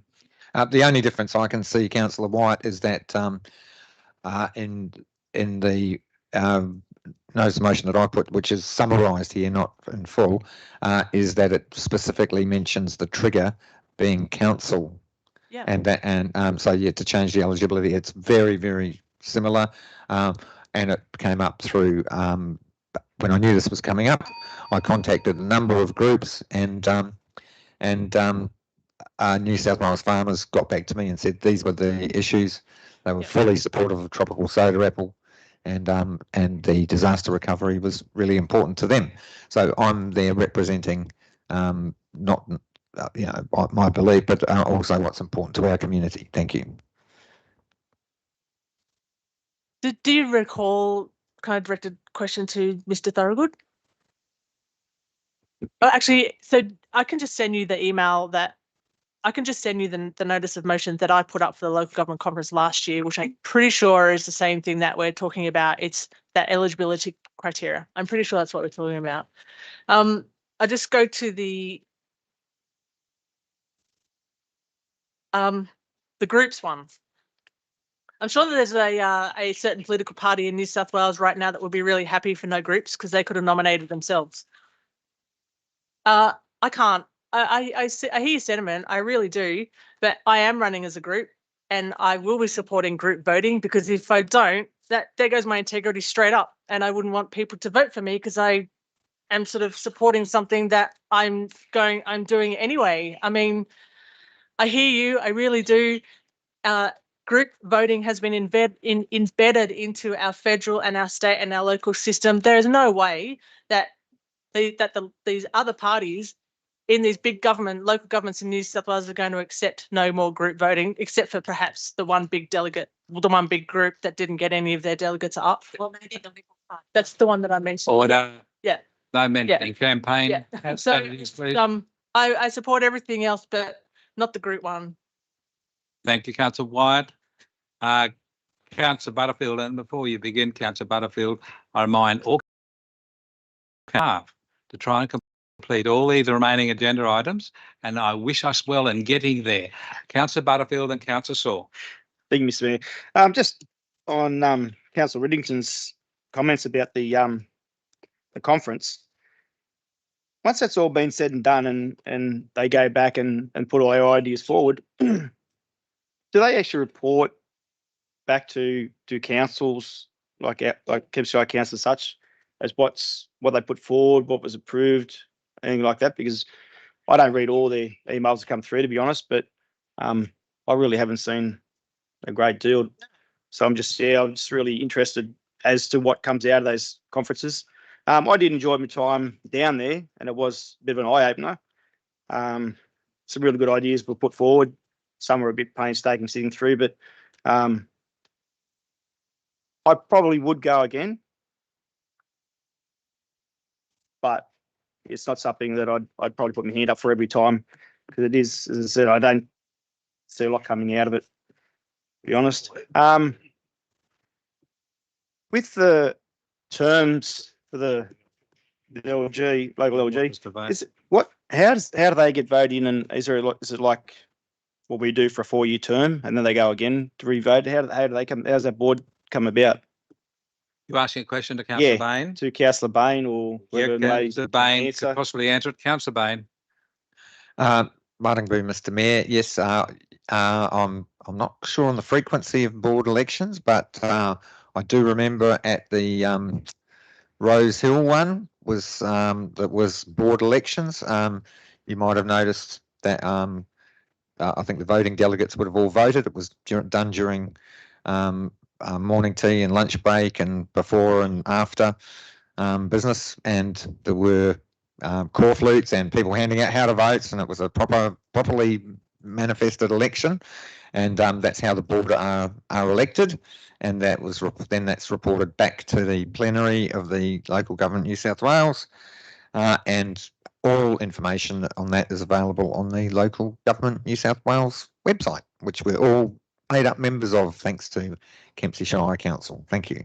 Thank you, Councillor Bain. Yeah, it was just when you stated this, people who'd been on there for 20 years. I was just wondering how that went about, but if that's the way they go about voting, obviously not too many people put their hands up. So, yeah, I'm not sure how you're going to get around that one. Thank you, Councillor Butterfield. Councillor Saul, speaking. Thank you, Mr. Mayor. Very briefly then, in the past, when we attended as a group, it was also a good way to bond together. That's something that I did find last time when we had a group session, all of us together. It did help. And I think that was actually a way and a social way to get to know each other. And of course, as a councillor, learn what's happening in the stage, what's happening around beyond our borders and beyond. We heard from premiers, from deputy premiers. As a councillor, it was a learning experience. So I did think when the full council did go, it did cost some money, but for one time, I think it would be a good exercise to consider, just to allow us all to experience that and as a group. Mr. Mayor, like others, the group voting situation, I think, won't, even if it did get beyond this shire to the LGCA, I think they'd be laughed at and lost because there is too many for that. Even in town, people like to vote easily. That's why they prefer above the line. They can walk in, vote for the party or the vote for the candidate of their choice, and the job is done. And that's what people like to do. That's just well known. So the thing is, and also for term limits for board members, well, you don't want to end up a situation where some people who are doing good at their job have to expire because it might be a 1 term or 2 term limit. Let's not set the direction. It's up to the people themselves to vote in or vote out who they wish. Thank you, Mr. Mayor. Thank you, Councillor Saul. Councillor Patterson. Thank you. Believe it or not, I'll try and make this short.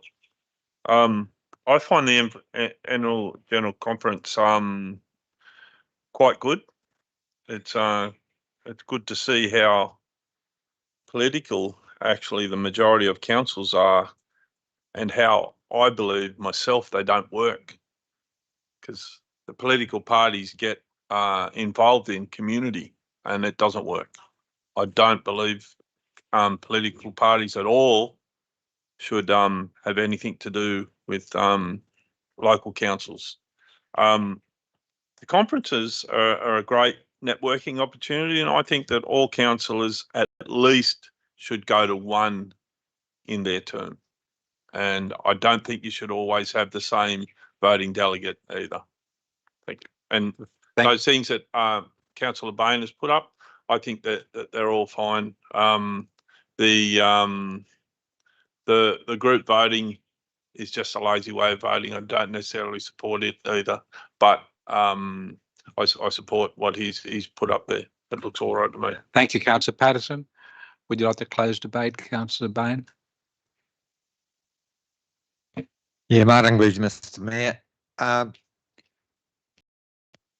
Firstly, you know, people have been able to suggest an amendment to this, and thank you, Mayor Horville. So if you didn't agree with the group voting or the term limits, would have been appropriate to, you know, maybe say, yeah, amend and remove those, because if you vote against this now, you're actually voting against all of us, anybody going to the local government conference. So it's a bit problematic. The costing on it does not impact your professional learning budget. There's a separate budget line for delegates and separate budget line for professional learning. So you can still do that professional learning, and I will be encouraging, if I'm re-elected, I'll be encouraging my colleagues to engage in as much external training as possible. And there's no disrespect to staff on that. I just think external training gives us a different perspective. For those that have said that they don't think there's much point in the local government New South Wales group, I would respectfully suggest that possibly shows a lack of understanding of the long-term change process of how change happens politically through state and federal government. In terms of putting a motion against group voting while I'm running in a group that appears to be a lack of integrity and hypocrisy, I would take that. No. I'm going to take that as that I am real. I have experience, and realistically, once the genie's out of the bottle, the genie being group voting, it's probably pragmatic to participate in that legal process. However, that doesn't mean that I don't want to change that process. As far as feedback on all the motions that are brought up, which was around about 100, so it's a lot, a lot to get your head around. The results of that and progress on that is published on the New South Wales Local Government website, Local Government Association website. They are not going to send out emails to every councillor who is a delegate. That is not in their purview, but they do provide all that information on their website. And as far as the board having limits, many boards have an understanding that there will be a 2-term limit, so 8-year limit, and that way you are actively seeking people to come on to replace them, and you're actively building that succession planning, which is a really important part of successful organisations, is succession planning. And I also take on board the idea that maybe a councillor or deputy mayor could accompany the mayor or replace the mayor on certain things, because we should also be looking at building succession planning within our organisation. I mean, our elected organisation. I know that the staff do. So I commend this to my colleagues. Let's please support it. Thank you. Thank you, Council. I'll now put the motion. Is there any dissent? 2 dissenting. Thank you. I declare it carried. They might get to the end. Industry Centre is the next one, 10.8. Oh, we need to do that now, or wait for the new councillors? Yeah, we can do it. Wait, we'll have to submit it. Yeah, we'll have those delegates elected at the next October council meeting, and I wish you well if you're here electing someone. So we'll now move to 10.8, which is on page 57. Excuse me, may I bring a procedural matter? You may. Given that we have an hour and a half left, And I know 20. an hour and 20 minutes, and I know that there are 3 councillors that are not recontesting, including yourself, and you would like to have a 5-minute talk. Can we bring that forward now? 5 minutes each. Procedural motion. I was hoping to be at the end, but okay. The end, you could only have 2 minutes. I'm good at 2-minute speeches.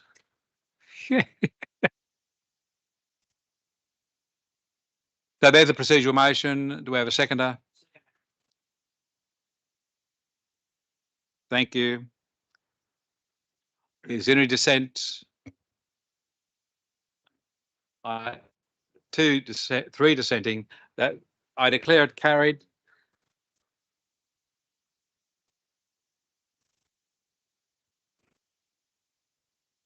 Councillor Patterson, would you like to go first? We've been brought forward. Damn it.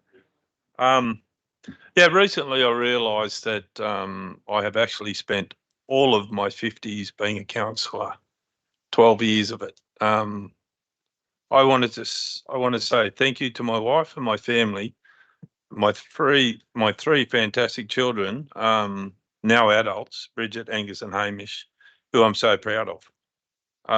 Thanks for allowing me to be part of the decision making for the future of the Kempsey Shire, our home.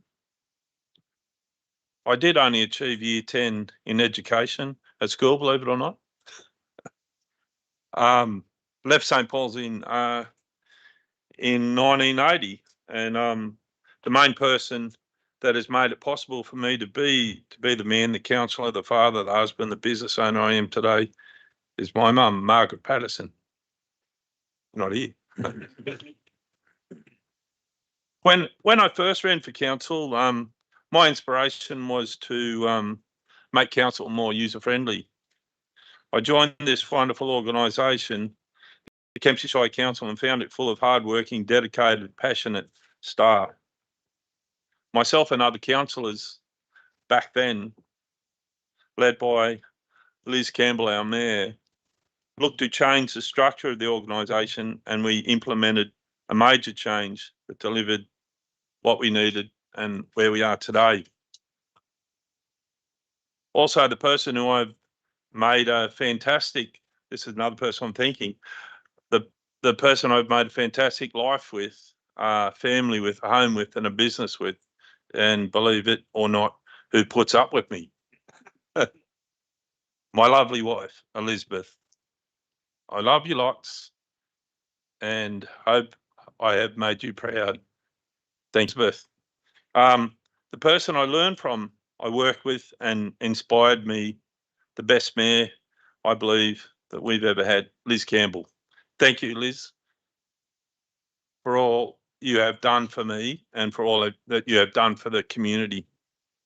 To the new elected council, look forward to what you can bring, what you can do to give our community a future, give our families, our residents, jobs and homes in a safe place.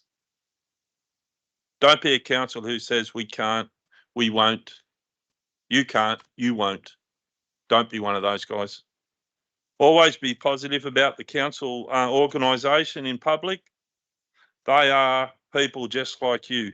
They have families, they have loved ones just like you. If you have a problem, a grievance or something, ask the general manager or director, get council's real position and the real facts, not hearsay. Do that privately with council. Don't do it publicly.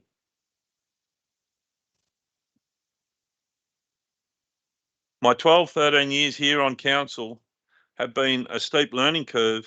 If you haven't noticed, I ask a lot of questions. To do that, I ask a lot of questions to do that learning, to debate those issues. And if you're unsure about anything, ask these guys, ask questions. Don't ever stop asking questions. When I was first elected, I thought 2 terms would be needed. First term to learn. Councillor White has just explained that. And I think it's wholeheartedly 4-year term to learn about the running of the organisation. Second term to deliver. I found myself seeking a 3rd term to help the new councillors and to show other like-minded businessmen, business people, being a councillor, a husband, a father, a businessman is possible. I wasn't expecting the I vote catastrophe, but I saw it through. I wasn't turning my back on this fantastic organisation or community just because the Electoral Commission made a bungle. I have lived my life in this order, family, business, council. Now I've decided to change that order. Family, me, business. I think I'm going to put golf in there somewhere too. I'm going to go very close. Now is my time to finish being a councillor and let another person take my spot. Hopefully, couple of seconds. There will be no time called by me, Councillor Patterson. Hopefully they will respect the organisation and especially respect the position you have been elected to help deliver a future and a home for our community. I'd like to thank those who voted for me, put their trust in me. I'd like to thank all those people who helped me, and there are many of them doing handouts and giving me advice, etc., and being part of my stand.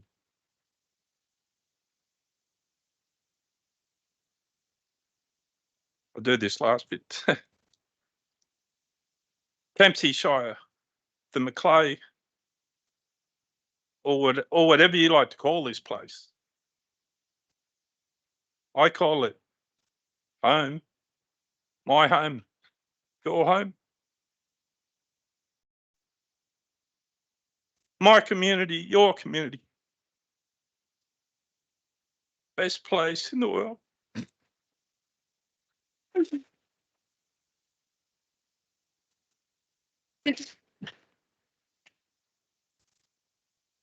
Done it.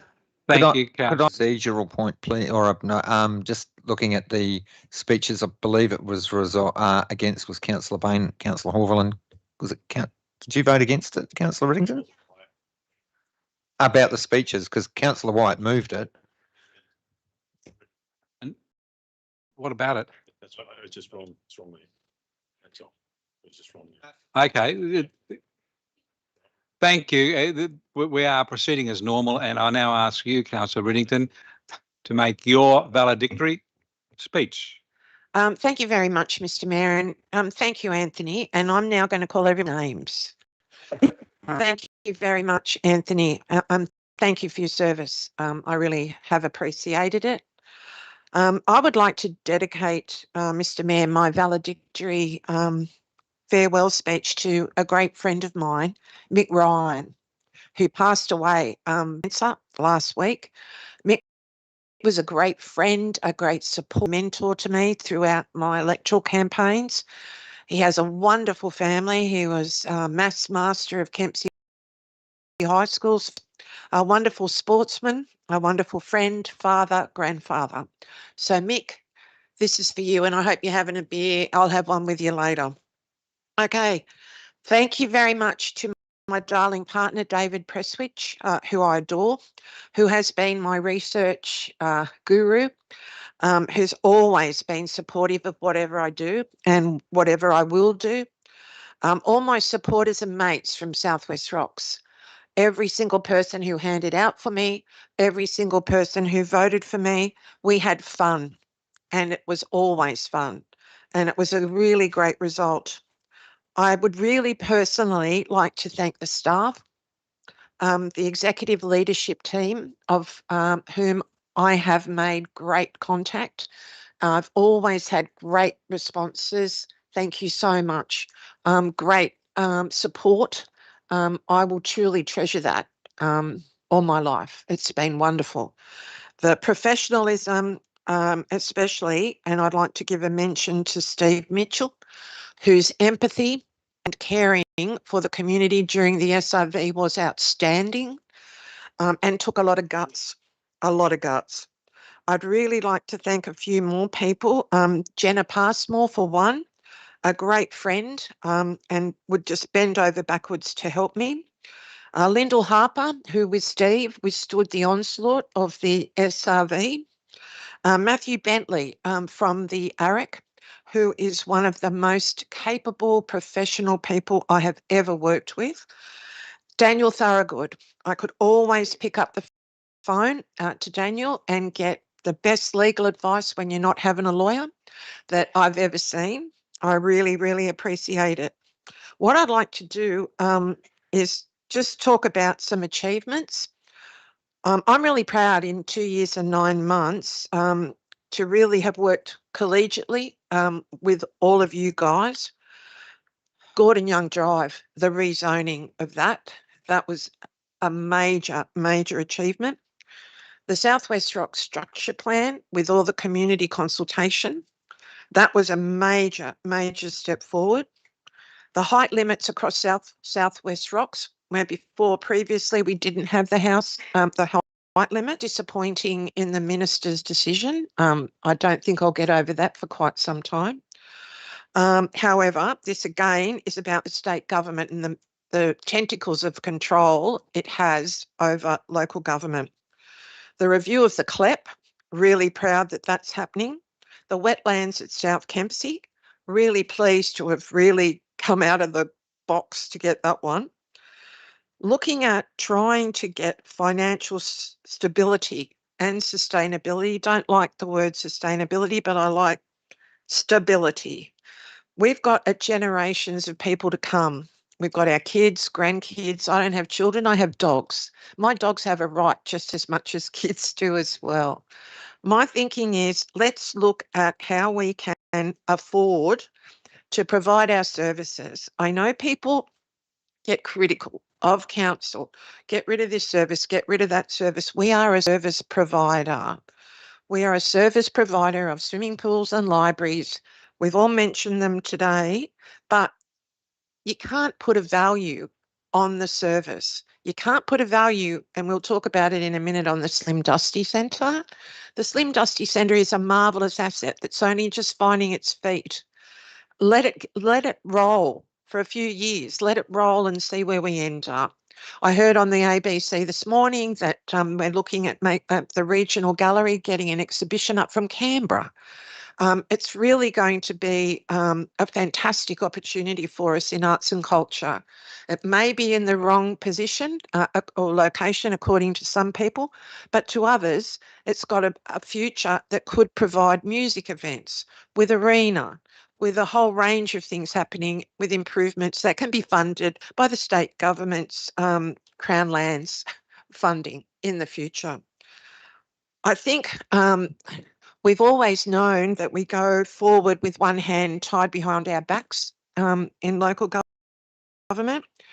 We have legislation and regulation that restricts us so badly.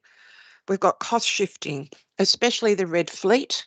Now, how are we going to have the red fleet on our books when we have no control? None whatsoever. We have no branding on the red fleet. We have to have it as part of our audit requirements, and I find that unconscionable.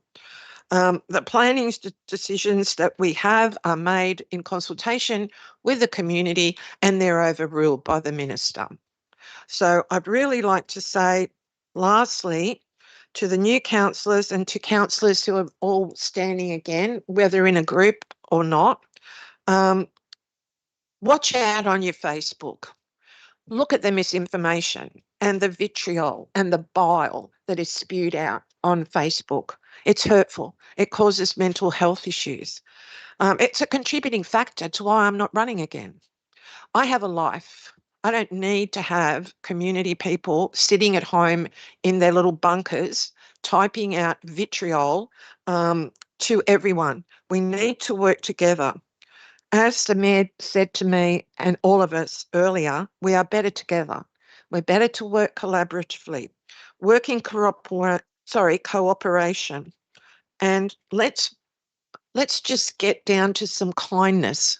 Let's get down to some real grassroots humanity. Let's work together for positive outcomes rather than always the negative.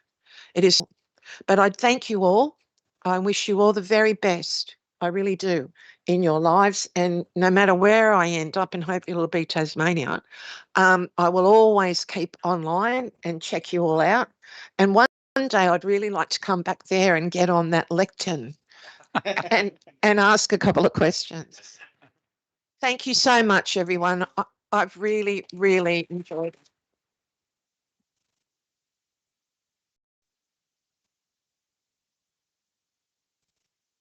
Thank you, Councillor Riddington, or Kerry.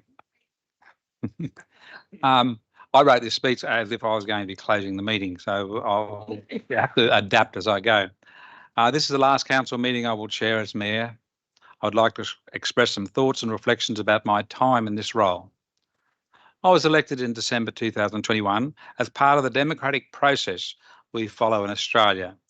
I understand the basic system of our democracy, but to see it in operation, to have me selected as Mayor, was an honour and a privilege. The role of the Mayor, of course, is defined by the Local Government Act 1993. Besides attending events and presenting awards, the role requires being the prime spokesperson for council and working with the General Manager on leading and deciding about issues between council meetings. Interestingly, there was an expectation in our community of what a Mayor should say and do. One of them is an expectation that I always have a prepared speech. Often at a function, I found out that I'm about to speak with, now the Mayor will speak to us. Of course, I then speak. Also included in the activity of the Mayor is being a delegate to conferences and meetings, and then reporting back to council meetings. These include Country Mayors of New South Wales, Local Government New South Wales conferences, Australian Local Government Association conferences, and the Australian Council for Local Government. Important to the role of Mayor is advocating for the community in areas which are not necessarily the responsibility of local government. In my time as Mayor, I have sought extra funding for our roads, opposed ongoing cost shifting to councils by state and federal governments, and sought the implementation of the road reclassifications and improving health services for the Kempsey Shire area. I've also met with senior police and community leaders on trying to reduce crime in our area. Along with councillors, I have sought to improve the South West Rocks Police Station to become a 24-hour station, find funding for new Police Citizens Youth Centre, and improve police patrols of our shopping centres. Accompanied by other council staff, I have met with Water Minister Rose Jackson MP to try to overcome the funding deficit, the amazing funding deficits, to provide up-to-date water and sewage services in our area. One of the things that has irritated me is the continuing adoption of a colloquialism, Macleay Valley, as another name for Kempsey Shire. This inaccurate colloquialism is being used for many official documents of Kempsey Shire. It should not be. We should be proud of our Kempsey Shire. A glowing lowlight for many was the failure of the electoral system, as already mentioned, and what I call the I vote stuff-up.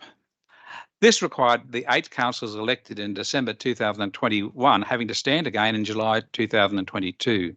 For those elected in 2021 and who continued, they, like me, served as councillors for 2 years and 10 months in this latest iteration. Leadership sometimes involves taking responsibility for events that are beyond your control.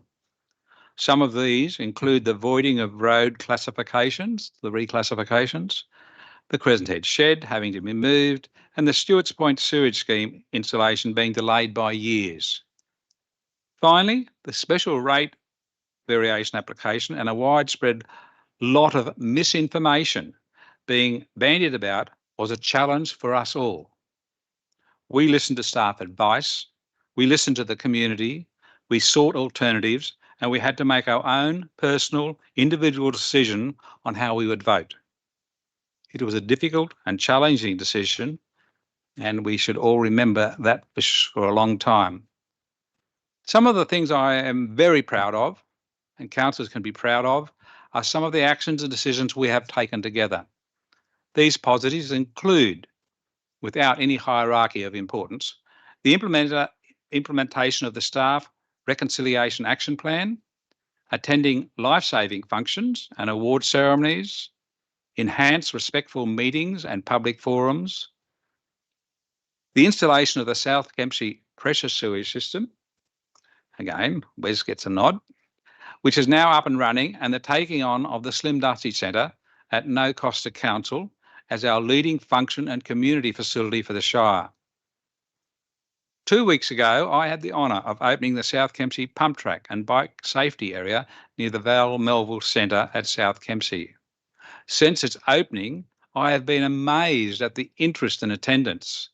I have seen many people, from toddlers to adults, trying out their wheeled machines in a fun, healthy setting.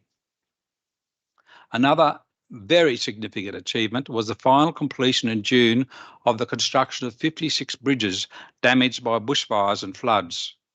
This was a $26.2 million resilience input to Kempsey Shire.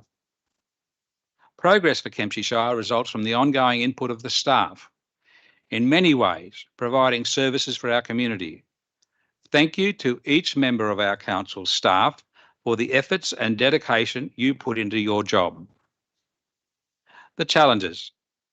It is obvious that the most difficult thing for a council is funding the services we provide whilst under the attack from federal and state government with their impact of their cost shifting to local government. Our financial sustainability is also challenged by escalating costs, supply delays, and having to reapply for grant funding to cover the gaps in the money needed. Working with the General Manager is part of the role of the Mayor. Over this time, Mr. Craig Milburn and I agree on most things, and sometimes we respectfully disagree, which I think is appropriate. I think that Kempsey Shire has a positive and strong future if everyone works together. This involves coming up with innovative solutions for our supply of affordable and social housing. The pumped hydro scheme at Oven Mountain could have some very beneficial impacts, but are also a challenge to our community's economy. For young people and education, there will be good solutions if we take on innovations, such as the Dolly Parton Imagination Library. This literacy program for young children has a promise of lifting the literacy of all preschool students in our shire by having them receive a free, age-appropriate book every month until they turn 5.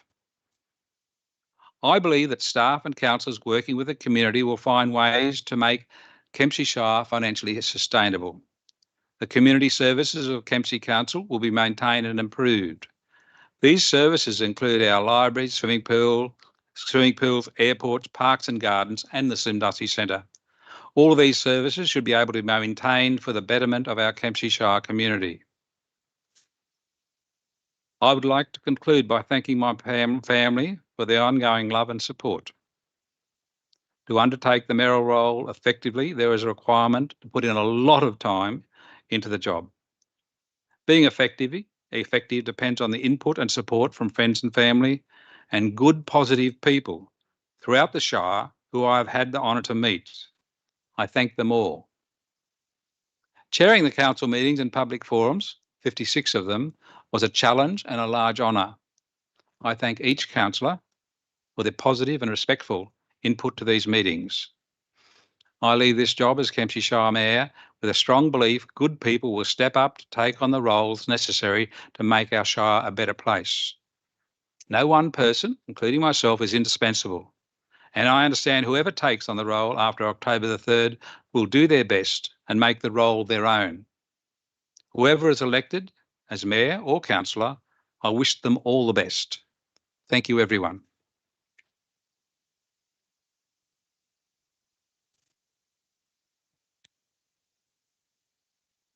I guess we move on to Slim Dusty Centre, unless you want to hear the speech again. Councillor Ring, you're moving it. Thank you. Do we have a seconder, please? Councillor Riddington. Councillor Riddington. Councillor Ring, Councillor Riddington, yes, I'm looking the wrong way. I apologise, Councillor Ring, you are definitely different. That's all right. We have the same initials and everything, so that's okay.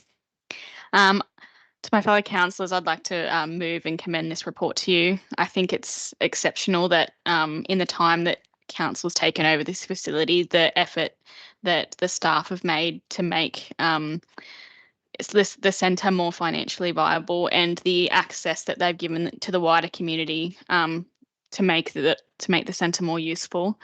It's very impressive when you go out there to see the range of local things that they have stocked, whether it's an akubra or any local produce. As I've been the representative on the Arts Mid North Coast Board for the last, during my time as councillor, it's all to see the museum status and the exhibitions that have gone through there. I truly believe that we don't actually have another facility like that that can be replaced in terms of what it actually offers. And I look forward to seeing the further development of what's happening at the facility. And yeah, I commend this report to my fellow councillors. Thank you, Councillor Ring. Councillor Riddington. Thank you. I agree with you 100%, Councillor Ring. Thank you for that. What I would like to do is ask a question of the General Manager, please. Yesterday we had some presentations and we were told that we had other venues in our Shire that could be used to hold events. Could the General Manager please outline where these venues are and are they fit for purpose? Mr. General Manager. Yeah, through Mr. Mayor, as Councillor Ring just said, that there is the Slim Dusty Centre is a unique venue. The only other venue in the Shire that can hold, a dinner of the size that we do out there is the RSL, the country club at Southwest Rocks to some extent, but probably not to that same level. Then you've got smaller venues. There's no other venue in the Shire that can be used as a regional gallery or that would be able to house the Slim Dusty Museum, given the family's very clear direction about the museum and its location. So, Councillor White. I want to speak in favour of it too. I do find this one really difficult in light of the savings that the savings that we have to find. Councils do provide services that are not cost neutral. Road, sewer, water, rubbish, definitely not cost neutral. There is a legislative expectation via the Local Government Act that councils will provide services in a space where local and federal government is absent, like sporting grounds, pump tracks, skate parks, swimming pools are some of the examples. And we just had the Olympics, and where a lot of those athletes would have started their journeys on those sport fields at that pool or the skate park. I mean, I know, like personally, I have family and friends that are Olympians and schoolmates that were Olympians as well, swimmers. And how excited do we get when our communities get one of their own on the world stage? Like, we get so excited about that. And I know that we have some really successful sports people in our town playing at elite level in the NRL, AFL, boxing, martial arts, soccer, and the performing arts. They're all really successful. I think we just had a Wallaby, was it? That is it the national team, isn't it? From here. And in 2023, the Archibald Prize winner was a Dungutty person. And, look at the talented artists that gave us the laneways. And I've been to most of the art events at the Nulla Gallery have hosted, the most recent being the Saltwater Freshwater exhibition. Arts and culture and sport and playgrounds, they make our communities livable. They connect people and they make a community. And I've said this before, that some councils even provide childcare, aged care, and partner to deliver affordable housing. And I do support the arts, culture, and sport.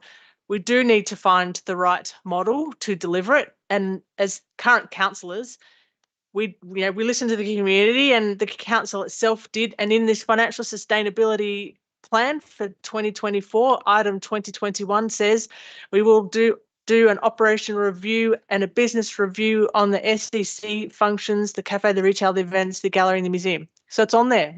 I think council is aware that it needs to find out how to make it all fit together and all work. And it's really like we got a $20 note here.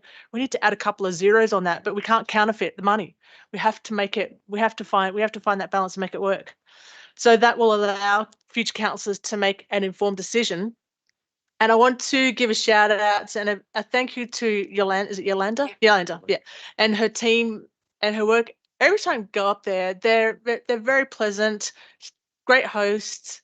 The commitments and the efforts that they have done to get it a regional gallery status, to acquire those new exhibits, to host events. It's really difficult to hear when people don't value your work. And I'm pretty sure I can speak for all of us. We value the work that the Star Slim Dusty Centre. So yeah, I do support this. I hear the community that you want to find savings. And I think, as I said, we have heard it is in there. It is in there for a review. We don't know what that answer will be, especially at this table. That's on there for the next. And I have 2 questions, please. Okay. Thank you, Councillor White.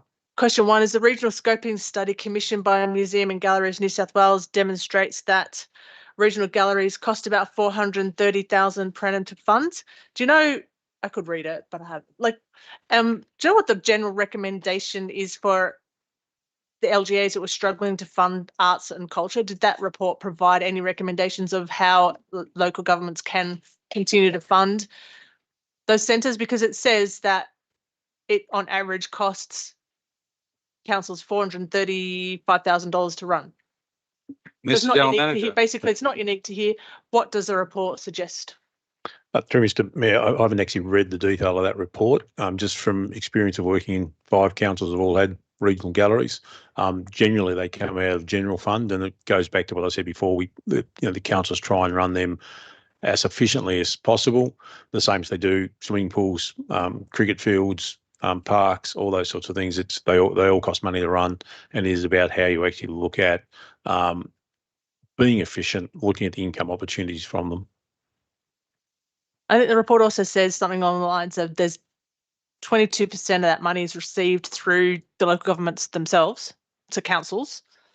So wonder where the other 78% comes from. I'm assuming it's through donations and philanthropy and funding, grants. So that's the split that they found, 22 to 78. Correct. Yeah, I can't comment. Like I said, I haven't actually read the detail of that report.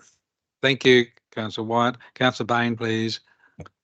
Martingley, Mr Mayor. I'm not a fan of the Slim Dusty Centre, and I'm just looking at the recommendation. I note that the report's in line with the council resolution, and I welcome the transparency.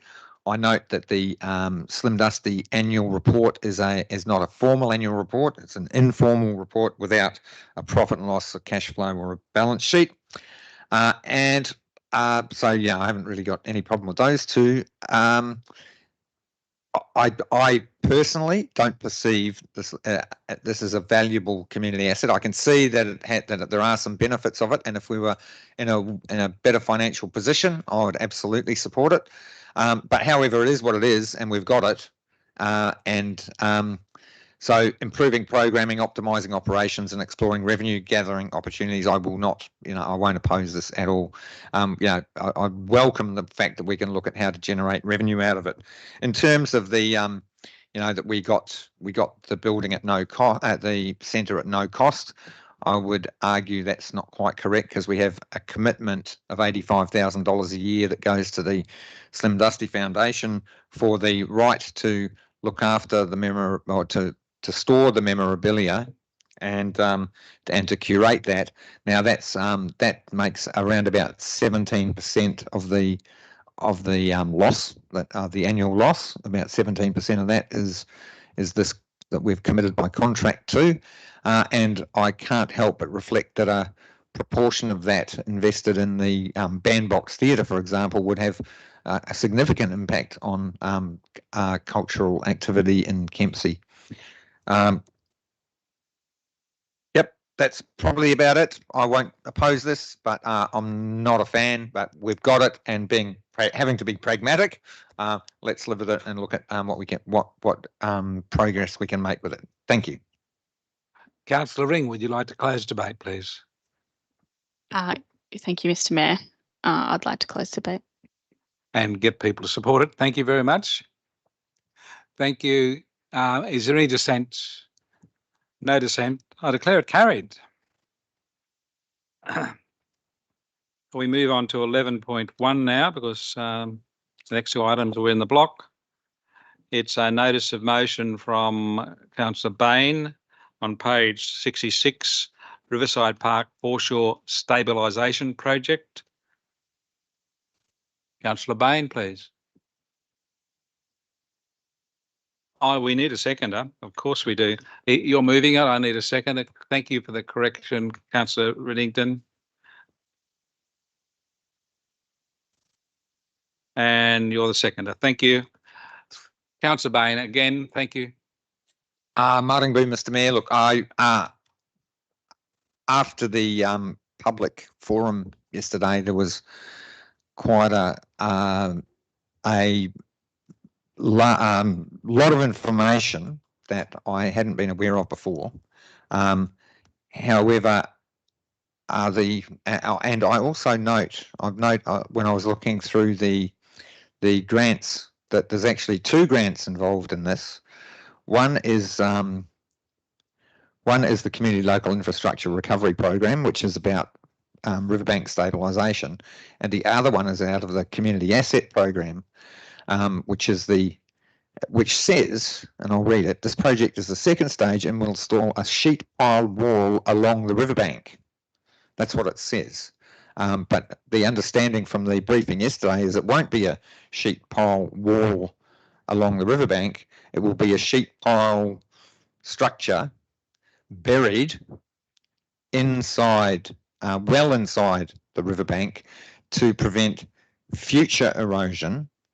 And one of the things that I was very confused about was the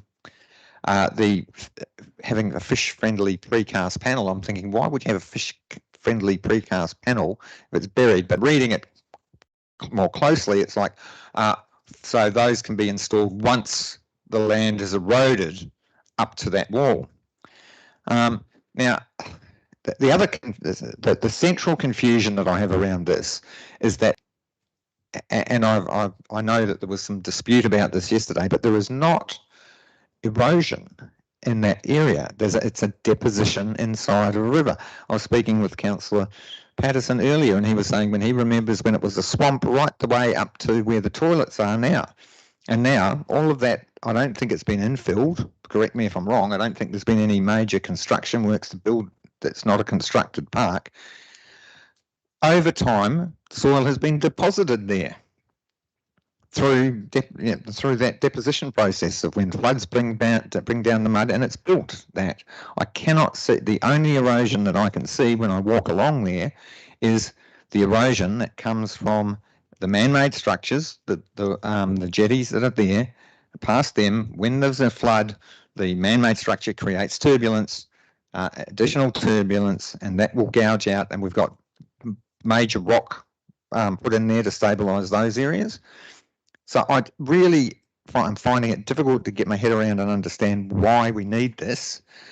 Potentially, I might be able to look at, and I'm also aware that tenders closed 1 hour and 20 minutes ago. So tenders closed today. I'm also aware that there were a lot of questions from tenderers, and I'm also aware that haven't been able to have a look at the REF at this point. So there is a two-stage project. So the first stage is riverbank stabilisation from the wharf to 50 metres downstream of the Kempsey traffic bridge to minimise the extent and severity of flooding damage. So that's interesting. I can understand that. We want to protect our assets. It's that second part, which is then a sheet pile wall along the riverbank, reading from the grants summary. So I'm proposing that we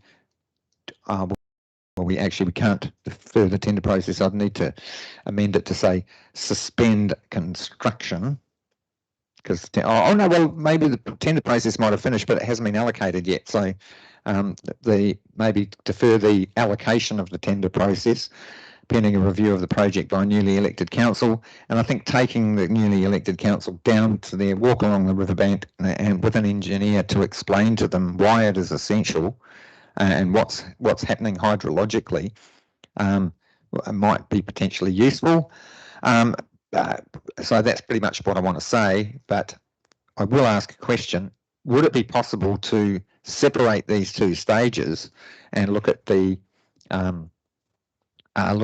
riverbank stabilisation, and then further down the track, that stage 2 review whether we're going to the installation of a sheet pile wall?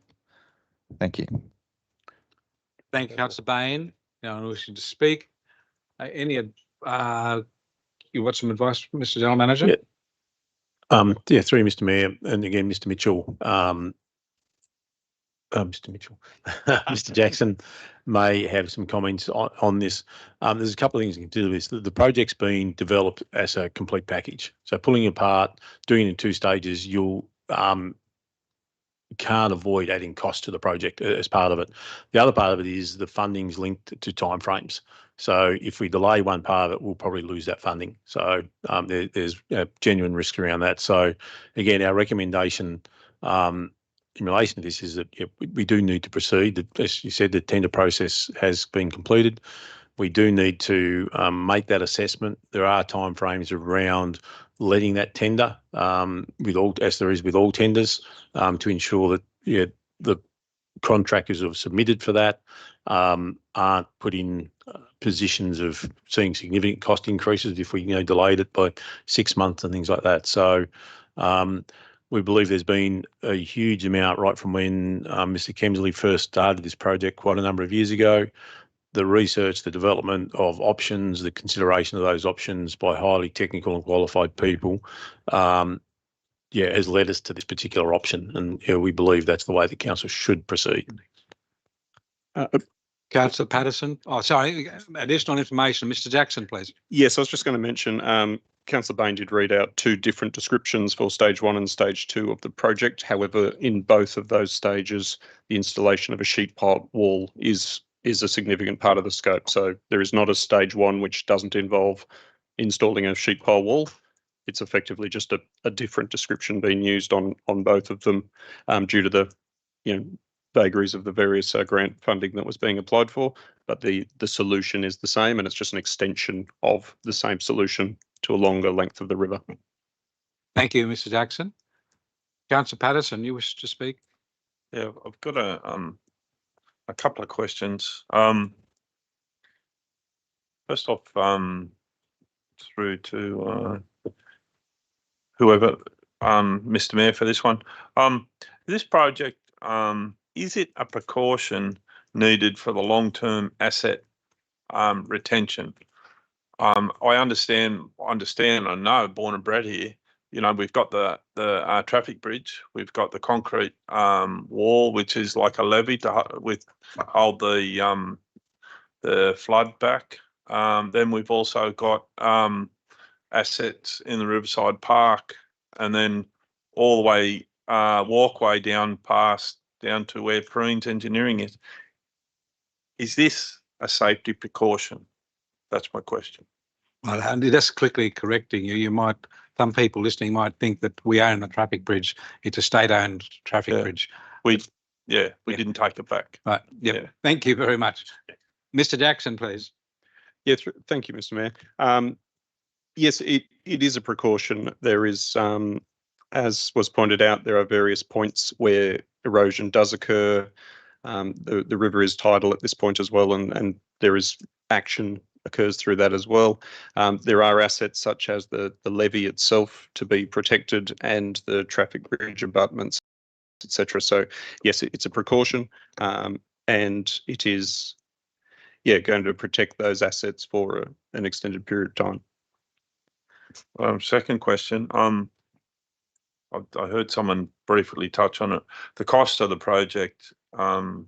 Councillor Bain said that there was two sources of funding. Any of that out of council rates or council's money? No, I don't think it is. No, through Mr. Mayor, there's two, as Councillor Bain indicated, there's two state government grant funding streams, totaling just over, I think, $7.5 million. So this project, at no cost to council, looks to future-proof our assets on the riverbank at that area. Correct. That's right. Thank you. And the speaker, sorry. Yes, one more question. I just, is it true? I mean, that we had a description after the speaker last night spoke, I think, when was later on by our council. What was the lady's name? Karen. Yeah. Fantastic, actually. And she said to us, and she showed us, that it will not have a drop into the water. That the piling is way back. I'm pretty sure she said 8 metres from the edge of the water, which will then have a slope down to the water. Is that true? And is it false, the claim that it's going to have a fall into the water, like described last night by the speaker? Through you, Mr. Thank Mayor. you. Yes, and it's also in the Selection Street piling report, Councillor Patterson, that there is a slope there. But Mr. Jackson? Yes, so the piles, the sheet pile wall will be driven into the existing banks, so there should not be a drop. If, as we said, it's a precaution against future erosion, so there is the possibility that there may be erosion in the future and there may be a drop.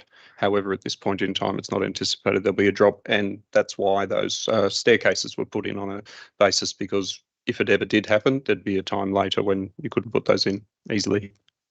No worries. So just summing up, it's a no cost to councils, to Kempsey Shire Council ratepayers at all, to protect our assets and not put that cost back onto council. Thank you. Possibly depreciation, but we won't talk about that word. Thank you. Yeah, it'll disappear in a rust pile in 100 years. Thank you very much, Councillor Patterson. Any further speakers? Yes, we do. We have Councillor Wyatt and then Councillor Riddington. Yeah, I'd like to foreshadow an amendment, actually. That if this one is lost, the foreshadowed amendment is that that council provide a fact sheet that outlines a project development, e.g. history, approval process, the need, outcomes of the assessment, and uploads it to the website under its projects page. Thank you for that foreshadowed motion. Councillor Riddington. Thank you, Mr. Mayor. Mr. General Manager, through you, Mr. Mayor, you mentioned the timeframes, Mr. General Manager. What are the timeframes for the tender and the grant? Mr. General Manager. Through Mr. Mayor, from memory, Mr. Jackson may have the actual grant dates. I'm not 100% sure of those, but the tender process, once you actually let a tender, it's normally 3 months. You've actually got, once the tender closes, you've normally got 3 months to actually get that tender assessed and the contract awarded. Thank you. And the grant? Construction material. I think because Jackson? there's 2 grants, Mr. Mayor, they may have slightly differing dates. However, we do have it in our currently as a KPI to have this finished by the end of the next financial year. Oh, sorry, this current financial year. So June next year, the end of June. Thank you. Any further, Councillor Riddington? Well, I'm doppelganging. No. Thank you. Councillor Bain, you have questions? Or you wish to please. close Yeah. debate? What would happen if we decided we didn't want to do it and we gave the money back? What would happen? I'd just like, what scenario would that look like? Yeah, I think it will be a challenge for a start because we've got tenders out there and people who've put a lot of money into putting those tenders to council would want a refund. Mr. General Manager, you might add to that. Yeah, through you, Mr. Mayor, that's certainly one of the key things. The other element is you've actually got significant reputational risk that, again, council started the project.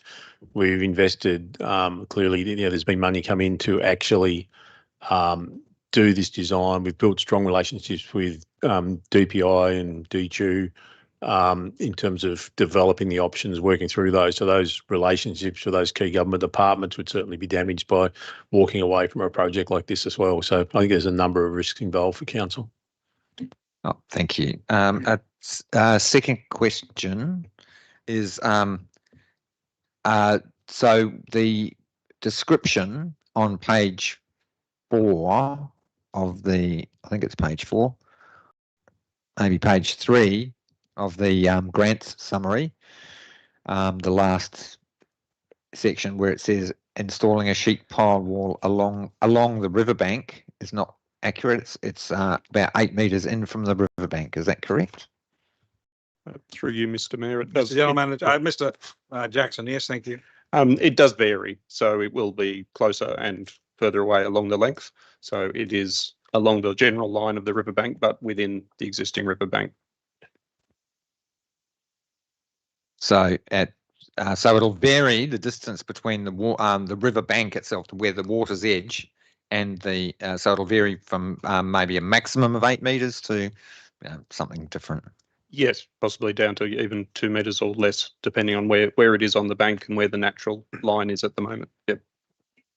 Thank you for that. And the parts in the proposal for the fish-friendly habitat and the stairs, and I believe that the speaker who spoke at public forum last night had spoken to Mr. General Manager about the potential danger and that a fence could be put in there. Those are precautionary for a time in the future when the erosion may occur. When let's assume the erosion will occur although I'm dubious, but that when the erosion occurs and comes back to that line, then those strategies will be put in place to make it safe in some future proofing. Is that correct? Yes. So the staircases would go in now. Fish-friendly panels won't be required because obviously the wall is not near the water. If the wall ends up exposed, there are a number of other options as well to try and increase fish habitat and catching as well. But the fish-friendly panels, yes, would not be fixed to the walls at the moment. But the stairs would be put in at the moment? Is that what you're saying? Yes. Yeah. So they'll be buried. Oh, is that so people can access the river without going through the mud? That will help in stabilising what's remaining. When I swim there, I use the boat ramp. But yeah, okay, sorry. All right. I'll close whenever if no one else. Well, I still have a speaker. Thank you, Councillor Bain. Councillor Ring, thank you. Sorry, I just have some questions and apologies because I couldn't stay for the briefing last night. How long has this project kind of been in the works for? Mr. General Manager. Yeah, through you, Mr. Mayor. I recall Mr. Kemsley talking about this probably at least 3 or 4 years ago. And is it in the master plan now for the CBD? Through Mr. Mayor, it's in council's DPO, but yes. And I know we talk about the state doing stuff all the time and it gets a bit frustrating, but have they had like interest in this project as well, from my understanding? Correct. That Yep. We've had very close working relationships throughout the development of the project with a number of varying state government departments over the many changes they've gone through. And then the state government have put the funding to it. They see the value in the project and put the funding to it. I think you answered it before, but would there be risk in those relationships if we didn't go ahead with this project? Correct. Thank you. Councillor Councillor Patterson now wants to join in. Thank you, Councillor Patterson. Just noting that in Kempsey Shire Council's website, and this is something very significant, grant to protect Kempsey's riverside for generations. I think that's something that we have to think about, generations. So it's today that we make decisions for tomorrow. So this is something that's going to be delivered without any cost to ratepayers, but with a huge benefit to the whole community. And I look forward to everyone supporting this project moving forward. Thank you, Councillor Patterson. Councillor Bain, would you close debate, please? Yeah, thank you, Mr. Mayor. Look, I understand those complexities. I welcome Councillor White's pre-thing motion, but yeah, I still support this because I think it's that just logically it's not an erosion. It's not an erosion issue. It's a deposition issue, and it just seems to me there is reputational damage in doing a thing that's not needed. That's all. Thank you. Thank you, Councillor Bain. I'll put the motion. Is there any dissent? You're voting against. So, the notice Councillor of Saul, motion? you don't need to remind Councillor Butterfield how to vote. Confirmation, please. Well, I'm not declaring. Sorry, either after I way. wasn't I'm listening, going I was to do actually it looking again. something up. We don't need anyone talking at this time. The motion's on the screen. All councillors should be looking at it and deciding from all the information they've been given whether they're voting for or against it.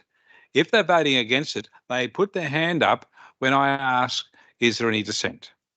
So the motion is on the screen. The council defers the tender process for the Riverside Park Foreshore Stabilisation Project pending a review of the project by the newly elected council. Is there any dissent? 6. I declare it defeated. We now move on to 11.2. The foreshadowed motion. I apologise, Councillor White. Foreshadowed motion. Thank you. We need to bring it up. And Foreshadowed a motion. I just emailed that through. 23 minutes. Can we do it? How many minutes? We got the confidential, so. Well, there's only a question. My question. Alex seems right.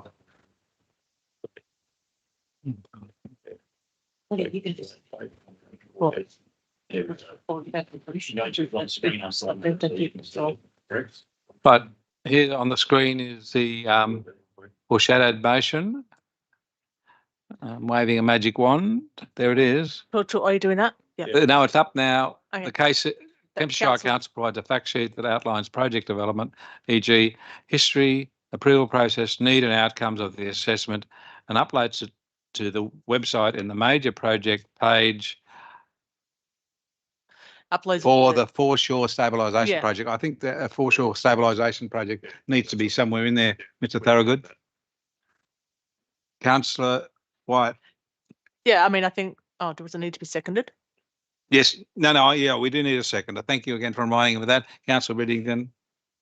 Yeah, I mean, I think it just needs a bit of wordsmithing, but that council provide a fact sheet that outlines the project development e.g. the history, the approval process, the need for the project, the outcomes of the environmental assessment, and uploads this information to Kempsey Shire Council website under its major projects page. I think that pretty much stands for itself, is that there's no information, is that the community, it's just so the community can understand what the project is about. You could even actually extend it a bit further and put a notice on Riverside Park somewhere, just so people can understand the project development, the assessment process, and why it is occurring. I think that stands for itself. It's just providing information so that the community know, and maybe preempting a lot of email traffic into council and councillors. And I think that stands for itself. Thank you, Councillor Wyatt. Councillor Patterson and then Councillor Ferguson. Speaking against the foreshadowed motion, I just put into council website, or actually I just put into Google Kempsey Shire Council riverbank stabilisation. Came up. I was seeing Kempsey Shire Council. This is where I got the comment from, the grant to protect Kempsey Riverside for generations. All the information's there in council website. My question is through to the staff or yourself, Mr. Mayor, is this not already there? Is that information not already there to look at? Well, I guess Mr. General Manager could answer whether it has the history approval process, need and outcomes of the assessment, which is part of the motion. So, Mr. General Manager, would all those things already be in there? Through Mr. Mayor, not all those things are on the current page for that project, and we certainly can update that page. And again, from a staff perspective, we don't have an issue with what's being proposed there. It'll give us a good update on that page. Okay, thank you, Mr. General Manager. Councillor Ferguson. Yeah, thank you, Mr. Mayor. My question was one is the same. Is it actually necessary? So thank you. Well, it can go ahead. Councillor White, you have a question? No. I think you moved it. Can I close debate? You certainly can, because there's no other lights, and you put your light on after I ask. Yeah. Okay, thank you, Councillor White. Yeah, I'm looking at that as well, and it doesn't have the information that I'm asking there as well, and that I think the community deserves to know. And as was sort of said by the General Manager, it's not that big a deal for council to update it. It's just about providing the information for our community. It's nothing out of the ordinary. There's nothing ulterior. It's just giving the information that they deserve and that they are asking for. Thank you, Councillor White. No other speakers. Because we've closed debate, I'll ask for any dissent as I put the motion. Is there any dissent? No dissent. I declare it. Oh, you put your hand up. You voted against it. Thank you. I declare it carried. Okay. Okay. I'd like to see the whole arm. Thank you. Waving somewhere. So carried with 2 dissents. Thank you, Mr. Thorogood. Moving to 11.2 on roller skates. It's a delegates report by me on page 69. So it's 11.2. Oh, excuse me. Sorry. May I make another procedural motion, a procedural matter, because we have 15 minutes to go? 16, 17, yes. Can we extend? Can we just have another 10 minutes after that? Because No, I think it's in the code of meeting. I think what I put up in the confidential is really important.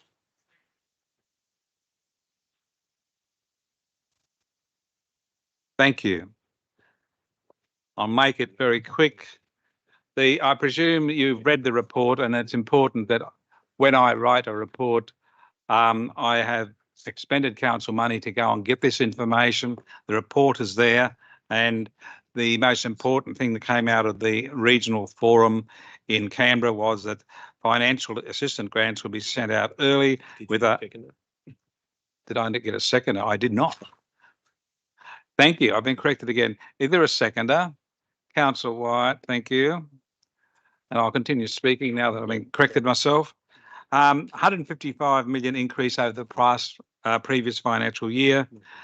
and the Roads Recovery Fund is doubled from the previous year to $1 billion. The National General Assembly on Wednesday, the 3rd, we had the newly appointed Governor-General of the Commonwealth of Australia, Ms. Sam Moyston AC, and she spoke at length about the trust in local government across Australia. And she concluded her remarks by espousing the great innovation of young mayors program. So we might have a young mayor elected if that's the kind of that. One final thing, yes, it could be you. How young are you? One of the most important speakers I came across was Mr. Simon Kustenmacher. He is a geographical demographer, and he talked about the ageing population of Australia, and it was very interesting information. But he also said, as a person who emigrated to Australia from Germany, when he first arrived, he found it appalling that we had compulsory voting. After seeing it in operation, he realised it's the best thing you can do for democracy because it brings everyone out to vote and you just don't have extremes voting. So he turned around and realised how good we are with democracy. The Prime Minister stood up and presented a powerful view on local government in Australia as well. He recognised the centrality of councils and how they improve the quality of life. Regrettably, when we had panel discussions, some of his ministers didn't turn up, even so we were told by the Prime Minister it was important local government be central. Other than that, the 3 days was very important, and there's a lot of good information there about solar panels and net zero and all those sorts of things as well. So I recommend the report to you. No one wishing to speak. I close. Is there any dissent? No dissent. Declare it carried. Moving effectively through so we get the confidential, hopefully. Excuse me, Mr. Mayor. Procedural question. Yes. Could we go to confidential now and deal with that first and then come back if we have time? Well, if that's the case, it would have to be moved by the new council by someone else, or it will lapse at the next council meeting in October. And some of you might be there to do that, and I wish you would. Yes, you are moving that, Councillor Ferguson. You're moving it to confidential? Yeah, I'm moving that if there's support for it. Yep. Do we have a seconder? Councillor Ring. Is there any dissent? No dissent. Declare it carried. We're now in confidential. Thank you to all the candidates who are here to observe our wonderful work today. And you may be back at the October Council meeting, depending on what the voters decide.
In resolution to the matters considered by council in closed session in relation to item 12.1, legal matters, council resolved that council receives and notes the report.